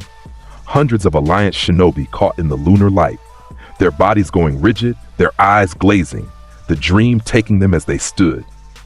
Naruto felt it happening, felt the souls of his allies going still, going inward, being pulled into something that looked like peace, but was a prison. Hinata, 300 meters away at the command position, saw the light coming through her Byakugan 1 fraction of a second before it arrived. Her enhanced vision registered the chakra pattern of the incoming genjutsu, and her body made the decision her mind hadn't finished processing. She closed her eyes. The light hit her eyelids. The Byakugan, deactivated, gave it nothing to latch onto. She stayed free. Shino's sunglasses, dark, opaque, the fashion choice he'd worn since childhood, filtered the visual component of the Tsukuyomi just enough that the genjutsu couldn't achieve full connection. His bugs swarmed around his head in a secondary screen. He stayed free. Kurenai, the genjutsu master, the woman who had spent her entire career understanding illusions at the fundamental level, felt the Tsukuyomi brush her consciousness, and she rejected it. Not with chakra, with technique, with the bone-deep understanding of someone who had made mind control her life's work and recognized a genjutsu structure the way a locksmith recognized a lock. She dismantled it from her own psyche in 3 seconds of focused will, but across the battlefield, hundreds caught, hundreds dreaming, hundreds lost. "You can't stop the eye," Madara said. He was watching from below, untouched, fascinated in a way that was worse than rage. "Not forever." "I don't need forever," Naruto said. "I need 30 seconds. He moved. Madara's fist met Naruto's charge head-on. No technique, just the raw physical strength of the greatest shinobi in history throwing a punch that could crack continental shelves. It hit Naruto's chest. He went backward, into the ground, through it, a crater 30 feet deep from the impact. The first time in the story that a single punch had moved Naruto more than 3 steps. He was at the bottom of it for 2 seconds. Then he climbed out in 2 strides. Dirt falling from his shoulders. Jacket torn across the chest from the force, the fabric giving what his body would not. He looked at Madara. Something between respect and excitement lit his features, the expression of someone who'd finally found the fight they've been looking for. "There it is," Naruto said. They collided. Not with technique, with force. Fist against fist, body against body, two things that should not have been able to exist at the same physical scale meeting each other at the limit. Madara's Sage Mode enhanced strength against Naruto's Iron Balloon constitution. Blow after blow, each one rearranging the terrain, each one visible from miles away as shockwaves, each one a statement of scale that the watching world had no reference for. Madara could hurt himself hitting Naruto, his knuckles split, his enhanced body, Hashirama's cells providing regeneration that healed the damage as fast as it formed, took punishment from its own output. He was hitting something his body was not meant to hit. But Madara was fast, faster than anything Naruto had faced. His Sage Mode perception allowed him to read attacks before they came, to dodge where Naruto's fists would be, to flow around the strikes that would have ended anything else. He was not taking Naruto's hits. He was too experienced, too skilled, too ancient in his combat knowledge to let something as straightforward as a punch connect. The fight stretched. 20 seconds, 30, a minute, 2, the longest Naruto had ever fought anyone without the fear triggering. Madara's soul was immense and his will was iron, and his pride was older than most villages. He was not afraid. He was having fun. "You're the first person in 60 years worth fighting," Madara roared, and his voice carried genuine joy, the terrible, beautiful joy of someone who had been lonely at the top of the mountain for so long that finding another climber felt like salvation. But Naruto was landing hits. Small ones, glancing contacts that Madara's Sage Mode reflexes couldn't fully avoid. Each one drove force into Madara's body that his cells struggled to repair from. Each one reminded the greatest shinobi alive that invincible was not a title that could be held forever. And with each hit, with each moment that Madara's perfect combat record frayed at the edges, something tiny moved in his chest. Something small and ancient and proud that was starting to understand. This boy was not going to run out of energy. This boy was not going to tire. This boy was going to keep hitting until the mountain broke. The fear was small. Madara's will suppressed it with the force of 60 years of self-belief. But it was there, a seed, growing. Naruto felt it. The thread, faint, thin, but forming. Present in a way it hadn't been 10 seconds ago, he grabbed it. The extraction on Madara was the most physically demanding thing Naruto had ever done. The thread came, and it did not come easily. Madara's soul clamped down on itself. The will of the greatest shinobi of the age refusing to release what was being pulled. The pride of a man who had built his existence on being above every force that existed, refusing to concede to this one. For 10 seconds, Naruto pulled and Madara held. The ground around them cracked. Not from impact, from the tension between them. The air ionized. Static crawled across every surface within 50 feet. Prometheus went completely silent. Napoleon went completely still. Zeus overhead dimmed his lightning and went absolutely motionless, the sky itself holding its breath. Naruto put his second hand on the thread. He pulled. Madara's soul ripped free. Not a fragment. Everything, the totality of the greatest shinobi alive, leaving his body in a single extraction. A river of black gold light, wide enough to cast shadows in every direction, screaming as it tore loose from a will that had held it for 60 years and finally could not hold anymore. The light was blinding. The sound was something between a scream and a thunderclap, and a door slamming so hard the house shook. Madara's body went rigid. The Rinnegan dimmed. The Susanoo was gone. The Sage Mode faded. Hashirama's cells went inert. Everything that had been the greatest shinobi in history drained away in one pull, and what remained was a body, empty, purposeless, the Edo Tensei's physical shell with nothing inside to animate it. It stood for one moment, then it dissolved. Ash rising into the air as the resurrection technique completed its release cycle. Without the soul to hold it here, the jutsu let go, and the body of Madara Uchiha crumbled into particles that the wind took north. The infinite Tsukuyomi flickered. Without Madara's will, driving the Rinne Sharingan, the eye in the moon lost its source. The projection stuttered, weakened. The shinobi caught in the dream began to stir, not free yet, but loosening. The mechanism was failing. Naruto held Madara's soul in his hands. Enormous, ancient, burning gold. He could feel everything the man had been. Every war, every loss, every choice, every moment of pride so complete that it became loneliness. He held it to his chest. Napoleon hummed. Prometheus was very, very quiet. Then, from behind the dissolving mechanism of the Tsukuyomi, from behind the crumbling architecture of a plan that had run for centuries through human proxies, Black Zetsu moved. It rose from the ground like oil coming through cracks. A shape that was not a body, but the memory of a body's idea. Kaguya's will made manifest, the fragment of the rabbit goddess that had been operating through human history since the beginning, steering events toward her resurrection with the patience of something that measured time in civilizations rather than years. It struck toward Naruto, fast, faster than its amorphous form suggested. It was not afraid. It did not have the soul architecture that generated fear in the biological sense.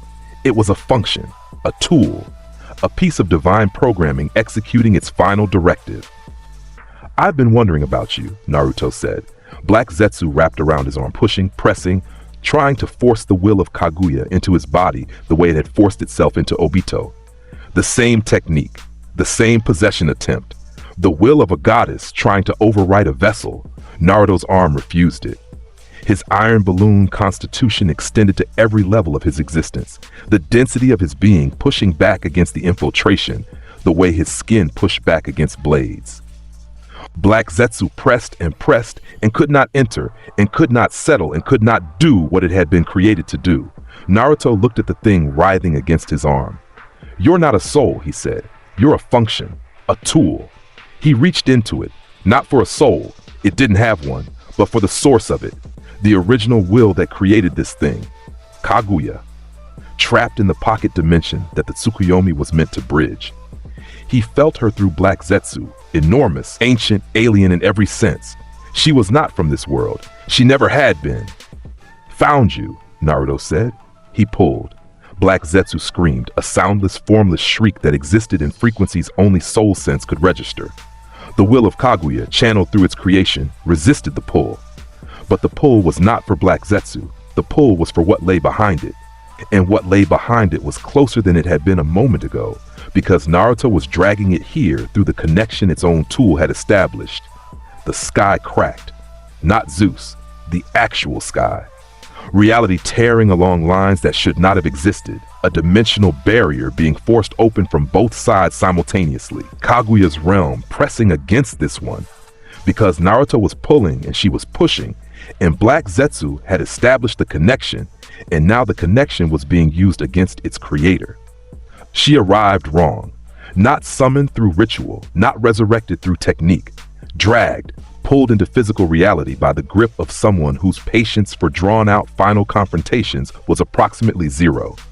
Kaguya Otsutsuki manifested in the air above the battlefield like something the universe was reluctant to contain. White robes, white hair, the Rinne Sharingan in her forehead, a red eye that dwarfed Madara's borrowed ones, the original, the source. Horns rising from her skull.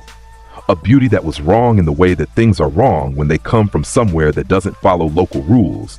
Her dimension came with her. Ice replaced the ground to the south. Lava bubbled to the east. A bone-white void ate the northern horizon. The spaces between her attacks were not from this world, and the attacks themselves, all killing ash bones. Projectiles that converted everything they touched to molecular ash, defeating regeneration by converting the substrate itself. 3 bones fired. 3 white streaks aimed at Naruto's body. They hit his chest, his arm, his shoulder. They pressed against his skin. They did not convert, because Naruto's cellular structure had stopped being normal 12 years ago. Whatever the ash bones expected to find when they made contact, whatever biological standard they were calibrated to interact with, his body was not that. His cells were a thing unto themselves, a constitution that did not follow the rules the ash bones were written to apply. They pressed and they tried, and the conversion did not take, because you cannot overwrite a program that doesn't run on your operating system. Kaguya stared at her failed technique, millennia of existence, an ability that had never not worked, and a boy standing in its failure zone with the bones pressed against him like pins in a cushion that would not yield. Naruto looked at the bones embedded in his jacket. He plucked one out, like removing a splinter. He dropped it. My turn. Her white Zetsu army erupted from the ground. Thousands of blank-faced bodies, the infinite army she could generate from the life force she'd accumulated over millennia. They surged toward Naruto in a wave of white shapes that covered the battlefield like snow. The Hell King stood. The ancient entity, born from the judging darkness, recruited by Naruto during Pain's invasion, silent and patient until this exact moment, rose to its full height and looked at the white Zetsu army with the eyes of something that had been judging beings for longer than Kaguya had been alive. The army stopped. Every single one. 10,000 white Zetsu bodies, each one barely more than a function wrapped in flesh, hit the Hell King's field of authority and simply could not continue. They did not have enough soul to resist something that ancient. They did not have enough will to fight something that fundamental. They sat down, in formation. Like they were always waiting to be told to stop, Prometheus launched himself upward, into the ice dimension that Kaguya's arrival had imposed on the southern portion of the battlefield. His 3-foot form expanded as he rose, 6 feet, 10 feet, 15, gorging on the conflict between his nature and the ice, feeding on the friction that burning with every particle of joy he'd accumulated since his birth in a burning forest. Ice! Prometheus screamed. I love ice. It becomes water, and then it becomes steam, and then it becomes mine. He burned the ice dimension, not thoughtfully, not strategically, with every bit of delight he possessed, pure, undisguised pleasure of a fire spirit given the biggest canvas of his life. The ice melted, the water rose as steam, the steam filled the sky, Zeus absorbed it. The sentient thundercloud inhaled the rising water vapor, kilometers of steam being drawn into his form, adding mass, adding power. He grew, bigger than he'd been during the Chunin exams, bigger than he'd been during Pain's invasion. His form stretched across the sky like a second atmosphere, and his face in the clouds was enormous and steady and crackling with the combined power of 3 years of accumulated energy, plus everything Prometheus had just fed him. Kaguya looked at Zeus. For one moment, one fragment of time suspended between actions, the goddess and the god regarded each other across the boundary between ancient original and born yesterday. She had existed before this world had a name. He had existed for 3 years, but 3 years of absolute devotion had weight that millennia of loneliness did not. Zeus said, "She belongs to boss." He said it the way he said everything, like physics making a statement, like the weather declaring a verdict.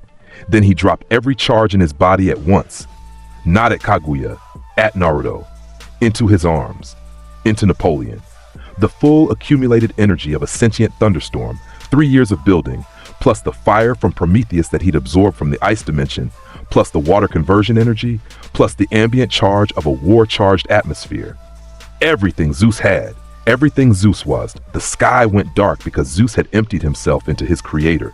Prometheus dove into Napoleon's blade, pouring himself into the metal the way he'd done against Shikaku years ago.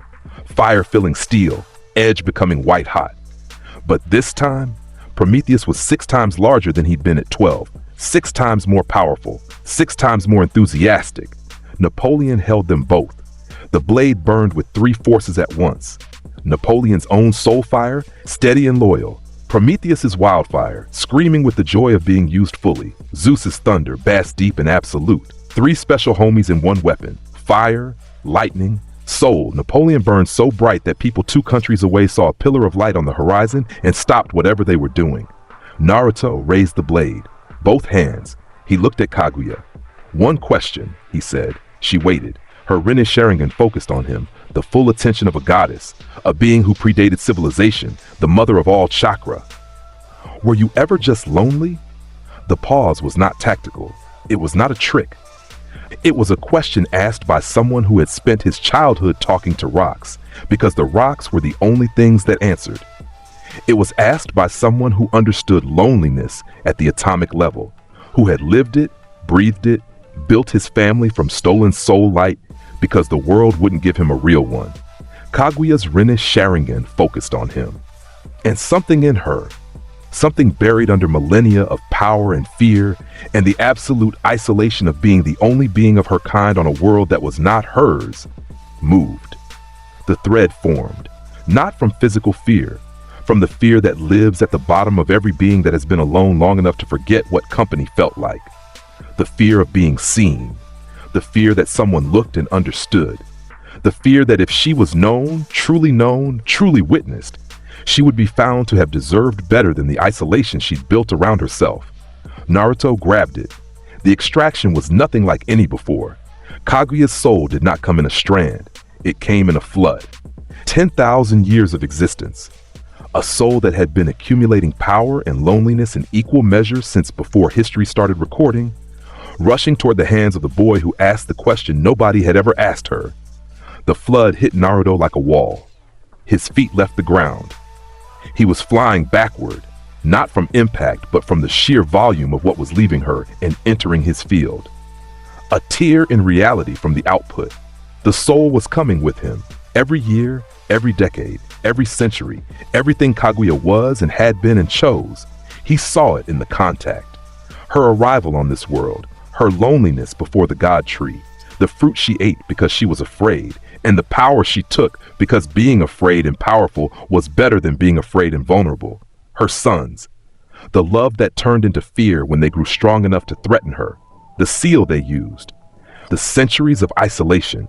The decision that if she couldn't be loved, she would be obeyed, and if she couldn't be obeyed, she would be feared. All of it was loneliness wearing different masks.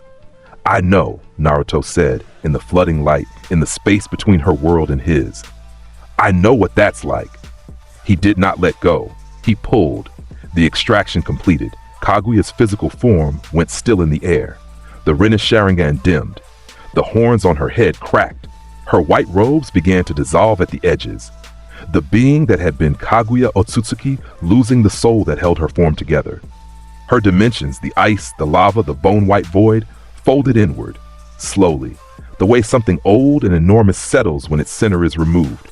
The ice retreated back through whatever crack in reality it had come from. The lava cooled and solidified into stone. The void filled with gray-blue sky. Kaguya's body descended. It did not crash, it drifted, empty, a vessel without anything to carry. It touched the ground and crumbled. Dust, particles. Gone, Black Zetsu, still clinging to Naruto's arm, screamed as its source disappeared. The function lost its origin. The tool lost its maker. It writhed, dissolved, became nothing more than a stain on Naruto's sleeve that faded as he watched. Naruto stood on the battlefield, holding a soul that was the accumulated weight of 10,000 years of loneliness. It burned in his hands like a second sun. It was immense. It was ancient. It was full of everything Kaguya had taken from the world and everything she'd never been given. He opened his hands. He spread them wide. He gave it back. Not to Kaguya, to the world. He spread the soul outward. All that accumulated chakra, all those years, all that stolen power from the god tree and from her children and from every generation that grew up in the shadow of what she'd done. He returned it to the earth. Back where it started. Back where it belonged. The ground glowed. The air glowed. The trees at the edge of the battlefield, the ones still standing, swayed in a breeze that carried something warmer than wind. For one moment, brief, gentle, absolute, the world breathed out. Then it stopped. Normal returned. The glow faded. The air settled. The infinite Tsukuyomi collapsed. Without Kaguya, without Madara, without any will driving the Rinne's Sharingan, the technique had no source. The dream state dissolved around every shinobi it had captured. Sudden, disorienting, like being shaken awake. Hundreds of Alliance ninja hit the ground at once, confused and shaking, blinking at a world that looked different than the one they'd left. The war was over. Kurama stirred in the seal. Not wild, not caged, settled. And for the first time in 14 years, he spoke to Naruto with an actual voice. Not through pressure, not through instinct, but with words shaped by something that might have been respect. Kid. Naruto closed his eyes. He was very tired.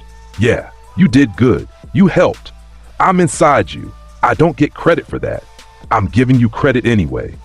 Kurama made a sound that was not quite a laugh and not quite a growl, and was somehow exactly both. Dumbass, it said, with warmth that the nine-tailed fox had never directed at any human being in 1,000 years of existence. Naruto laughed. Head back. Full. Real. Earned. The laugh of someone at the end of the longest day of their life who is still standing and still themselves and still capable of finding the world funny, Prometheus reformed from Napoleon's blade, smaller than his expanded form, back to his standard 3 feet, but glowing with residual energy that made him look like a small sun with a face. He orbited Naruto's head once, slowly, gently, without screaming or burning anything. "Boss," he said, and his voice was soft. "Yeah, buddy. We did it. Can I hug you? You're always on fire. I'll be gentle." "You're literally always," Naruto sighed. "Fine. Come here." Prometheus collided with his chest, and the hug was warm in ways that had nothing to do with temperature. Napoleon spoke from his position in Naruto's hand. His blade was cooling, the triple charge fading, the combined energy of 3 special homies dissipating back into their separate forms. His voice carried something he would never name, something that sounded like pride wearing the mask of professional satisfaction. "Well done, boss." Zeus, empty now, having given everything to the final attack, reformed in the sky above, smaller than before, recovering. His face in the clouds was dim, tired, barely visible, but present, still above Naruto, where he always was. "Boss." Zeus's voice was thunder, fainter than usual, the sound of a storm that had spent itself completely and was beginning to rebuild from the first cloud upward. "Rest," Naruto said, looking up. "You earned it." Zeus rumbled. Agreement. Gratitude. Love expressed in barometric pressure. The tailed beasts, free, scattered, present across the horizon, looked at the boy who'd ended the war. Son Goku's voice carried from whatever distance the 4 tails had been watching from. "He actually did it." The 8 tails from inside B. "Told you, told you, told you, told you." B out loud to no one. "The kid's the real thing, the genuine deal. He ate a goddess for his victory meal." Wee! Naruto walked toward his team, toward the cluster of familiar chakra signatures that his soul sense had been tracking throughout the entire battle. Hinata, Shino, Kurenai, alive, present, waiting. Hinata was the first face he saw. She was standing at the edge of the command position, her Byakugan deactivated now, her eyes just eyes, pale and wet, and looking at him with everything she'd been carrying since the day she first watched him from behind a tree at the academy. Her soul had never moved toward him, not once. Not through 14 years of proximity. Not through every battle, every extraction, every moment his power expanded to fill a room, and every other soul in it leaned toward his gravity. Her soul stayed anchored in her chest with the certainty of something that had chosen its ground before it understood what choosing meant. She was not afraid of him. She had never been afraid of him. What she felt when she looked at Naruto Uzumaki was so far from fear that the 2 emotions did not share a vocabulary. Naruto walked toward her and stopped 3 feet away.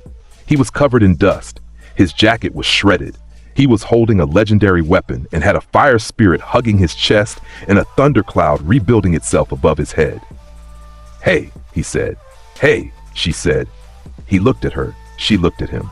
The space between them held 14 years of parallel lives, growing up in the same village, seeing each other every day, circling closer in a motion so slow that glaciers would have been impatient with it. "Your soul never moved," he said. She blinked. "What?" "Everyone else's does. When they're scared of me. Everyone's soul moves toward my hand when they're afraid. Yours never did. Not once. Not ever." Hinata's eyes were filling. Her hands were at her sides, fingers straight, the posture of someone who had been trained by the Hyuga clan to hold perfect form even while everything inside them was in motion. "I know," she said. Her voice did not shake. "I was never afraid of you, Naruto-kun. I was never going to be." He reached out, not with his soul, not with the power that took years from terrified men. He reached with his hand, his actual hand, physical, present, the same hand that held Napoleon and grabbed gods by their threads. She took it. The moment their hands connected, Prometheus detached from Naruto's chest and did 3 backflips of pure joy in the air above them. "Finally! Finally! Napoleon, Prometheus, this is a moment. I know, I'm celebrating the moment by ruining it. Celebrating! Ruining!" Zeus rumbled. One word shaped from the gentlest thunder possible. "Good." Shino appeared behind Hinata. His bugs were in recovery formation, a loose orbit rather than their usual tight discipline. His glasses reflected the fading light of the battlefield. His expression was invisible behind the collar, but his posture said everything his face wouldn't. "Congratulations," Shino said, to both of them, to the hand-holding, to the war being over, to all of it. Kurenai was there too, arms crossed, red eyes bright. The look on her face was trying very hard to be professional composure and was failing completely because she was smiling. A full, genuine, unguarded smile that she would deny ever making if anyone asked. "Team 8, she said. "Mission complete. Can we eat?" Naruto said. "I want ramen. You just fought a goddess, and I'm hungry." "Boss is always hungry after existential combat," Napoleon observed. "This is established pattern." "Ramen, ramen, ramen," Prometheus chanted, orbiting the group in excited loops. "Ramen," Kurenai said, because some things never changed, and that was the best thing about them. 3 months later, Hiruzen Sarutobi sat down the hat. It rested on the desk in front of him. The Hokage's hat, worn by 4 people across the village's history, shaped by decades of being carried under the weight of leadership. He looked at it. He looked at the chair behind the desk.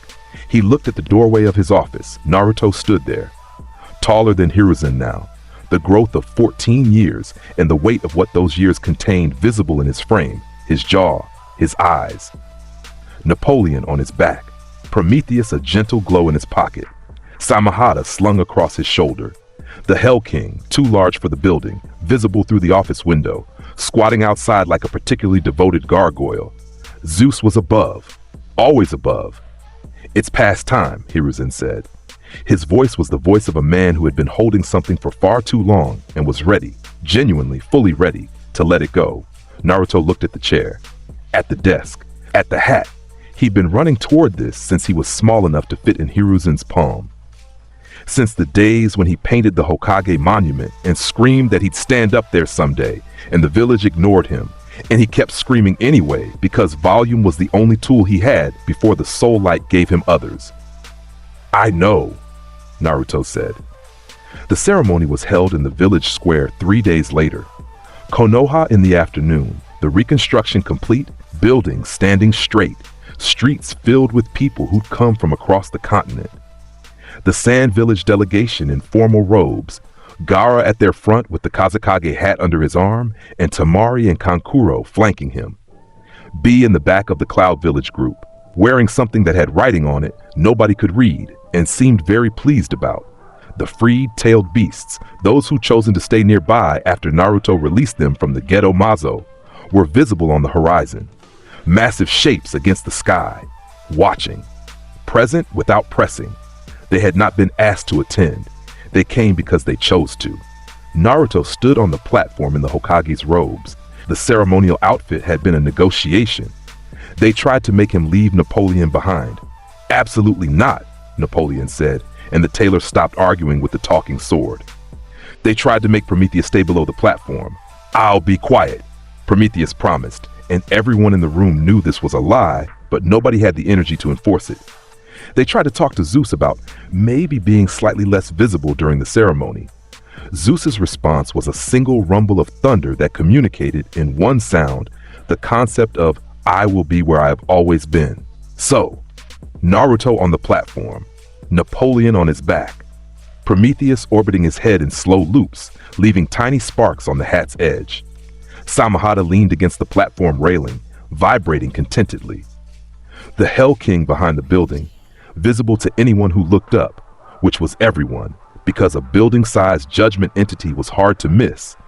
Hinata was next to him on the platform. She had always been next to him. From the first day behind the tree to this one in the light, her soul anchored, her eyes clear, her hand in his. The crowd saw this. The crowd was thrilled in the way crowds were about something they've been watching build for years and have been waiting to see arrive. Shino stood 3 steps behind them both, arms crossed, collar up, glasses reflecting the afternoon sun. His bugs were in perfect formation, a disciplined orbit around his body that said, "I am here and I am proud," in the only language Shino's physical being was comfortable expressing emotion through. He would tell anyone who asked that he was maintaining standard formation. He was lying. He was emotional. His bugs were doing a celebratory pattern that his species only deployed during significant events. Kurenai was in the crowd. She had her original mission report in her hands, the 17-page document from their first year together, the one that began with Team Assessment, Naruto Uzumaki, and ended with 3 question marks and her personal signature. She'd carried it since the day she wrote it. She didn't know what to do with it. She decided she would frame it. Iruka was beside her. He was crying. He had been crying since Naruto appeared on the platform, and he was going to keep crying for the rest of the ceremony, and probably for an hour afterward, and he was not embarrassed about any of it. He wiped his face with both hands and stood straight and looked at his student, his first, his hardest, his best, standing in Hokage's robes with a sentient sword on his back and a fire spirit in his hair. "That's my student," Iruka said to Kurenai. His voice broke on the word student. He didn't care. "Yes," Kurenai said, "he is." Jiraiya was somewhere in the crowd, tall enough to see over everyone. His face held something complicated that was trying to be pride and succeeding completely. He was thinking about Minato, about the boy who'd become the fourth Hokage and sealed a tailed beast in his son because he believed that son would be strong enough to carry it. He was thinking about being right, about Minato being right, about the insane gamble of sealing a god inside a newborn, paying off so completely that the newborn was now standing on the Hokage's platform with 3 living weapons and the village's love. "You were right, kid," Jiraiya muttered, looking at the fourth's face on the monument above the platform. "You were always right about him." Naruto looked out at the village. The village looked back. They were still afraid. Some of them. The weight of his presence did not diminish because the context changed. He was what he was, and they felt it whether they wanted to or not. The soul force, the gravity, the instinctive knowledge that something stood among them that operated on different laws. But they were here. They came. They stood in the weight and they looked at him and they felt everything they felt and they stayed. Fear, respect, pride, gratitude, ours. All of it mixed together in every face that looked up at the platform. Naruto felt it. He felt every soul in that crowd, their lights, their years, their fear and love all tangled together into something that was too complex to have a single name. He could have taken from any of them. He could have taken from all of them. The threads were there. The fear was present. He didn't. He never had. He never would. That was the choice. That had always been the choice. Since he was 6 years old in an alley with a bent kunai and a terrified Chunin, he had chosen restraint over extraction, chosen gentleness over theft, chosen to let people keep their years even when those people wouldn't give him the time of day. He chose it again, standing on the platform, looking at the village that had hated him and hurt him and ignored him, and finally, after everything, chose to look at him and say, "Ours." He chose them back. Napoleon hummed, a low, steady tone, the Blade's version of absolute contentment. "Boss." "Yeah, this is correct." Naruto looked at his sword, at the metal face that had been steady since the day a 12-year-old created him from the souls of mercenaries and a fragment of his own light. "Yeah, Napoleon, it is." Prometheus completed 2 orbits and then did something he had never done before. He landed on Naruto's shoulder, sat there. His fire turned down to a gentle glow, warm but not burning, present but not overwhelming. For the first time since his birth in a burning forest, Prometheus was still. "Boss," Prometheus said. His voice was soft. "I love you." Naruto looked at his fire spirit, the creature born from Orochimaru's fear and a stolen chunk of soul and the most enthusiastic personality the universe had ever accidentally created. He was sitting on Naruto's shoulder like he belonged there. Because he did. "Love you too, buddy." Prometheus's glow brightened, just slightly, just enough to be warm without being dangerous. The platonic ideal of what fire could be when it chose to be gentle, Zeus rumbled from above.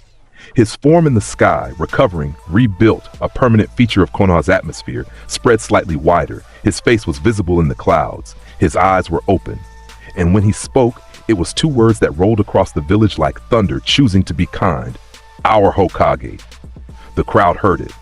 Every person in the square, every person in the village heard the sky say those 2 words and felt them land with the weight of weather declaring a fact. Naruto grinned, full, wide, every tooth. The grin he'd had since he was 6 years old, and nothing in the world could break it because the world had tried everything and failed. The grin of someone who started this story in a back alley behind a ramen shop and arrived here through every impossible thing and earned every step of the road between. He looked at his people, his team, his village, his homies, his world. He took a breath. Dadabayo. Thanks for watching this absolute madness of Naruto with Big Mom's powers. If you loved watching him soul rip gods and build an army of homies, smash that like button. Subscribe for more insane what-if breakdowns, and drop a comment on who gets wrecked next. Stay bold.